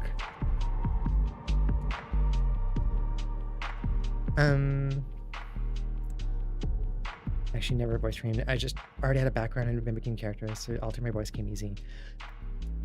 Like learning how to do character voices is seems to be a good way to. It's like practice your range, right, and get a good amount of range. Do you read books? I don't read enough books, but I do like reading. Okay, what's your favorite genre? Can you recommend any good books with trans representation? I need to read now. I honestly, university kind of killed reading for me after a couple of years, because like I wasn't able to like, I don't know, have the energy to read on top of everything else, especially because like a lot of what I needed to do in uni involved a lot of reading as well, like already.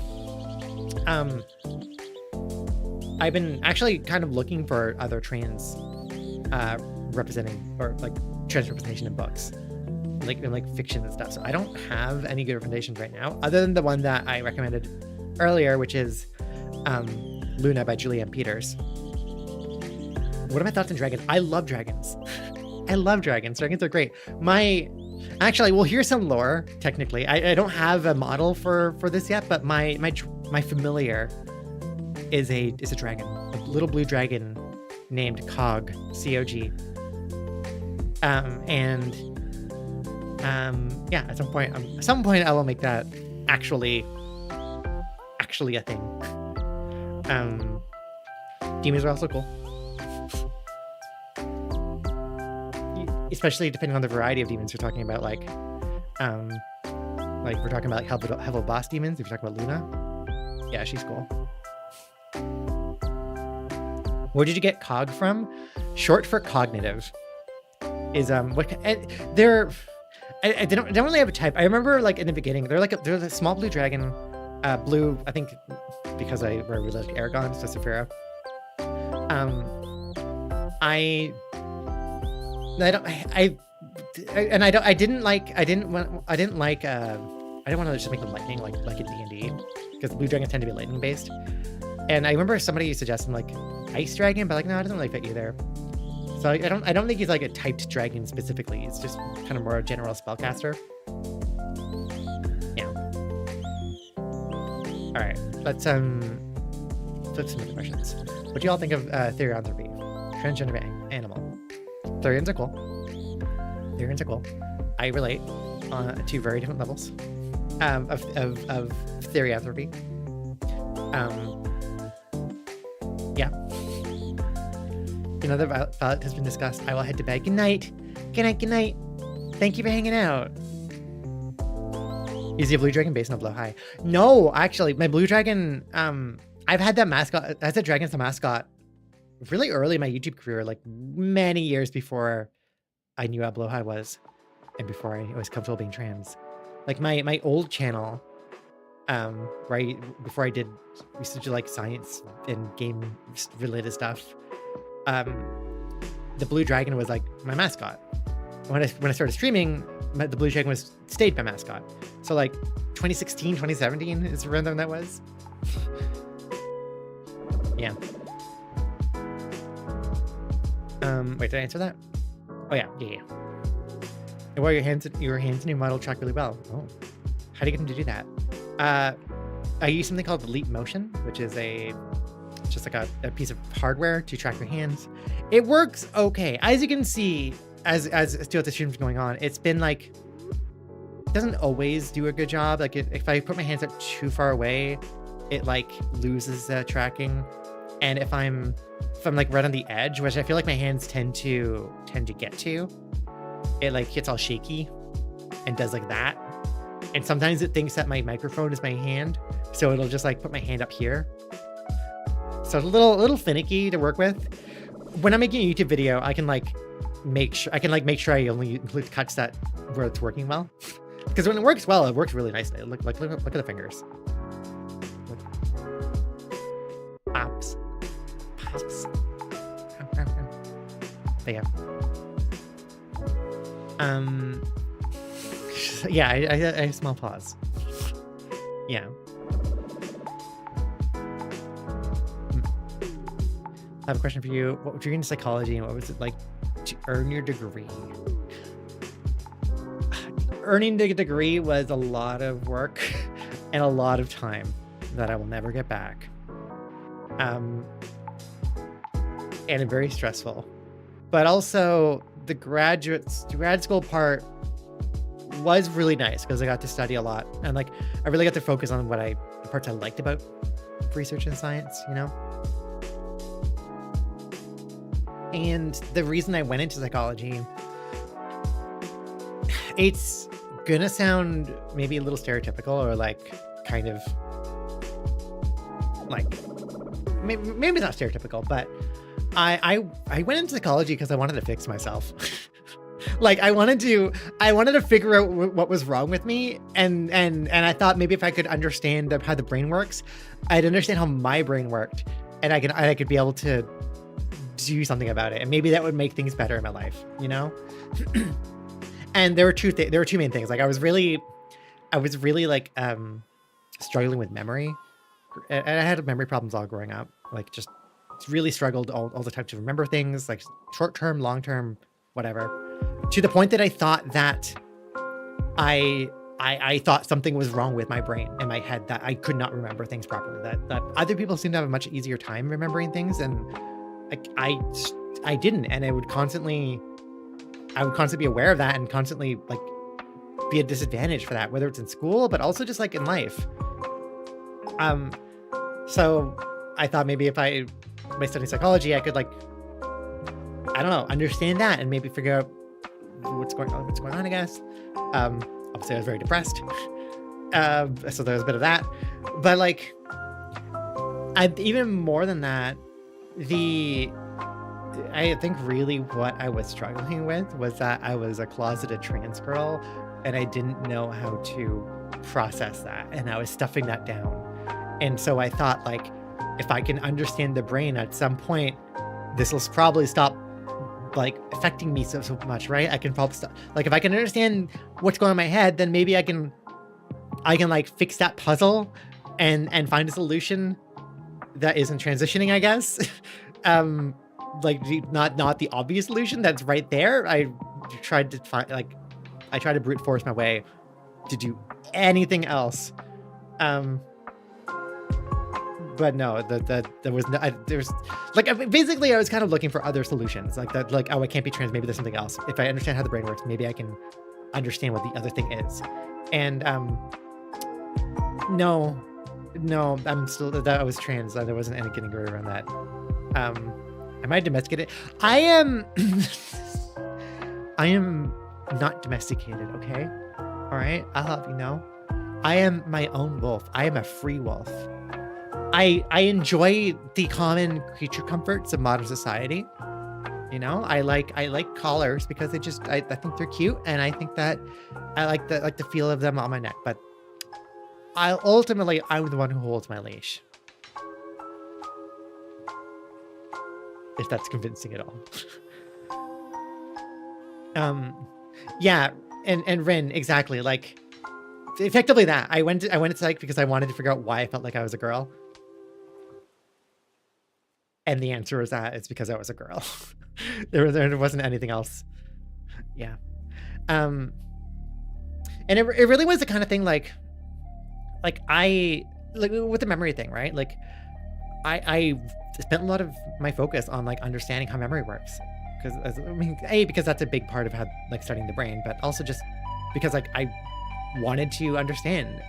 And through studying psychology and like in neuroscience and like understanding, I took specific memory courses that were like on the neuroscience of memory and like different cognitive neuroscience models and stuff, and they were all like really cool, and I learned a lot, and I absolutely have a much richer understanding and perspective of how memory works. And like I in a way I kind of did I need it. Why doesn't it hold on? In a way I kind of did do what I set out to do. I found solutions that could help me along in certain things, you know. Sorry, let me grab something. I totally forgot to bring something over into the scene. There we go. But like, so I found some answers. Like for memory, one of the things I was like always really struggling with is like that the fact that some people had like really good memory and other people had really bad memory. And was it that like some people were just much better at memory than others? Like are some people just born better able to do things, you know? Or like am I just cursed with bad memory? And in studying, and especially like thinking about like trying to understand what photographic memory was, because I always heard that term and never understood what that meant, right?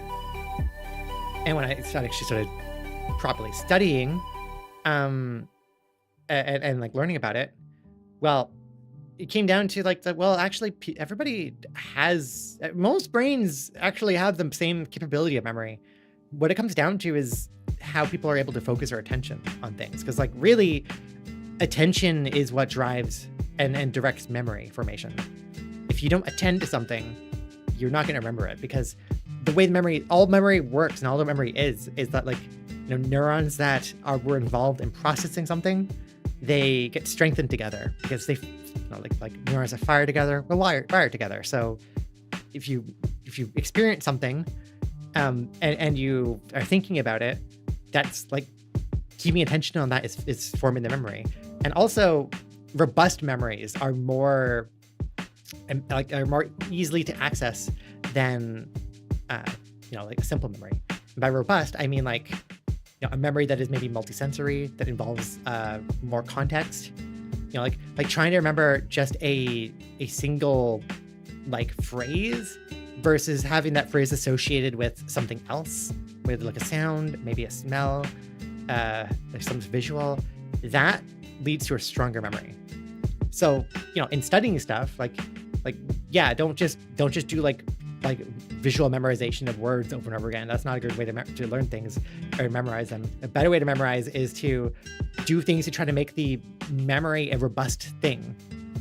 Because ultimately memories are just networks of neurons that are connected together, and the wider the network, the more access points you have to touch get into the memory and reach it.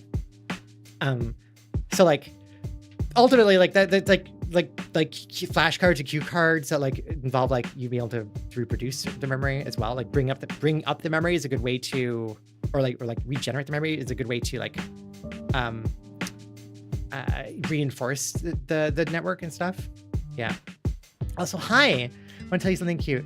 We're starting playing Genshin and Lisa kind of reminds me of you. Oh, really? Let me just phrase with me absolutely. Oh, I'm sorry to hear, but I don't know that character. I never played Genshin Impact. Genshin Lisa?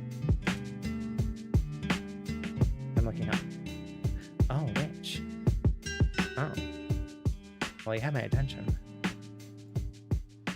I mean, yeah, she's pretty cute. Cute.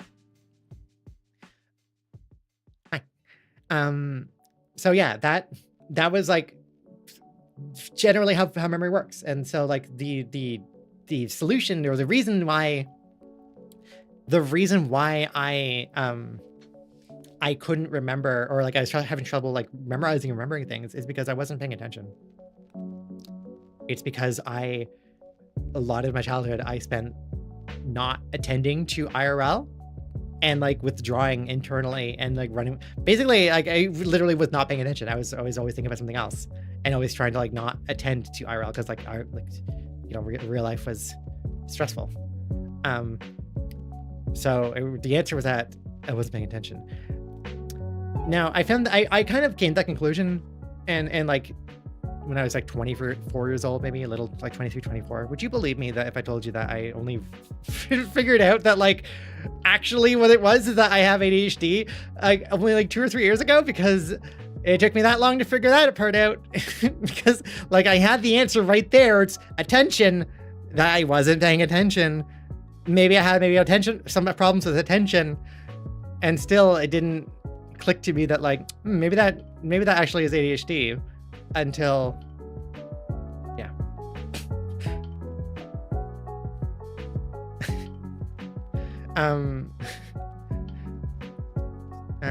I can't remember a random song I heard 7 years ago and not my friend's bar mitzvah. The other thing about memory is that forgetting is actually like a vital part of memory. Of like that is part of the function of memory, is that your brain prunes away details and prunes away things that can be forgotten about. Also, when you remember something, you're not replaying a thing, you are reproducing a thing.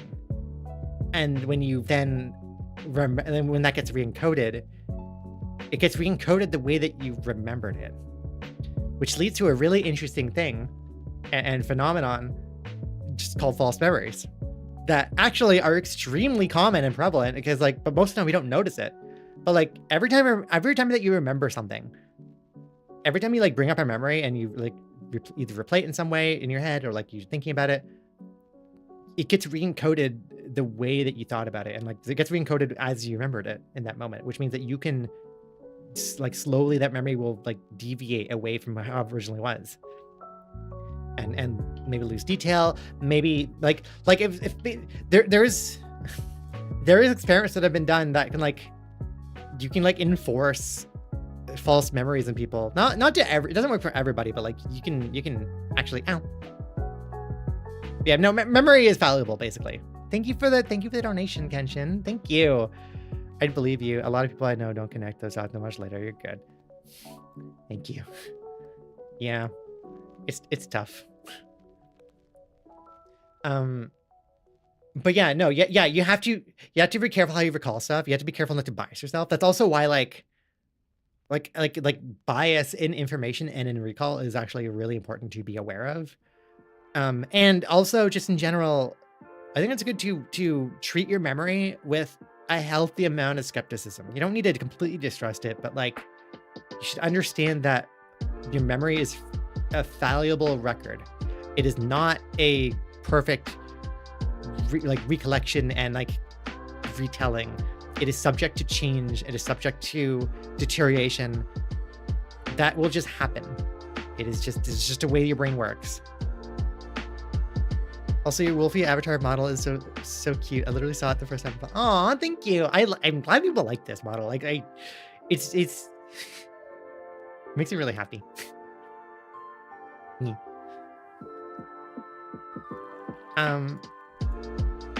Anyways, that's my answer for why I wanted psychology. It was a whole bunch of that. It's a whole bunch of trying to figure out any other solution to being trans. And no, I'm trans. I'm a girl. That was the answer was right there the whole time. That took so long to get here.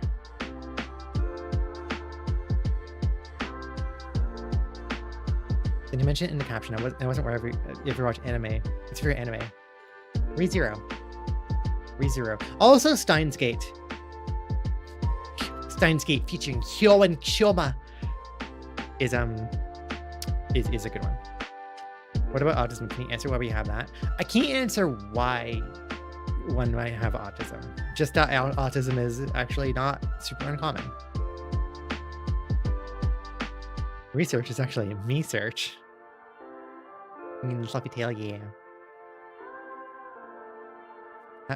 May have a habit of collecting hard evidence from interactions and journaling experiences.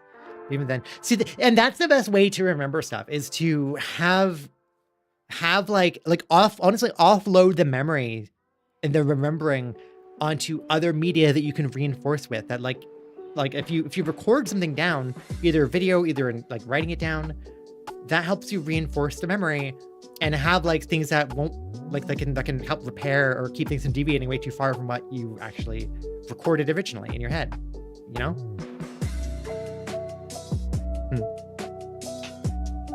You're welcome. Yeah, no, you don't need to have a perfect memory. We have the technology to help us keep record.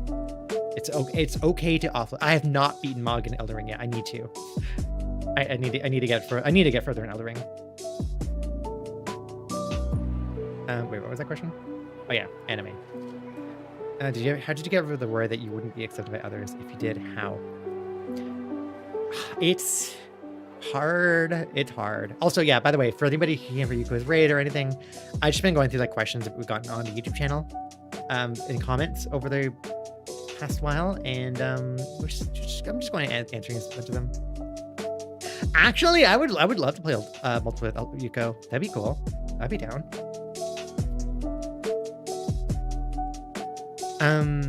Track ID is up here on screen. It is this is from the Minecraft Chill album, Chillcraft, just lo-fi Minecraft. Yeah, okay, the worry that you wouldn't be accepted by others, I don't think I completely got over it. Like, it's still a worry that I have. It's just I got better with living with it, I guess, and dealing with it. But like, I don't think it's gone away. I still worry about that, and I think also it helped to.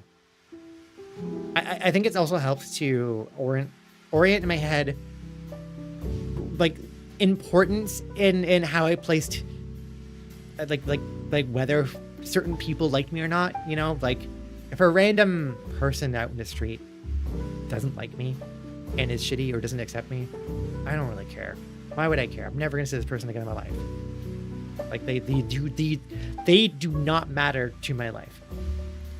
Not being not accepted by a friend is a lot harder. That's a much harder thing to get through.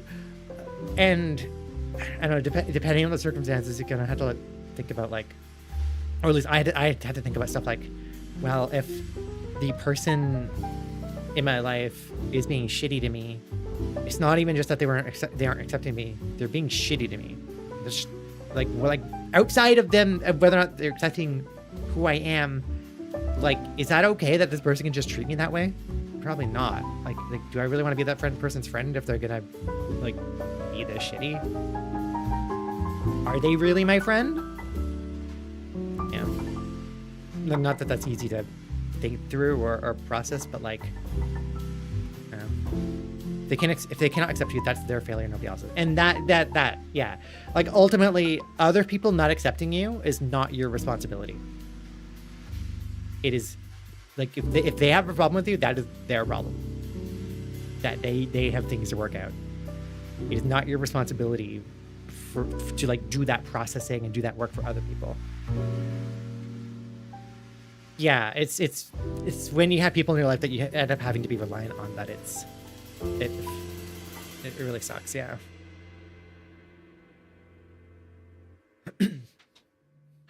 Did you ever experience an E-high or lifting of the fog when starting HRT? Any hypothesis for why or why not? Oh, yeah. Yeah, I mean, I feel like I talked about this in a video too, but like, yeah, absolutely. I think having the kind of euphoria you feel at the beginning of taking estrogen, or like, I think honestly, we only hear about this from like the MTF side of HRT, but I don't hear as much about this from the FTM side of taking testosterone.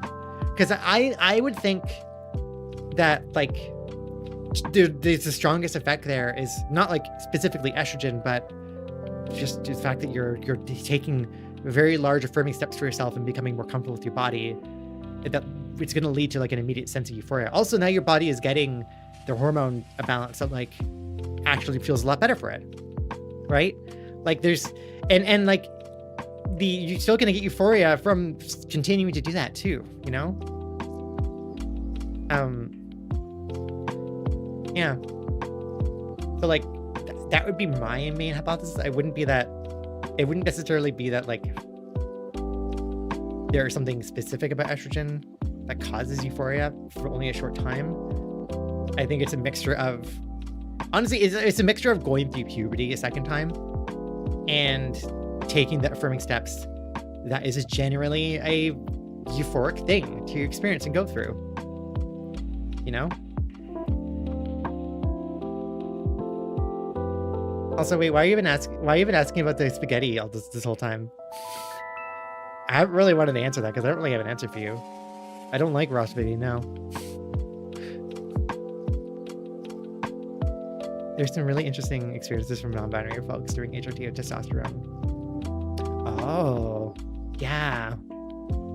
See, we need more experiences of people about like shared and like out there about, I don't know, different regimens of HRT, even especially for like a more androgynous or more like non-binary kind of desires, I guess, for transitioning. Like there are other things, like there are other things that can be possible that we could be doing that I think people do, but like it's really left more for each individual person having to kind of hack their own HRT themselves because there's no like clear guidelines or regimens. Oh, can I get some positive metal in here? Is Love making you sleepy? Positive metal? I don't know if I have any metal to play right now, and I'm wary of playing outside of my playlist in case like things get claimed. Although I might end up still having things claimed anyways. Let me do. Hold on. Let me grab. Usually I would play honestly DJ mixes from The Last Seahorse that are generally stream safe, but I just don't know if that's true on YouTube, and I kind of don't think there is, or it is as true on YouTube. Twitch usually is. What about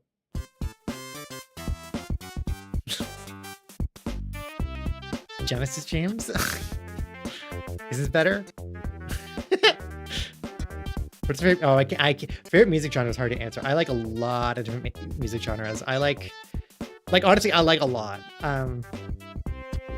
Lately, or like last year, I was getting really into like dream pop, like Men I Trust, and J-Som were some of like the big things I was listening to. I was listening to all like Tame Impala.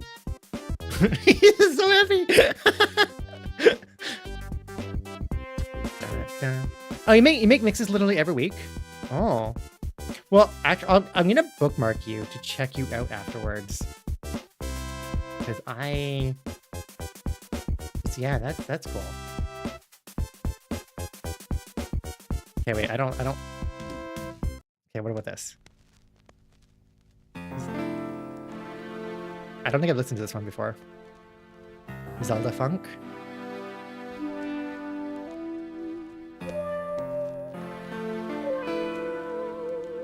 Okay, we'll try this out.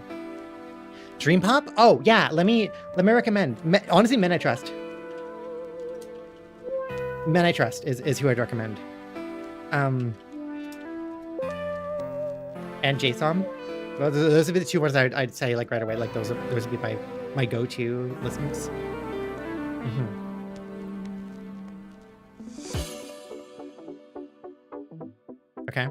Okay. I'm interested in this.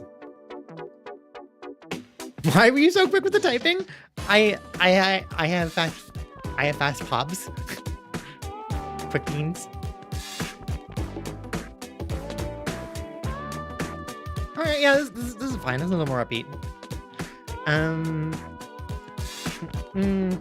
Okay. AMA, is there any trans mask stereotypes? Because there are a lot. Like a lot for trans femmes, but they're known for trans masks. Yeah, there aren't as much like large scale stereotypes.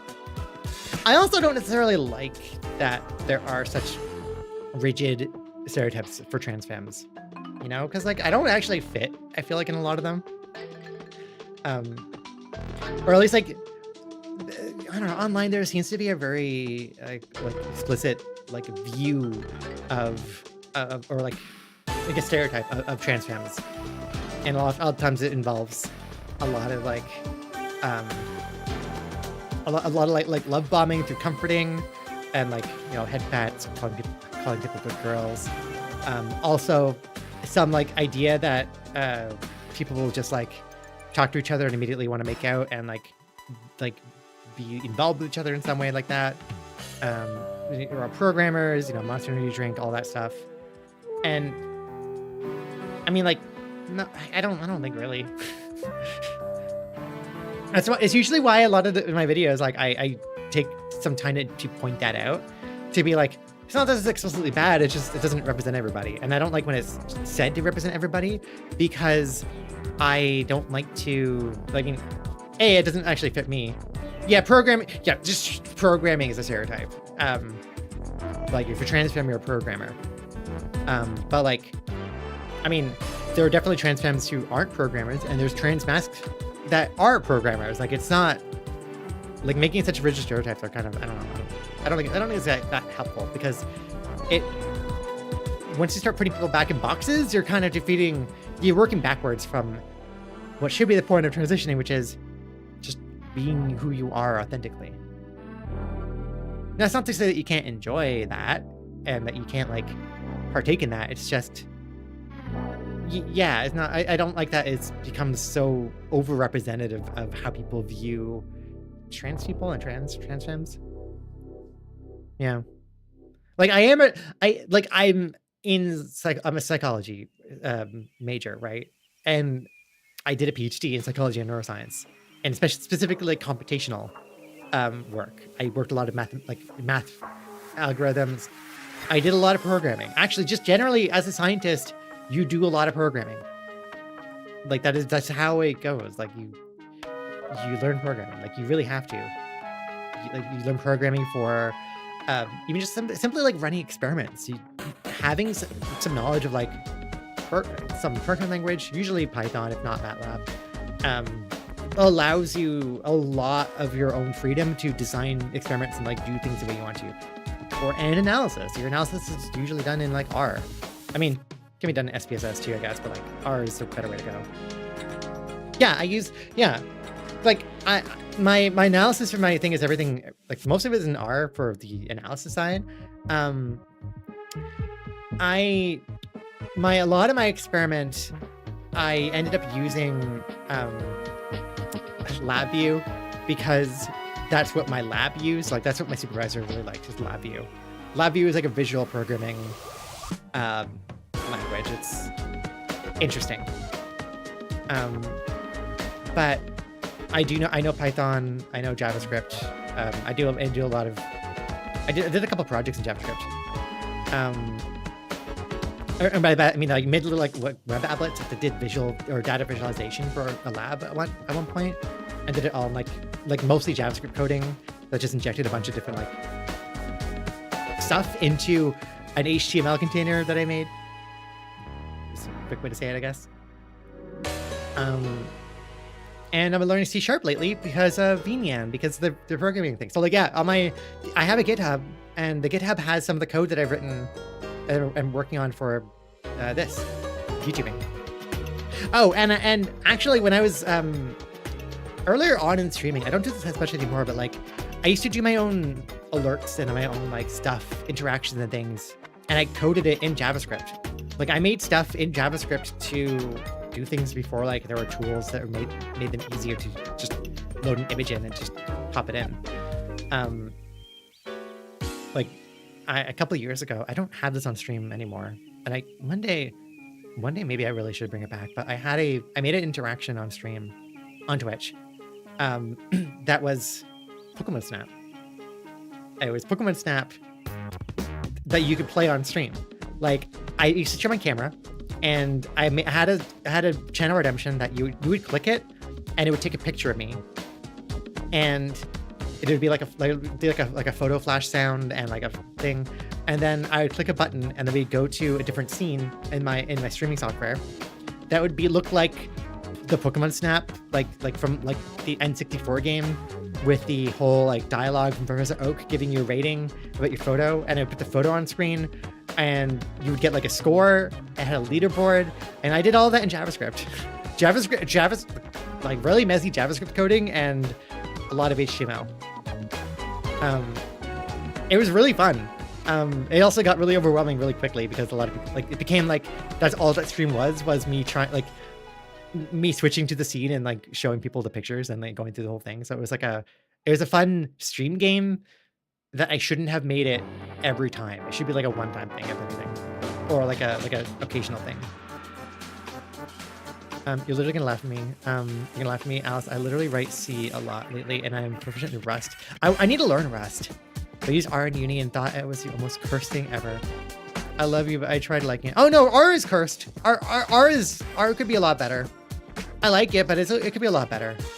I usually ended up like, anytime I wanted to do something in R, I ended up relying on other languages to do most of the heavy lifting, and then just saved R for specifically the like doing my ANOVA tables, and like maybe it's the graphics, because I could set up like an R, like a type of program that would just generate the graphics based on the data input.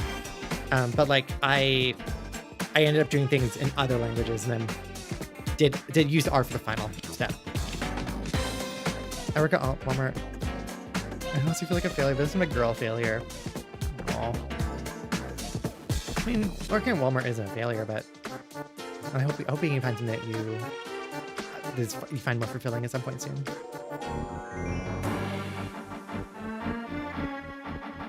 Hey Alice, you okay out there? Obs realize happens, but I noticed this is a 3-month old video, and you said you were working. I know, my God, I know. I'm so sorry that it's taken me so long to make the video, like the new video yesterday, and to do this Q&A.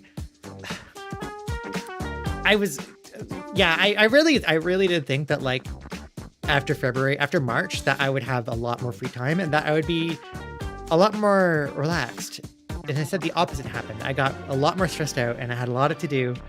And so I put the comic up in the community post at some point, and I'm probably gonna put this in a video. Probably next video I'll include it as like a proper thing.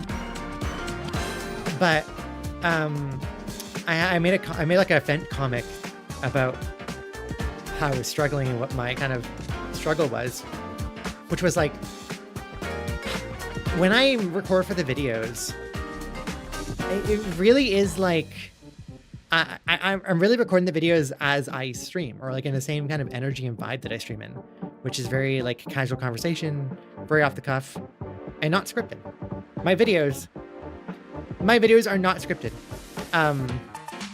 You know, like I spend time to think about stuff, but like a lot of it is just like I react there on the spot in the same way that I do during stream.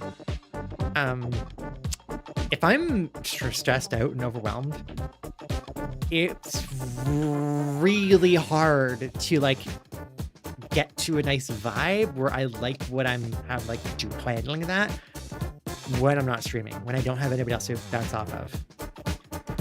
Like I would try to recording things and I wouldn't like them, so I like leaving it, and then I'd try again like the next week, and then I would just be like, no, it didn't, nothing usable there. And it was frustrating.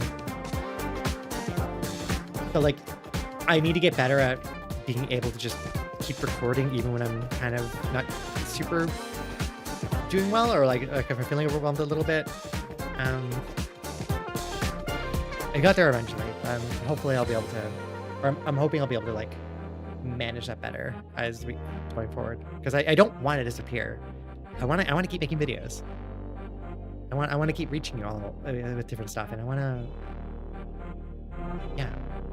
So like, and I'm not going to disappear. I'm just, if you ever see me taking too long to make it like come out in a video, if it takes me like 2 months, I really hope it's only gonna take me like a month at most to do the next one. But like, if it takes longer than that, know that like I have full intention to make the next video. If it's taking long, it's probably just I am overwhelmed. Hopefully that's not gonna happen though. Hopefully I think I'm in a better place.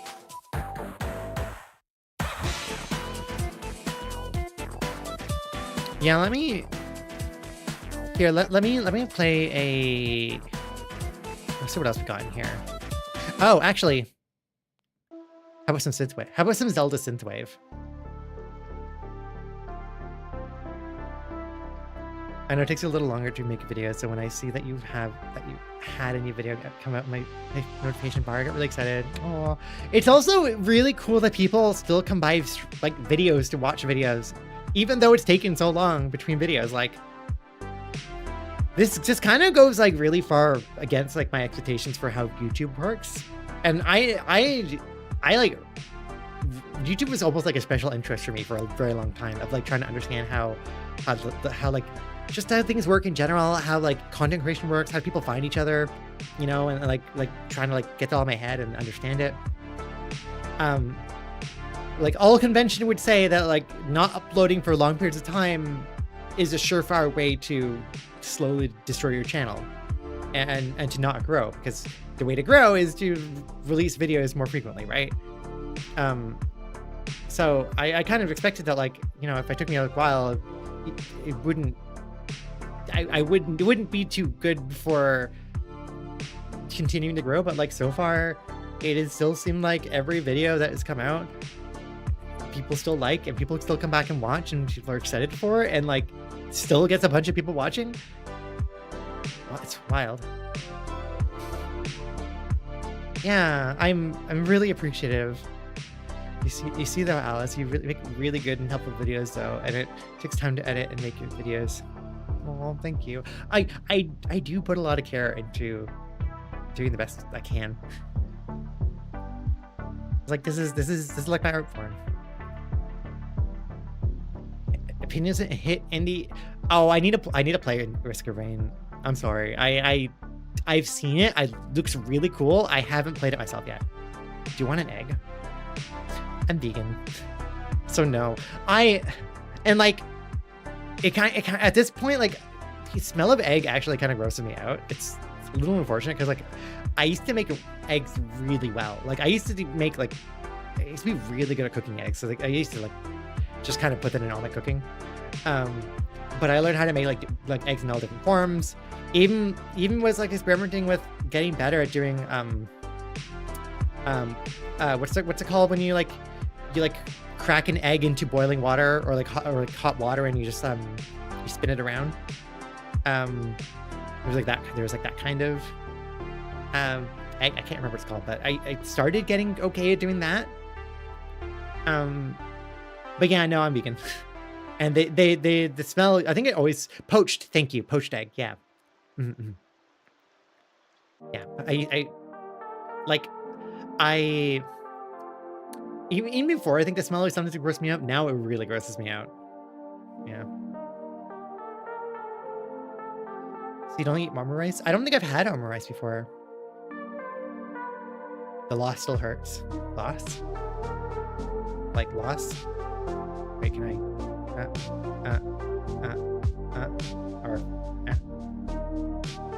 You know, loss. I tried to. My finger tracking is kind of. It starts overheating after a time.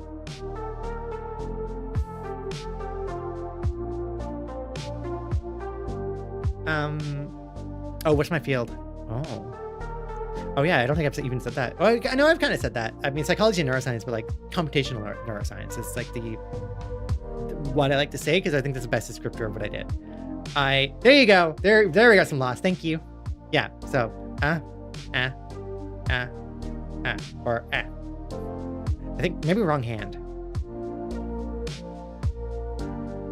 Vegan wolf girl. That's a bad joke, but most wolves don't glow either.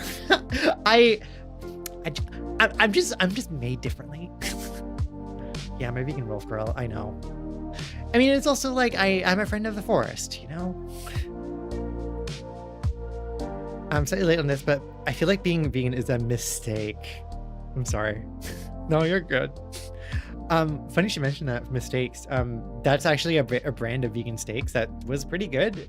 I don't know if they went out of business because they stopped showing up at my local grocery, but they're pretty good. So yeah, my field is like psychology and neuroscience. Like what I did specifically, I studied categorization in the brain, and I looked at Bayesian inference, and I made a computational model using Bayes' theorem that looked at how humans kind of learn categories and how we Well, actually, less so much how we learn categories, more how we categorize things with known categories. And yeah, I ran experiments on humans and was able to compare like human performance against our model and find that it worked pretty well. Is the upshot. What's your favorite fictional character? I feel like I have an obligation to say either Saphira or Luna from Hell of a Boss. A little bit of obligation. I mean, a single favorite character is so hard. Like, if we're talking Homestuck, it's gonna be Kanaya. You know, if we're talking Dragon Media, it's gonna be Saphira. Least favorite fictional character. Oh. Least favorite fictional character. I feel like there are people that I would say that I can't think of their names. Run experiments on humans. Wait, are we the... No. I would never run experiments on people without their consent. That is very important for ethics. Oh my god, until the epilogues. I stopped at Act 6. Like I didn't read post scratch. So I don't have to worry about that. It's me. I'm not real, and Alice. I don't hate people. No.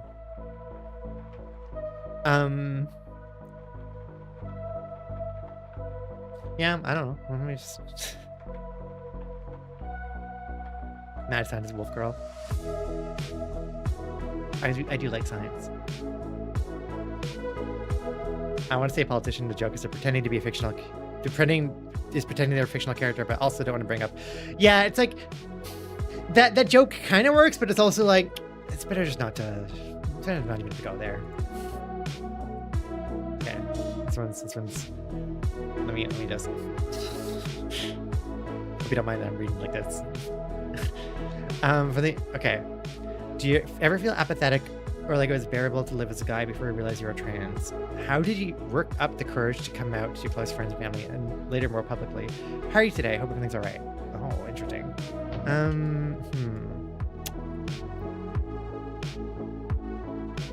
Would you ever consider doing ASMR? Maybe. I mean, possibly.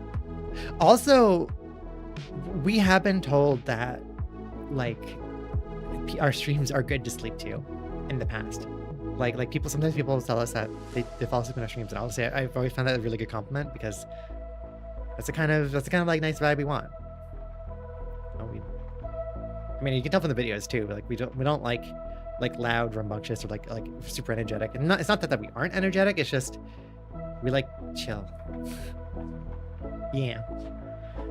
Okay. Did you ever feel apathetic? Yeah, 100%. Absolutely, my experience before transitioning was one of apathy. But like, it's not so much that it was bearable to live as a guy. It's that I feel like a lot of people go through this. It's almost like a state of helplessness, right? Of you're kind of in this situation, you can't get out, and you have to keep kind of bearing with it. So a good self-defense is to like become apathetic to it, but that also leads to not becoming apathetic to like a lot of what's your life and what's going on. You know, it's not a good state to be in. And I wouldn't say it's bearable. I wouldn't say it's like bearable as a way of like that I could have kept doing it forever, but I think it helps get you through.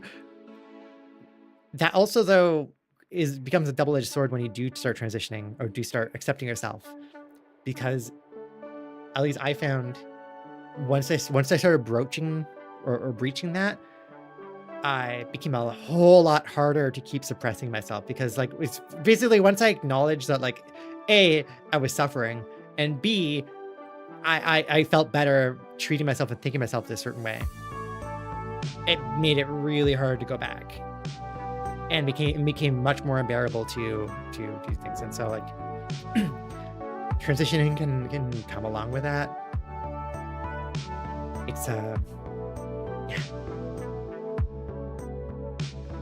I'm trying to generally answer the least favorite character. It's too hard because there's multiple ways of interpreting. Yeah, that's kind of my problem too. This, like, even like in characters I might hate, that's still a good fictional character if it was written in a way that I genuinely like am having such an aversive reaction to them. You know, like that. Some characters they're written to hate, and like that is I dislike them, but also that is good writing and good characterization. And that might be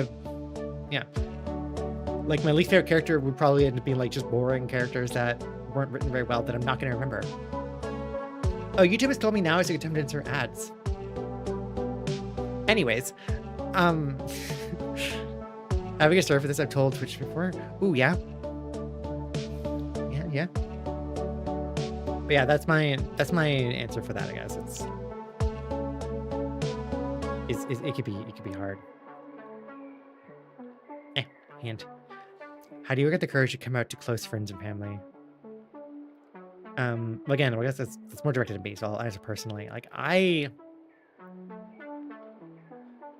oh yeah, no, I'm not a fan of Sheldon Cooper. Yeah, okay, that's cool. I'll just join you with that one. Yeah, this question or question 2 here. A lot of work on my end is what I did. Okay, and okay, this is not going to be like a suggestion or like I was gonna teach you this too at all. This is just gonna just what I did and like how I dealt with this. Because yeah, going back to even the earlier question, like how did you, or like about like not caring or caring how people think about you or accepting you. Like honestly, family specifically, I had a lot of hangups about being accepted by or not upsetting or disobeying my dad was the big thing. Like I had, and that came from like a lot of childhood stuff that needed processing.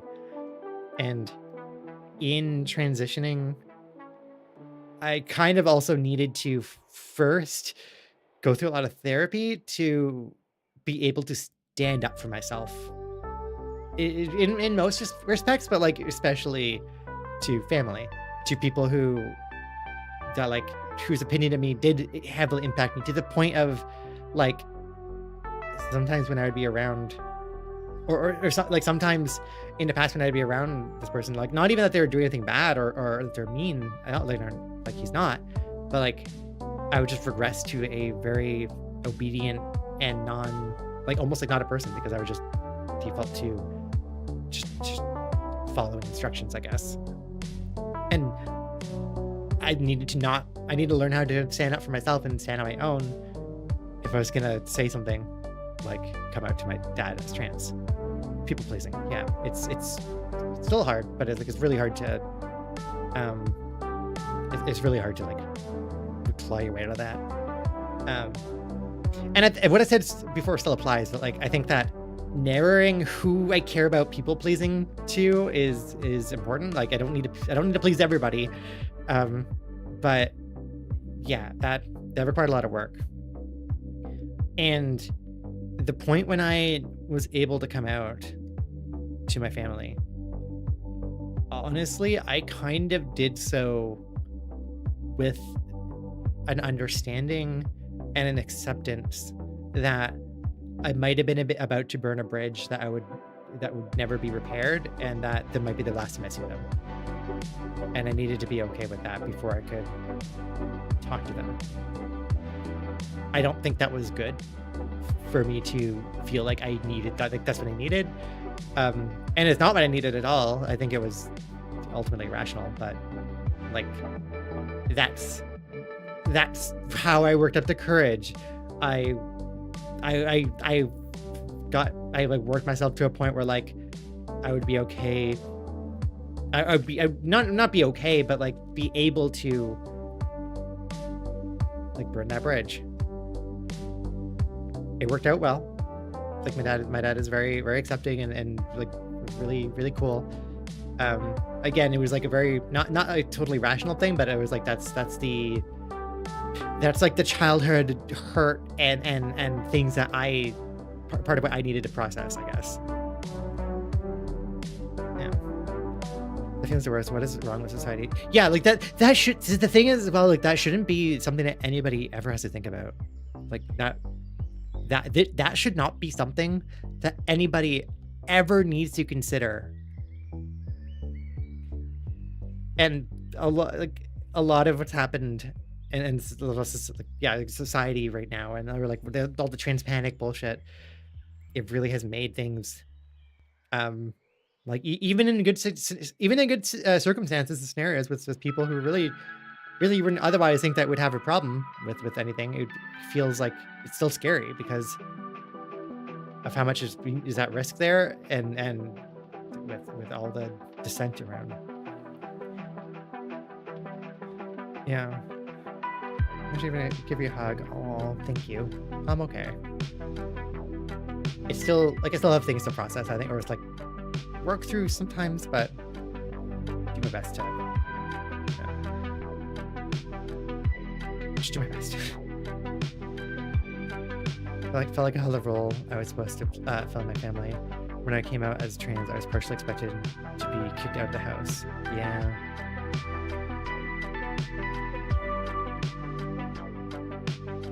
And I'm doing okay today. Everything's all right. Actually, everything's all right today. Also, I was wondering what age you started to transition. Oh, also PhD student in the sciences. Oh, cool. 29 is when I started transitioning, like actively transitioning. Like it's only been 2 years.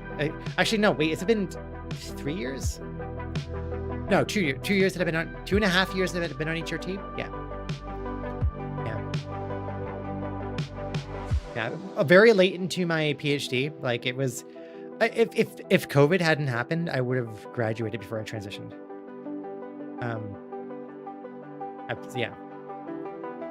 COVID.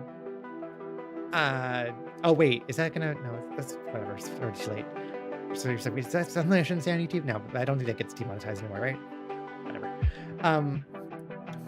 I am the pandemic did a lot of things.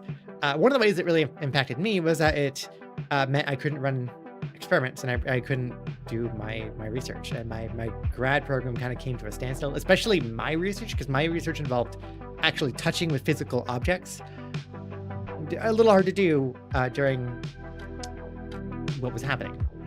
So really, it really was like, oh, I'm locked in at home. I can only do Zoom calls to have lab meetings. I can't go to my lab. I can't do any of my work I was doing. Everything is standstill. And this is also like right after I did like the midpoint of my grad school program, which like at my university, the midpoint is what's called a comprehensive exam, which is like almost like a mini PhD defense on a small research project. I mean, it could be a couple different things. It's meant to be like a in-depth focused research project. Sometimes it could be like a research proposal. Mine took the form of a mini PhD defense on like a specific topic. And a mini PhD or a mini like thesis paper. So like I had just completed that and I did well, but I was burning out fast. Like I was past the point of burning out, and the pandemic hit like right as I was kind of burnt out and recovering, and then I just never recovered. Pretty much. And I found it extremely difficult, especially because I had undiagnosed ADHD, and it became very, very like difficult to manage during this time as well. But like it became very difficult for me to stay focused on doing work and to make any progress. And so like for multiple reasons, my degree like got extended by a good couple of years and made it hi Aaron. I'm still going. I'm probably gonna end soonish because I'm actually, it was just like a time to like, oh, I'm kind of tired. Oh, I think it's gone longer than I thought it was gonna go now, but it's been really fun. Femini non-binary, cool. Yeah, we have some good femini non-binary friends. I think Sky is possibly streaming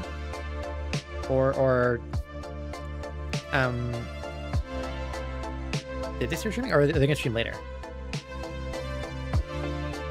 Maybe they're streaming later. Hi. Hi, hello. Okay. Yeah, let's see if we can get through some more questions. We already answered that question. How many blowhide do I have? 6? 5.5? I have a mini blowhide, but I have a bunch now. I also inherited Sky's blowhide. Oh, my partner's blowhide.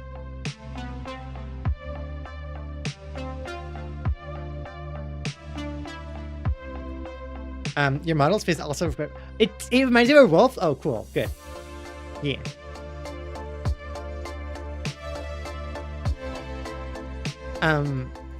I don't use... I want to use VRChat more. I really like VRChat. I just haven't...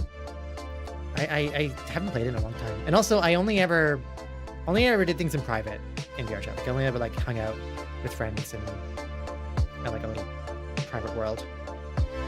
Public VRChat was always too scary for me. I also get overwhelmed easily in crowds as well. It's another thing. How many monitors? Too many? Literally none. You just keep adding monitors. Yeah, like I have 2 right now. Actually, I have 3. I have 2 and a tablet, like a drawing tablet with a screen. I need more. Had to do it early. Oh no, you're good. You've made it through like most of the stream, honestly. So yeah. Yeah. Have a good day. Yeah. The blowhide rain is from Twitch. I have my Twitch redemption still active on the Twitch side of things. Oh yeah, Dorella, who was here much earlier in stream. She wrote some music for the YouTube video that was not last YouTube video, but the one before. Do you ever hear flower? Oh, do I ever hear flower? I don't know. I feel like I used to, but I don't really have ones anymore that really strike me very much. I really like the flower, the lunar tears from the Nier games. Like Nier Replicant and Nier Automata. Those are really pretty flowers.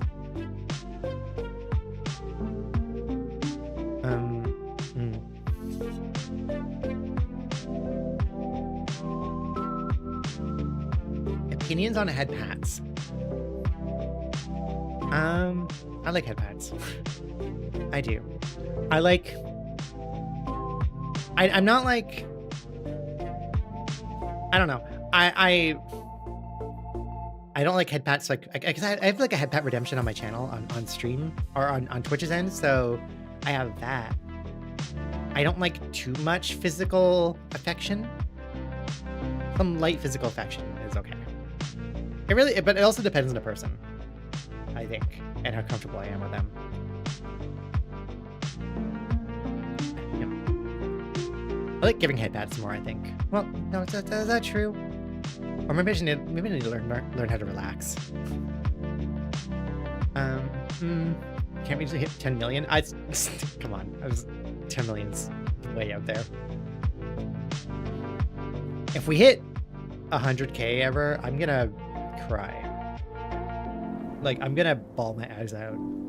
I'm gonna make it. If we ever hit 100K, I'm gonna stream, and the stream is just gonna be like me for like an hour, like inconsolably crying, and like not able to like handle. I won't be able to even, and that'll be the stream. And then I'm gonna at some point I'm just gonna like cut the stream off because I won't be able to say anything. My question for AMA is, what are your top 3 favorite anime and why? I feel like we answered this, or I feel like we talk about anime a lot. I mean, I didn't answer like story characters and stuff. ReZero is a big one. ReZero is definitely a big one. Ancient Magus Bride is up there. Favorite right now is actually becoming like a top anime for me as well. Steins Gate. There's some other anime that I really liked. Attack on Titan was really good. Attack on Titan was really good.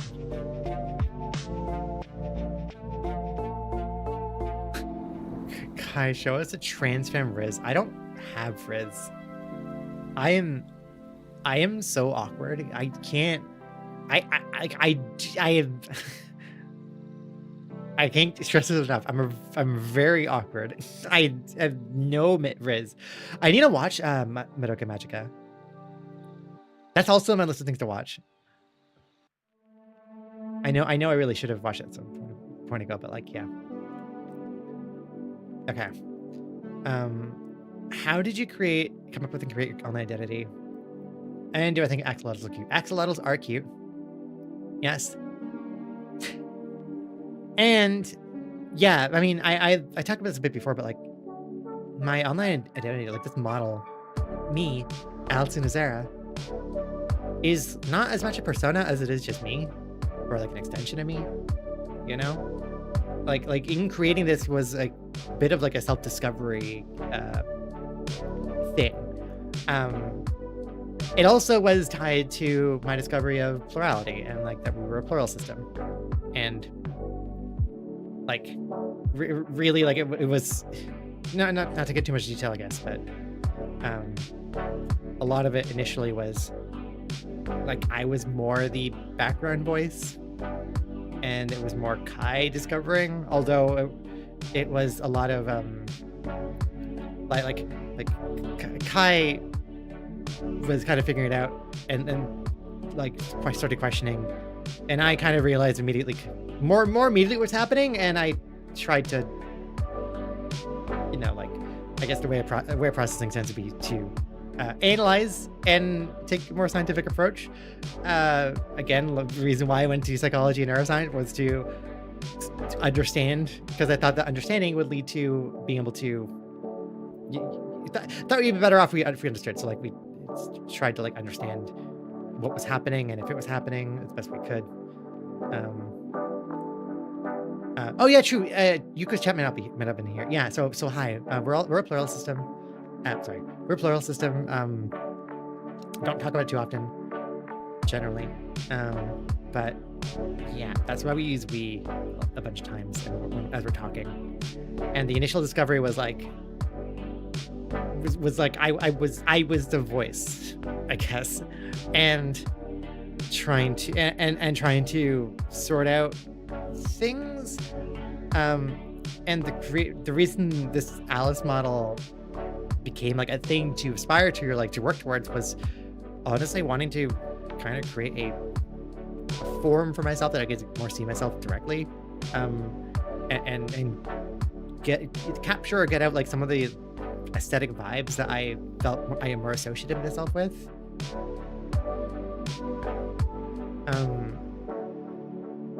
So that is to say, like, my online identity is really just me.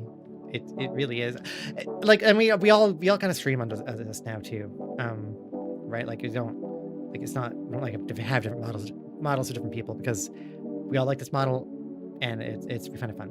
But yeah. Also, what is plurality? Plurality is multiplicity. Like, plurality is multiple people or identities in one brain, or at least the experience of that in some way, shape, or form. It's more commonly known as, or known through, like, dissociative identity disorder, or DID. All over there. In just that, like, that's how it's known, or that's just media that you see. That's how you see it most talked about. DID is a diagnosis. It is a like a narrow category. It's also not the only one. There's like OSDD, A and B, and so two different types of that. And there's a PDID. But all of those are still, you know, pathological diagnoses. They're categories. Plurality is a more inclusive umbrella term that encapsulates those experiences, but also encapsulates wider experiences that might not necessarily fit in those categories. You know, that might not be might not be considered disordered either by somebody else, and by that being not fitting the categories, or not by the person, because not everybody is is looking for a diagnosis. You know, a lot of people, there's just a lot wider experiences, and so yeah. Oh yeah, you know, human brains and consciousness is very complicated. It is something that, like, as a psychology, again, PhD doctor. I'm a doctor. Yeah. I was gonna say student, but like, no, that's not right. I'm a doctor. Yeah, no, the consciousness is really, really complicated, we also don't understand consciousness. Like as much as it's difficult to like provide a model for how how the neuroscience of plurality might look like, it is actually as difficult, if not even more difficult, to provide a model for how a single like look looks like, because that's kind of not how your brain works in a lot of respects. Like your brain isn't just like a small bit of attention and nothing else happening. Your brain has a lot going on all the time that you are not consciously aware of. You know, that is like things that get processed in the background. There are like levels of things that are definitely more like sensory processing, but there's different things that are like about experiences and stuff. It's like trying to narrow down like what consciousness is kind of impossible, because the definition does not mesh with the biological reality of what the brain is. It's like our understanding ideas of consciousness are really more of like a very abstract model that doesn't actually apply to anything. No.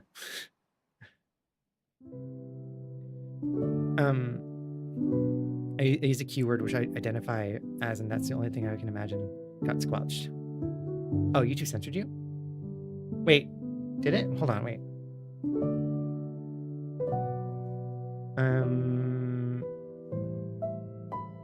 Does it not show me if you get censored? Because I don't see the message being deleted at all. Or did it delete it on your end? Maybe it didn't even send it. Or wait. Oh no, that one. No, I seen one that was held for review, but that was the Shikunoko Noko Noko Koishtantan. I don't know why that was held for review, but it was. I don't see. Oh, maybe that's the one that got. Yeah, I think the message that got held back was the I must have thought it was spam. So really, it's not like Endear. Okay, no, we can't listen to piano. This piano is too sleepy. We need something for this ending. What's this?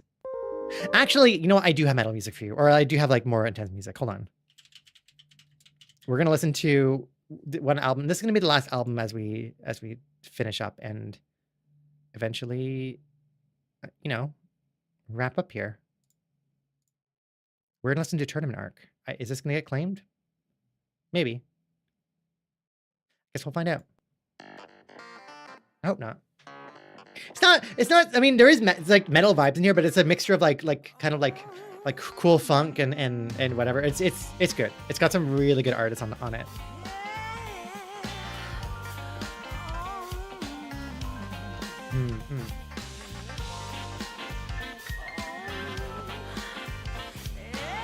It was so that didn't even get it sent. Plurality being homeomorphic to queerness. Oh, as like plural is a similar word to what queer is for queer folk, as like an umbrella term. Yeah, actually. Yeah. Nimona is fantastic. Nimona is really good. I highly recommend it too. What does plurality look from my perspective? Right now, it's a whole lot of blurriness and messiness. Ultimately, what it's meant for us, or like how it looked, was a lot of like attending more internally to like our internal experiences and what was happening. Like, and by that I mean like how we were feeling, checking in. Really it led to a lot better internal communication and like awareness of our like mental health and state and what we were thinking, what we're stressed about, that would otherwise beforehand I didn't have, wasn't able to attend to that as much. What's your favorite color? Purple. It's purple. It's purple. Do I want a hug? Yeah, I could use a hug actually. I'm gonna ask my partner for a hug after the stream.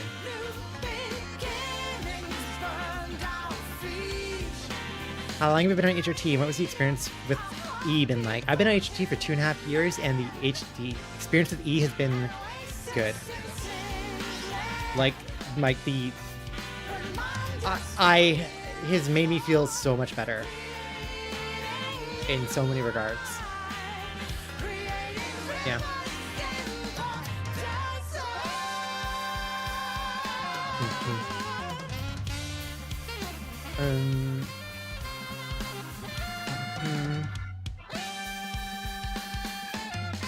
Let's get a breaking exclusive.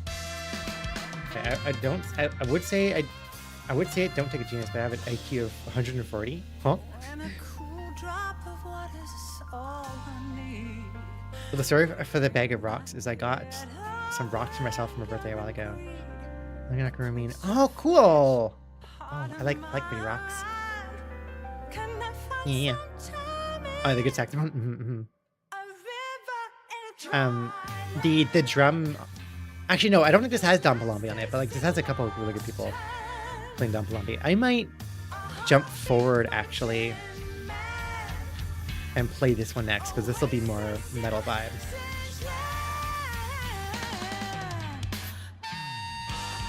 What was the most memorable egg cracking moment and their super eggy moment memory?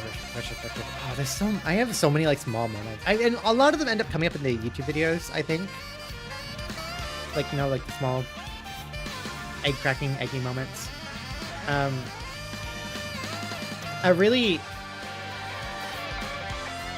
don't know, like there's a lot of small things that looking back I'm like, yeah, it was a girl, definitely. Like one of the things being the fan fiction I wrote for Aragon when I was a kid in high school. I didn't even realize it until literally 2 weeks ago when I haven't looked at this thing in 15 years, if not more. Right? And I read it on a stream as like it was actually a kind of redemption or like a reward for or a milestone for a charity stream. That's the reason why we did it. But we read through some of our fan fiction, and like I didn't realize back then when I wrote it how gay it was. I didn't know what I was writing, but I wrote like it was like very, very lesbian and very like there was some scenes in there that I was like, holy shit, what was I doing? How did I you know? So yeah, I was very, very queer, and I was very trans. And also my OC writing character was a female wolf named Luna that I took very big care to like repeatedly say that she was a she-wolf, and then she meets up with Saphira and they immediately like have lesbian vibes.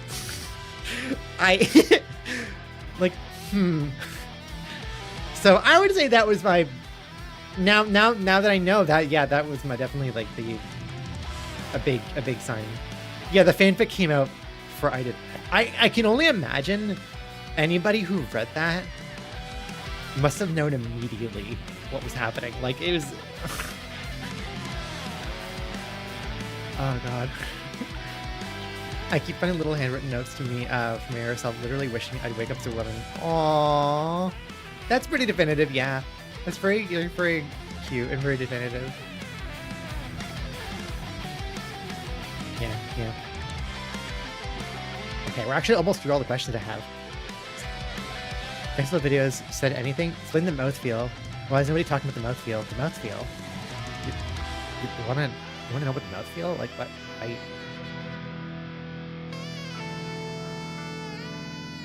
I don't... See, my tail might look soft, but please don't chew on it. It's not... It's basically all hair. It's not gonna be good mouthfeel, okay?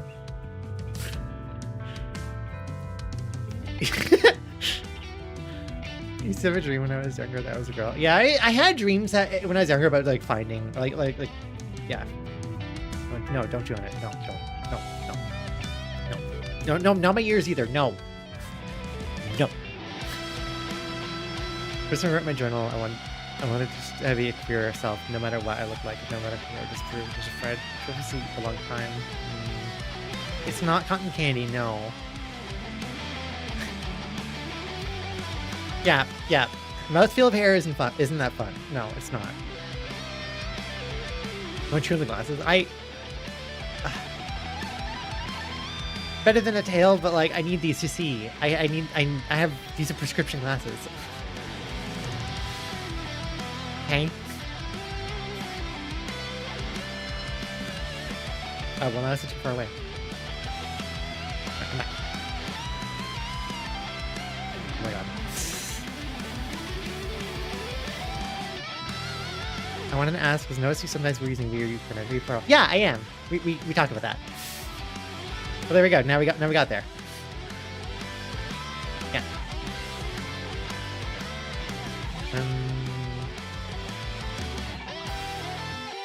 Yeah, but do you need to see it? I do! How am I going to read chat if I can't see? One question. What are your thoughts on plural systems? In particular, endogenic or mixed systems? Another question. If a wolf or a boar headphones, would it be earbuds, cups, or bone connection? Oh, good questions. First of all, I have a plural system. So I have positive thoughts on plural systems. Also positive thoughts in endogenic systems and mixed origin systems. Like I don't gatekeep it. I don't like gatekeeping. I don't think it helps anybody. And it certainly shouldn't matter how if somebody else's experience is different than your own, that's fine. That doesn't impact anybody else. You know? Your mixed origin? Hell yeah.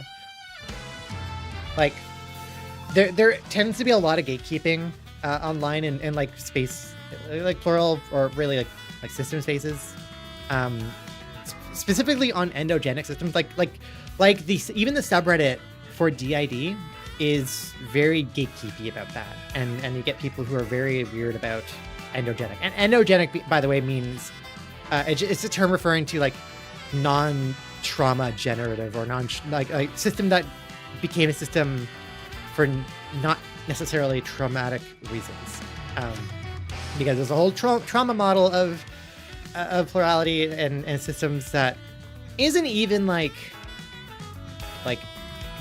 confirmed hard science. It's really just an armchair model that works for people but doesn't work for everybody. But like a model not like a model not working for people doesn't mean that they are wrong. It means that the model out.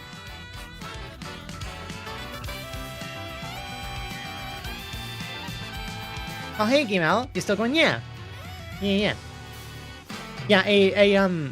model not a model for like an experience not working for some people doesn't mean that the other people are wrong.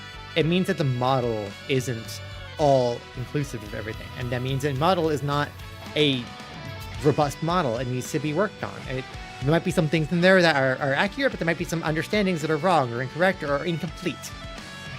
This is the way that science is meant to progress. We don't like, science doesn't progress by saying like, okay, we're just gonna ignore all the data points that don't fit our model. That is incredibly bad science. Oh, we're talking about, we talking about plural stuff here. Have fun. Impressive YouTube stream. Oh, thank you. Yeah, sure. Yeah, I was just answering this question. I mean, I've been doing a Q&A all stream, a lot of different questions, but yeah.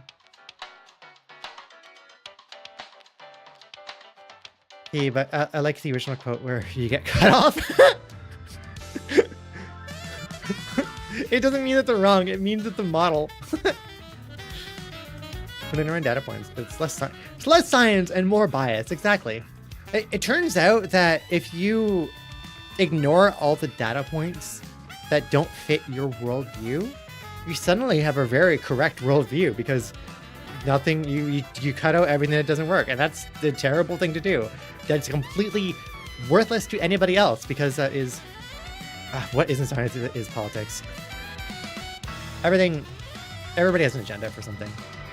Honestly, everybody has a bias for something, which, like, bias in itself isn't bad. That's just something that needs to be acknowledged and known about, right? Like, it's accounted for. It's people who like push whatever and try to say like, oh, they're taking a non-biased standpoint. Like, no, you're biased. Also, thank you for the $5. I was going on that The bong kind of like made me forget to say that. But thank you for the donation. Thank you. Thank you for being one of the inspiration to crack my shell. Start my process to start HRT soon. Oh, I hope that goes well. I hope that goes really well. Less science, more bias. I'm gonna start using that phrase when people start ignore stuff. Yeah, that's what it is. It's you're not doing science. They're practicing reinforcing their biases. Yeah. And bias is one of those things that like people again, it's okay to be biased. It's important to understand what your biases are, because to have nobody has a completely impartial, unbiased view of something. That's impossible. That really is never going to be the case. So, but if somebody is trying to hide what their biases are, that's then disingenuous, because they're lying. They're lying. What are your biases then? I'm gonna have a bunch. I mean, it really depends on the context of things, but like I am a trans woman. I'm gonna have a bias for how I perceive and how I digest information about trans people, right? I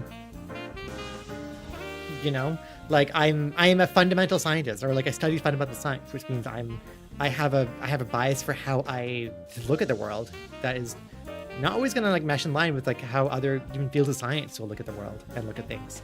Like experimental and fundamental science doesn't really mesh super well with practicing medicine, and especially psychiatry, because I'm more interested in understanding how things work and using the deeper understanding to lead to helping others. That's not always the case for or that's not something that aspects of that aren't something that psychiatry is always that interested in, or the medical side of psychology, I guess.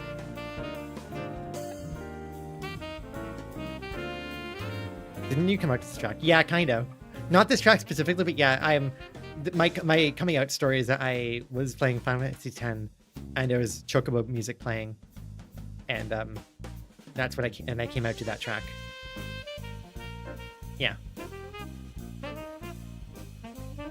Try my hardest to avoid having a biased view on things, but that does not stop me from having biases. Confirmation bias, mission point. Yeah, honestly, if you just understand, acknowledge what your biases are, and take that into account when you're talking about things or processing things, that leads to a much better place. Because I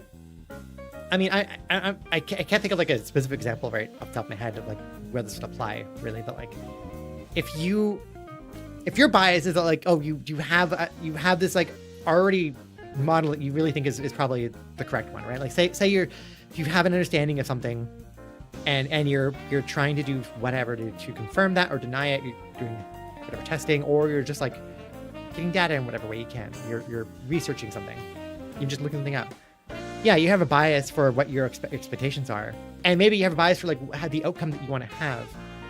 It's better to acknowledge that, even just to yourself, and to be aware of that as you're going through the information, than to try to practice being completely unbiased. Because if you're not aware of your biases, then you're not going to be able to judge really as well how you're actually processing the thing.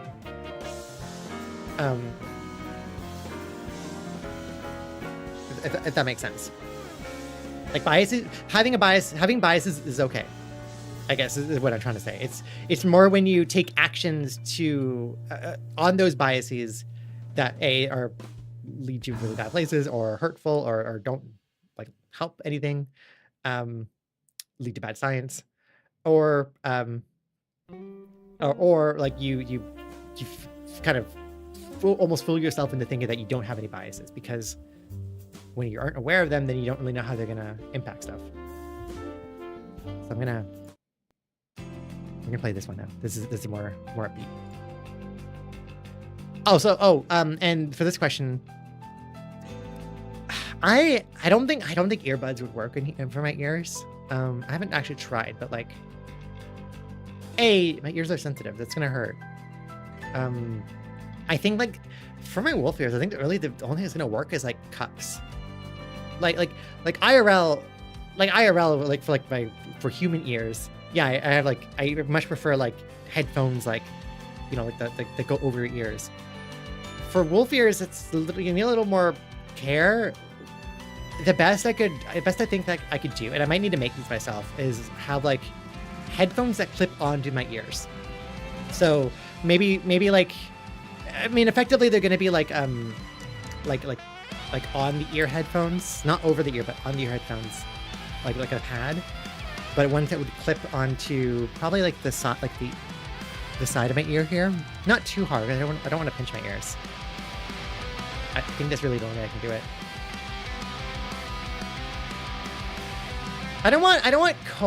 I could just put like cones over my head, but I don't feel like that'll be silly. Actually, maybe one day I'll model some headphones for myself. You also more fundamentally are biased in the sense that you don't know everything, and you tend to focus on what you know and have experience in rather what you don't. Yeah. I'm biased, a natural part of being human. Oh, treat. To be a scientist, you need to learn to work to disprove the things you agree with to ensure it actually is true. Test me test. Yeah. We'll consider cybernetics might be, maybe. Maybe I'll just magic the... Oh, head pat, thank you. That's the Twitch. Okay, we're almost done. What is it in? Computational neuroscience. Categorization and Bayesian inference.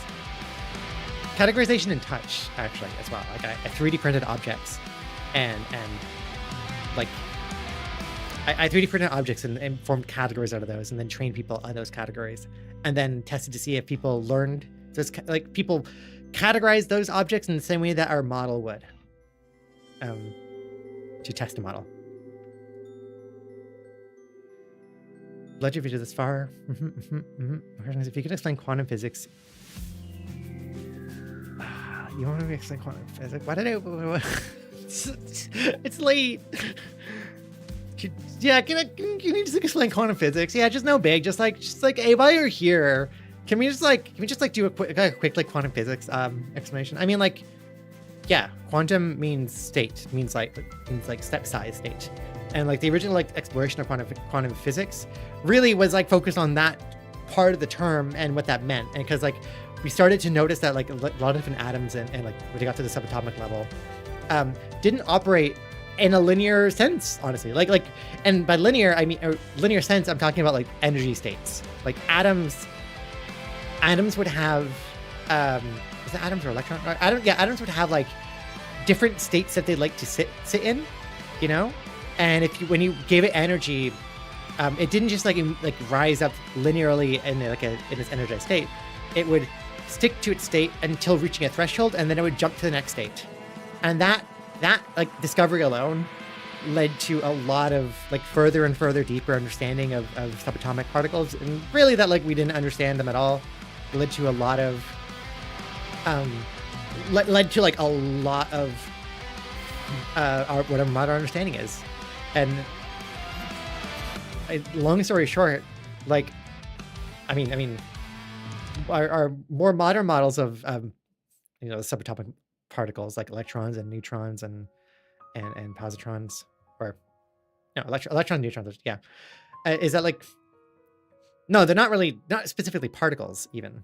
They're really just like these like quantum state levels of energy in like a region.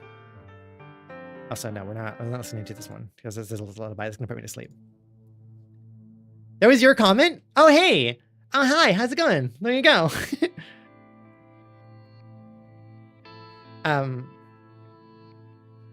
Yeah, it comes down to like really an electron isn't a particle. Not really. It is a cloud of probability that exists in different like states.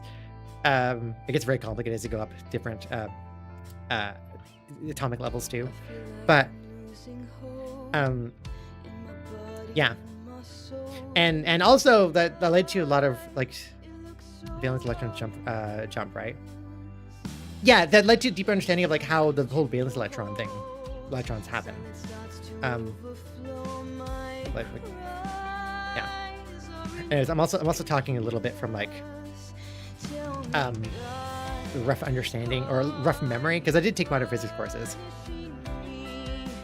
Physics isn't correct, but the standard model mostly works, so a more correct model would have to explain why that is. Yeah.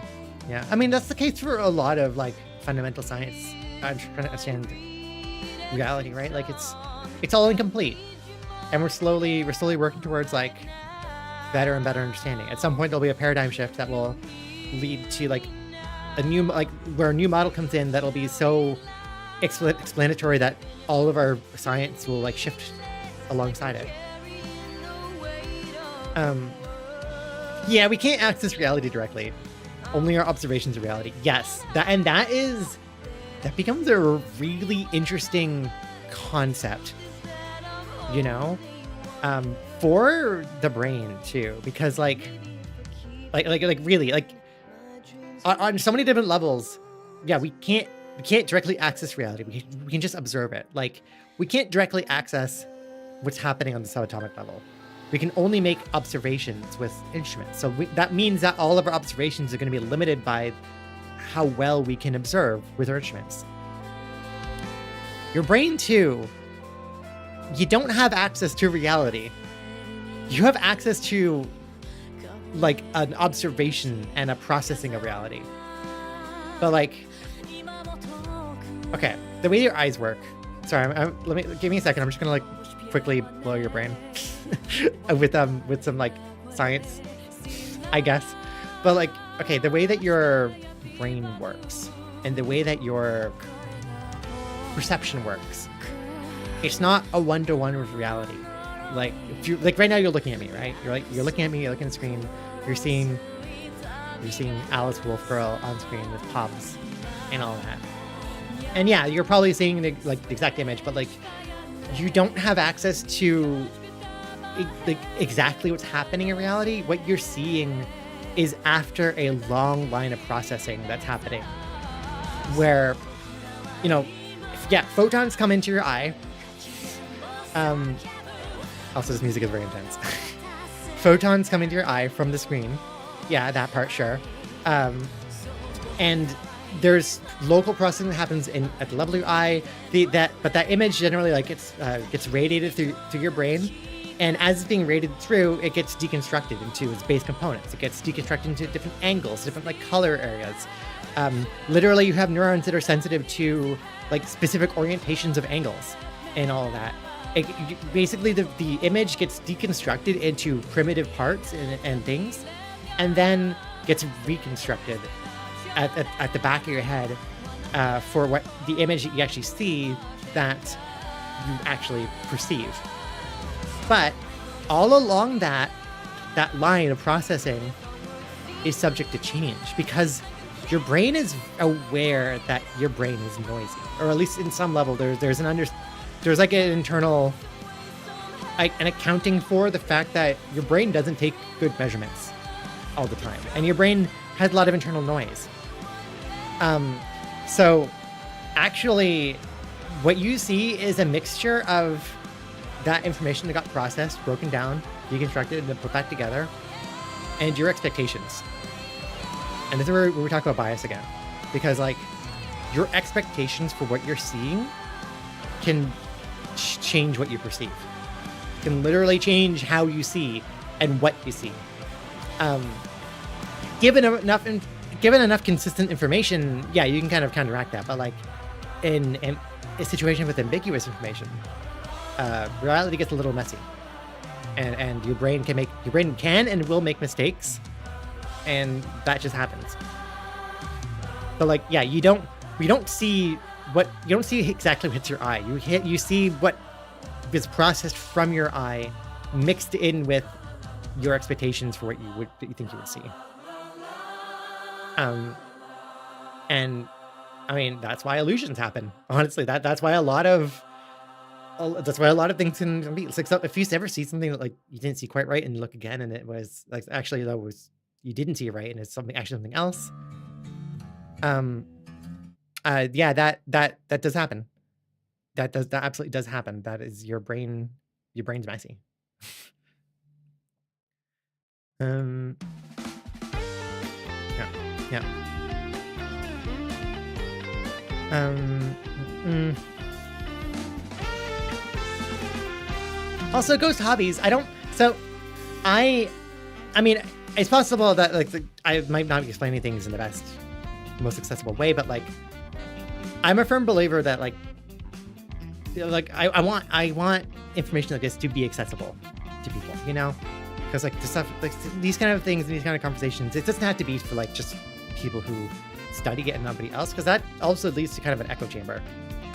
I do my best to like explain things in a way that is accessible, because I want everybody to understand. Is that why I misread words like 8 times in a row? Yes. Also, maybe dyslexia. Which, I mean, even just dyslexia. Think about that. Like dyslexia is a mismatch between how your brain, between like the raw information you're getting from the words as you're reading them, and how your brain reconfigures it as it's reconstructing the words because of other things that are happening. Yeah. No. A debate with the. Wait, I won't argue. Oh wait, what are you arguing about? Oh, the bills that people have existed. Your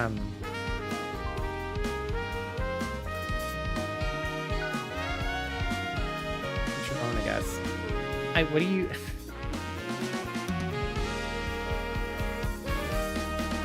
Oh, about anarchism? I mean, yeah, people have different ideas for that. That can be fine. It doesn't need to be an argument.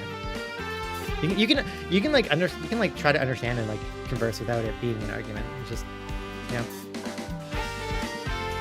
I've hypothesized about dyslexia. Ooh, yeah. I do.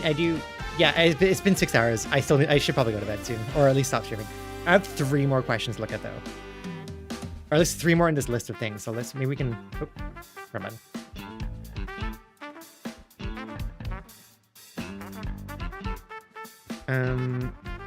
Okay. What games do you play?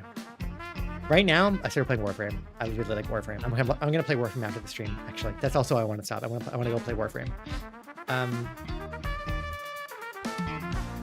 I also just like.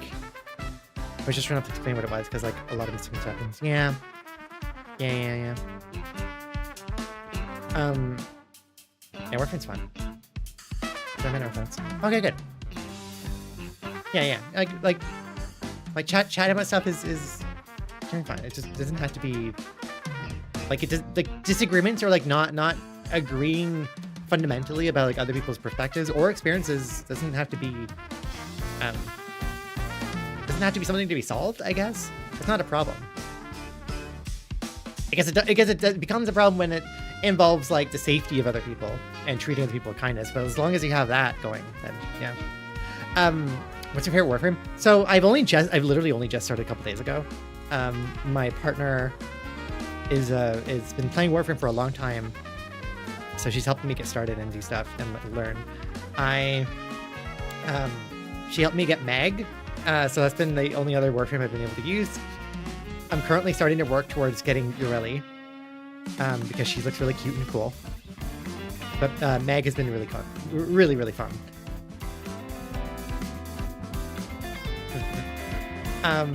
I also play a lot of Monster Hunter now, like on my phone. That's been like my main phone thing. It's been playing Monster Hunter now, which I need to reconcile with the fact that they're doing a Mr. Beast promotional tie-in in a Monster Hunter game. Like I logged in yesterday and today, and there was like Mr. Beast. Just I got Mr. Beast jump scared in my Monster Hunter game. That's not okay.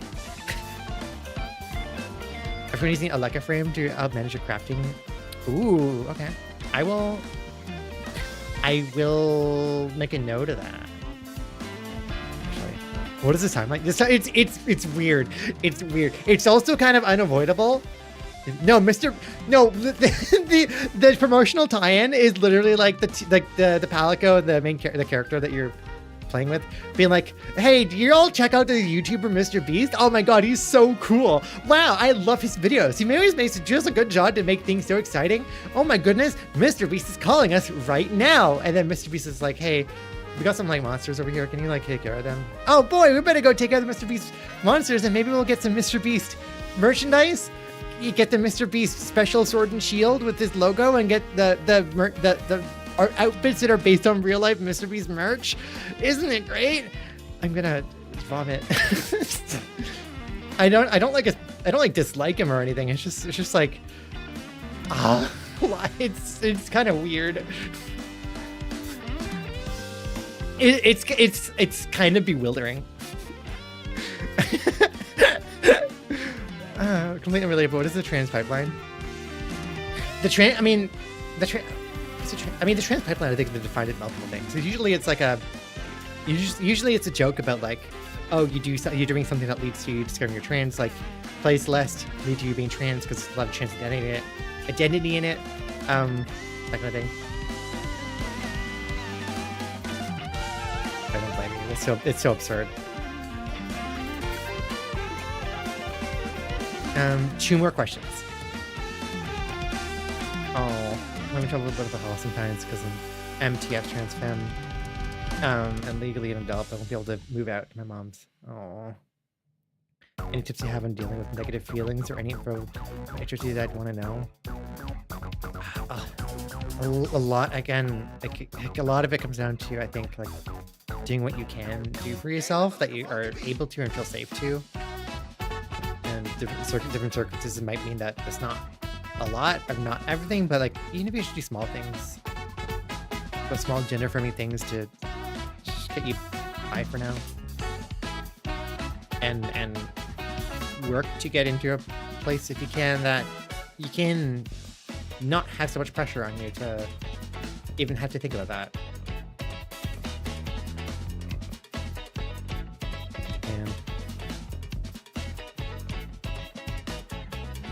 Oh, and last question. Do I like Splatoon 3? That was a... Yeah, I like Splatoon 3. Splatoon 3 is really good.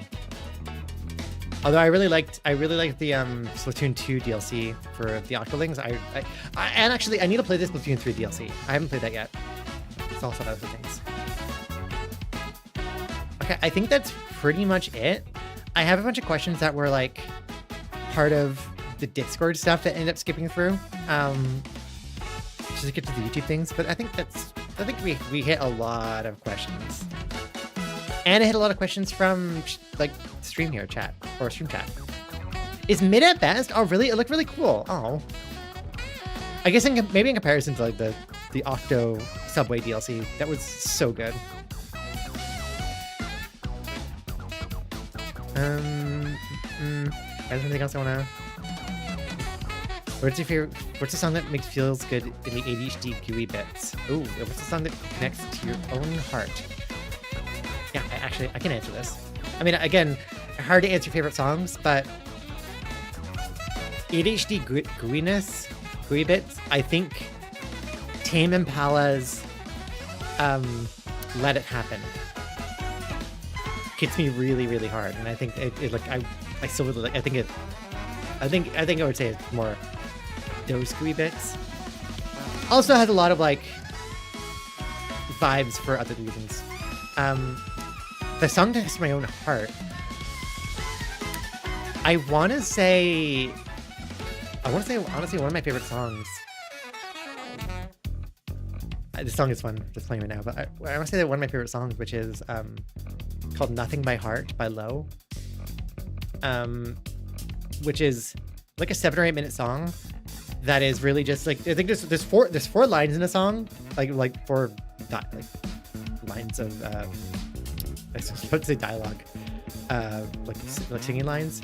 The last one being I am nothing but heart, and then the singer just repeats that over and over and over again as the song slowly builds and builds and builds, and it gets like very like slowly like starts breaking down and it gets more like raw and emotional. It's just, I really like that song. Yeah. Okay, well, that's it. No more questions. I think pretty much. Let me find some outro music. But I can't raid. Wait, can I raid? Can I find someone to raid though? Maybe I can. I mean, I can't because it's YouTube. But maybe if I see somebody who's live, I don't know how to end this. I didn't think this far ahead, honestly. Yeah, let me.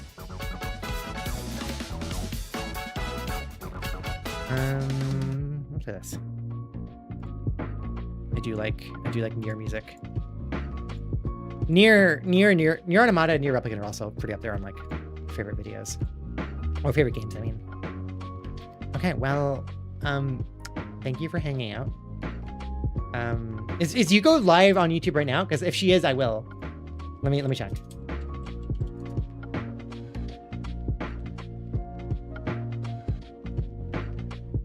She isn't. She live on Twitch. I could lead you to places on Twitch. That's also possible. Here, let me share some links before I go. Okay, so I mentioned, so first of all, I mentioned it in the video as well, obviously, but I started a Patreon to help support me be able to keep doing YouTube stuff and like do it more actively. So here's a link to that. Not necessary, but I like, you do not need to, like, stuff will always be free, but yeah, there's that there. There's a link here for, I mean, it's pinned right now, but it's also a link here for Twitch. So like, if you'd like hanging out here, if you like to Twitch stream, I stream more regularly on Twitch. Usually 2 days a week, usually on Thursdays, and there's a lot of hearts. Usually on Thursdays and Sundays is my schedule. And actually, so I'm going to stream tomorrow again on Twitch. So yeah, you can come by that if you want. And then from there, on Twitch, you'll be able to find the Discord link. So you can, if you're interested in joining the Discord or finding the Discord, thank you for following. If you're interested in that, you can find that there. But if not, or the other thing you can find is that I'll probably, you'll find like other cool trans and queer creators that I really like, that I tend to raid or like do things with on stream sometimes. Yeah, some of which I came by to say hi today, and we're here on, well, this one kind of went between my legs. Some of which we're here and we're saying hi, which is cool.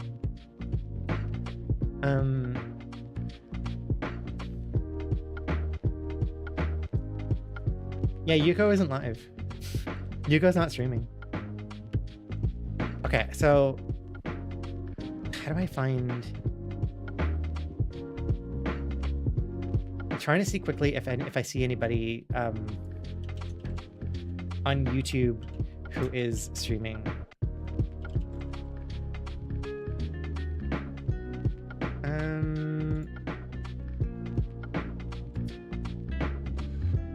Oh, Lucy Princess, or Fairy Princess Lucy was streaming, but she stopped. Dang it. That's the other thing. I tend to stream a long time. Ow. Oh, thank you, Catborn Wolf Girl. Thank you. It was an honor to be with you. Oh, thank you for being here. I hope that you all like this. I honestly, I had a lot of fun with this.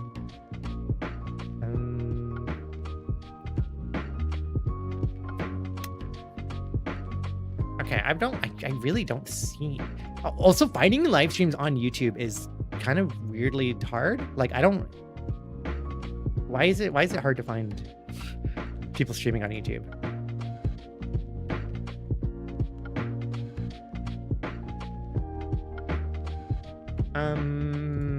Maybe I'll just send you to somebody on Twitch if that works for you. Does that work for you?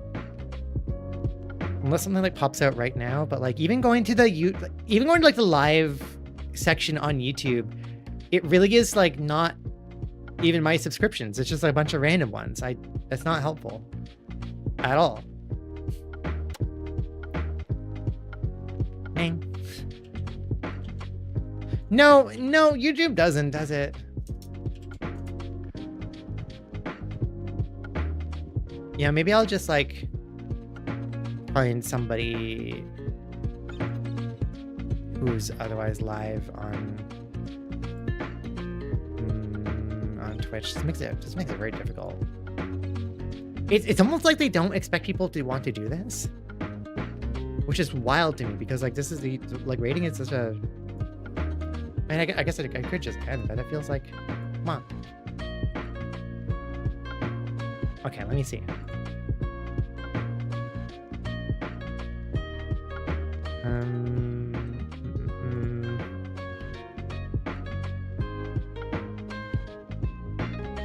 So I'm sure if I see anybody immediately that I would want to send people to, so maybe I don't raid. Yeah, because this is also a day you don't usually stream, so like I'm just like, oh wait, my people I usually stream aren't even here. Dang it! What do I do? Well, fuck. Well, search VTuber and filter live. That's a. Oh, okay. Oh wait, you can filter. Is that how it works? Hold on. It can filter for live. Okay, searching VTuber. Balance. And then live. Okay. Is there anybody from my follow? Probably nobody who I'm following is live or streaming though. Huh. Because the other thing is I don't recognize anybody.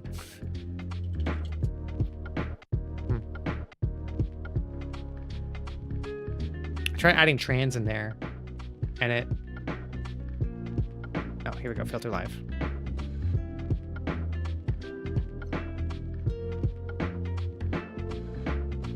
Well, there's me. I'm streaming. Oh wait, I'm like one of like 5 or 6 trans VTubers right now on Twitch or on YouTube. Is that real? Like, that one's not even live. That one also doesn't seem like it's. There's just like really not a big amount of like trans VTubers on who stream on Twitch or on YouTube.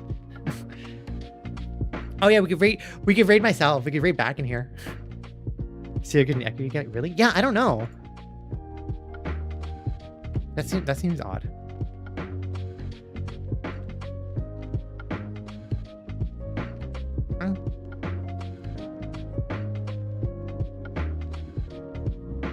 I mean,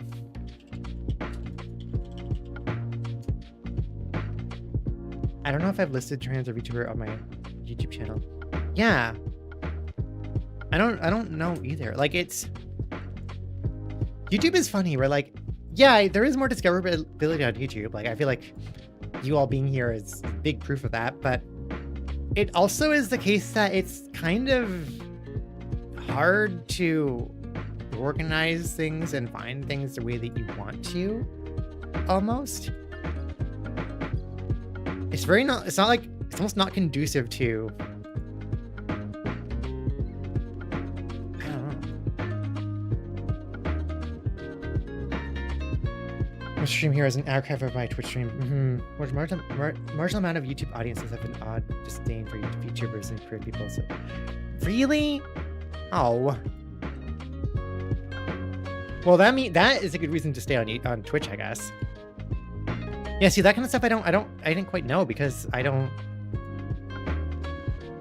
least on the I've had a really good experience with the videos. Obviously, people coming from videos, but like I don't know too much about the YouTube side.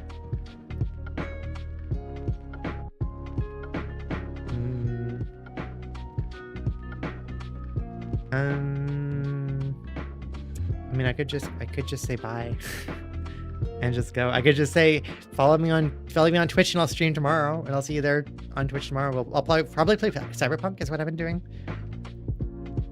and like actually trying to finish Cyberpunk now, because I've been playing Cyberpunk since like October last year, and it's time that I finally get through it and get to the end, you know?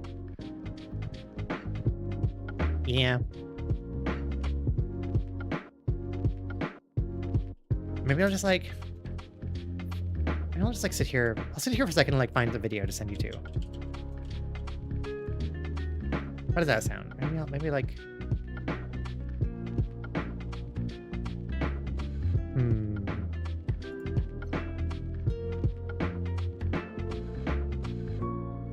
No, in stream. I get to say.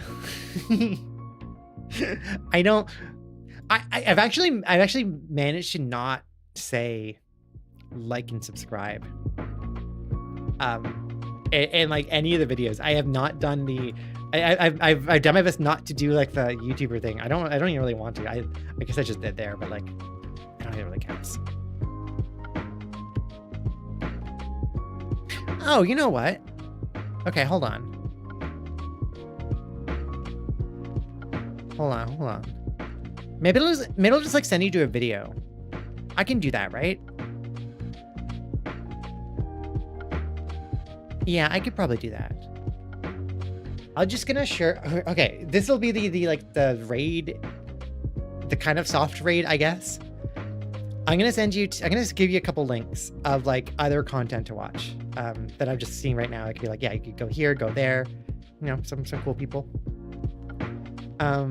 And that way you can go follow on YouTube and check out the stuff. The first thing I'm going to send you to is, or share with you, is Nani Naki. If you like some trans meme videos, here is like and subscribe might be the way that I finally break that, but I'll have to make sure that it's very known that it is. Okay, so first, can I do shout outs using the YouTube thing? I don't know if I can, but here's Nani Nagi, who is a trans creator who's been like doing like a lot of her own like trans meme stuff. She's doing trans meme videos, so like there is some trans meme videos if you want to watch something. Yeah, I don't have like I can't like shout out. Wait, engage my audience. Oh, that's not what I want. So there's that.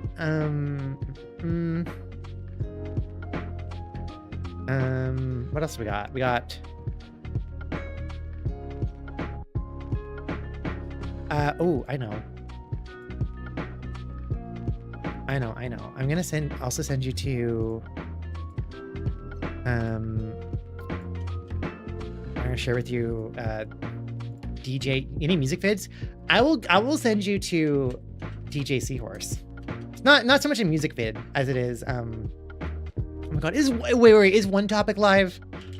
That'd be a cool raid target. I don't think so though. Because One Topic streams on Twitch. No, he's not live. Dang it. Okay, here is DJ Seahorse's channel. This is the last Seahorse's kind of music channel. They have a bunch of DJ mixes there that are all stream safe, at least like stream safe from Twitch's end, that are all pretty chill. I tend to play their songs and music and stuff, or use their playlist in my streams.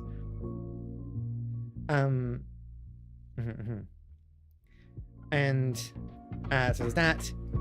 Also, they stream on Twitch, so that you can go check out their streams. They're doing a donathon right now. That's been going pretty good and really fun.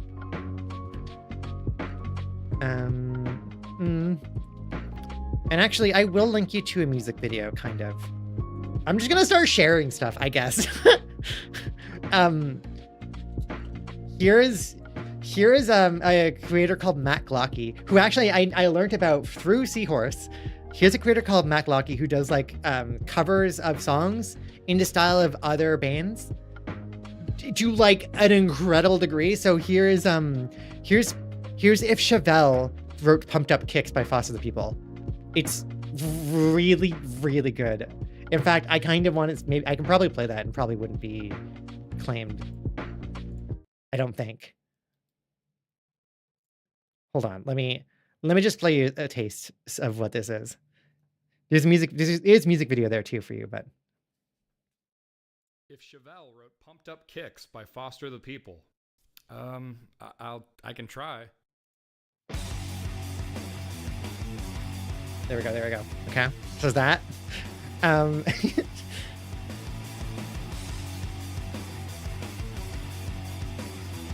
Oh, Yuko has a new video out 10 hours ago. I missed that.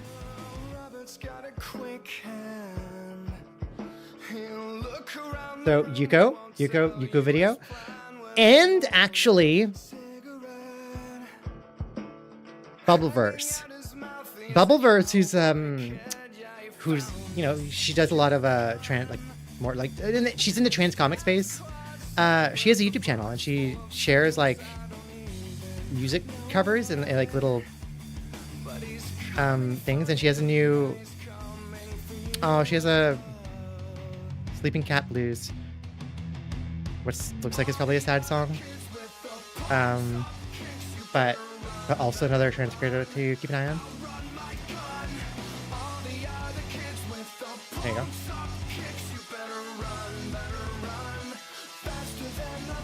Also, isn't this song good? Like, isn't this song like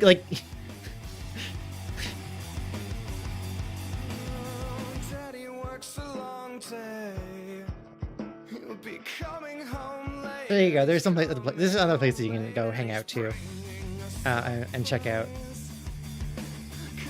And yeah, it's good. Yeah, the song like legitimately. I like Foster the People. Like I like Pumped Up Kicks. This makes it really good.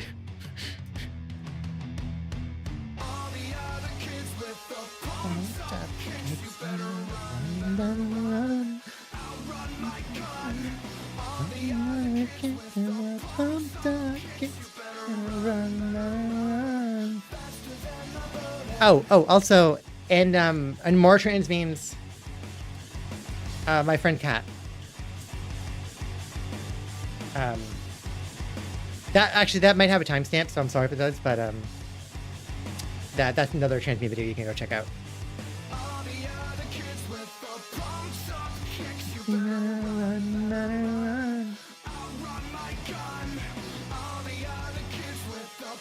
Alright, that's really all I have for you, I guess, for now.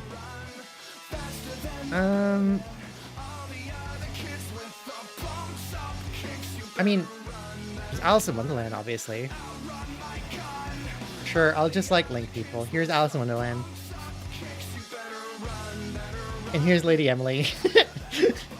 Here are all my shoutouts for the YouTube side of stuff. Oh, Yuko was announcing a new series today? Oh, cool. Oh man, I'm gonna go check out that bot. Yeah, bye everybody. I'll catch you around.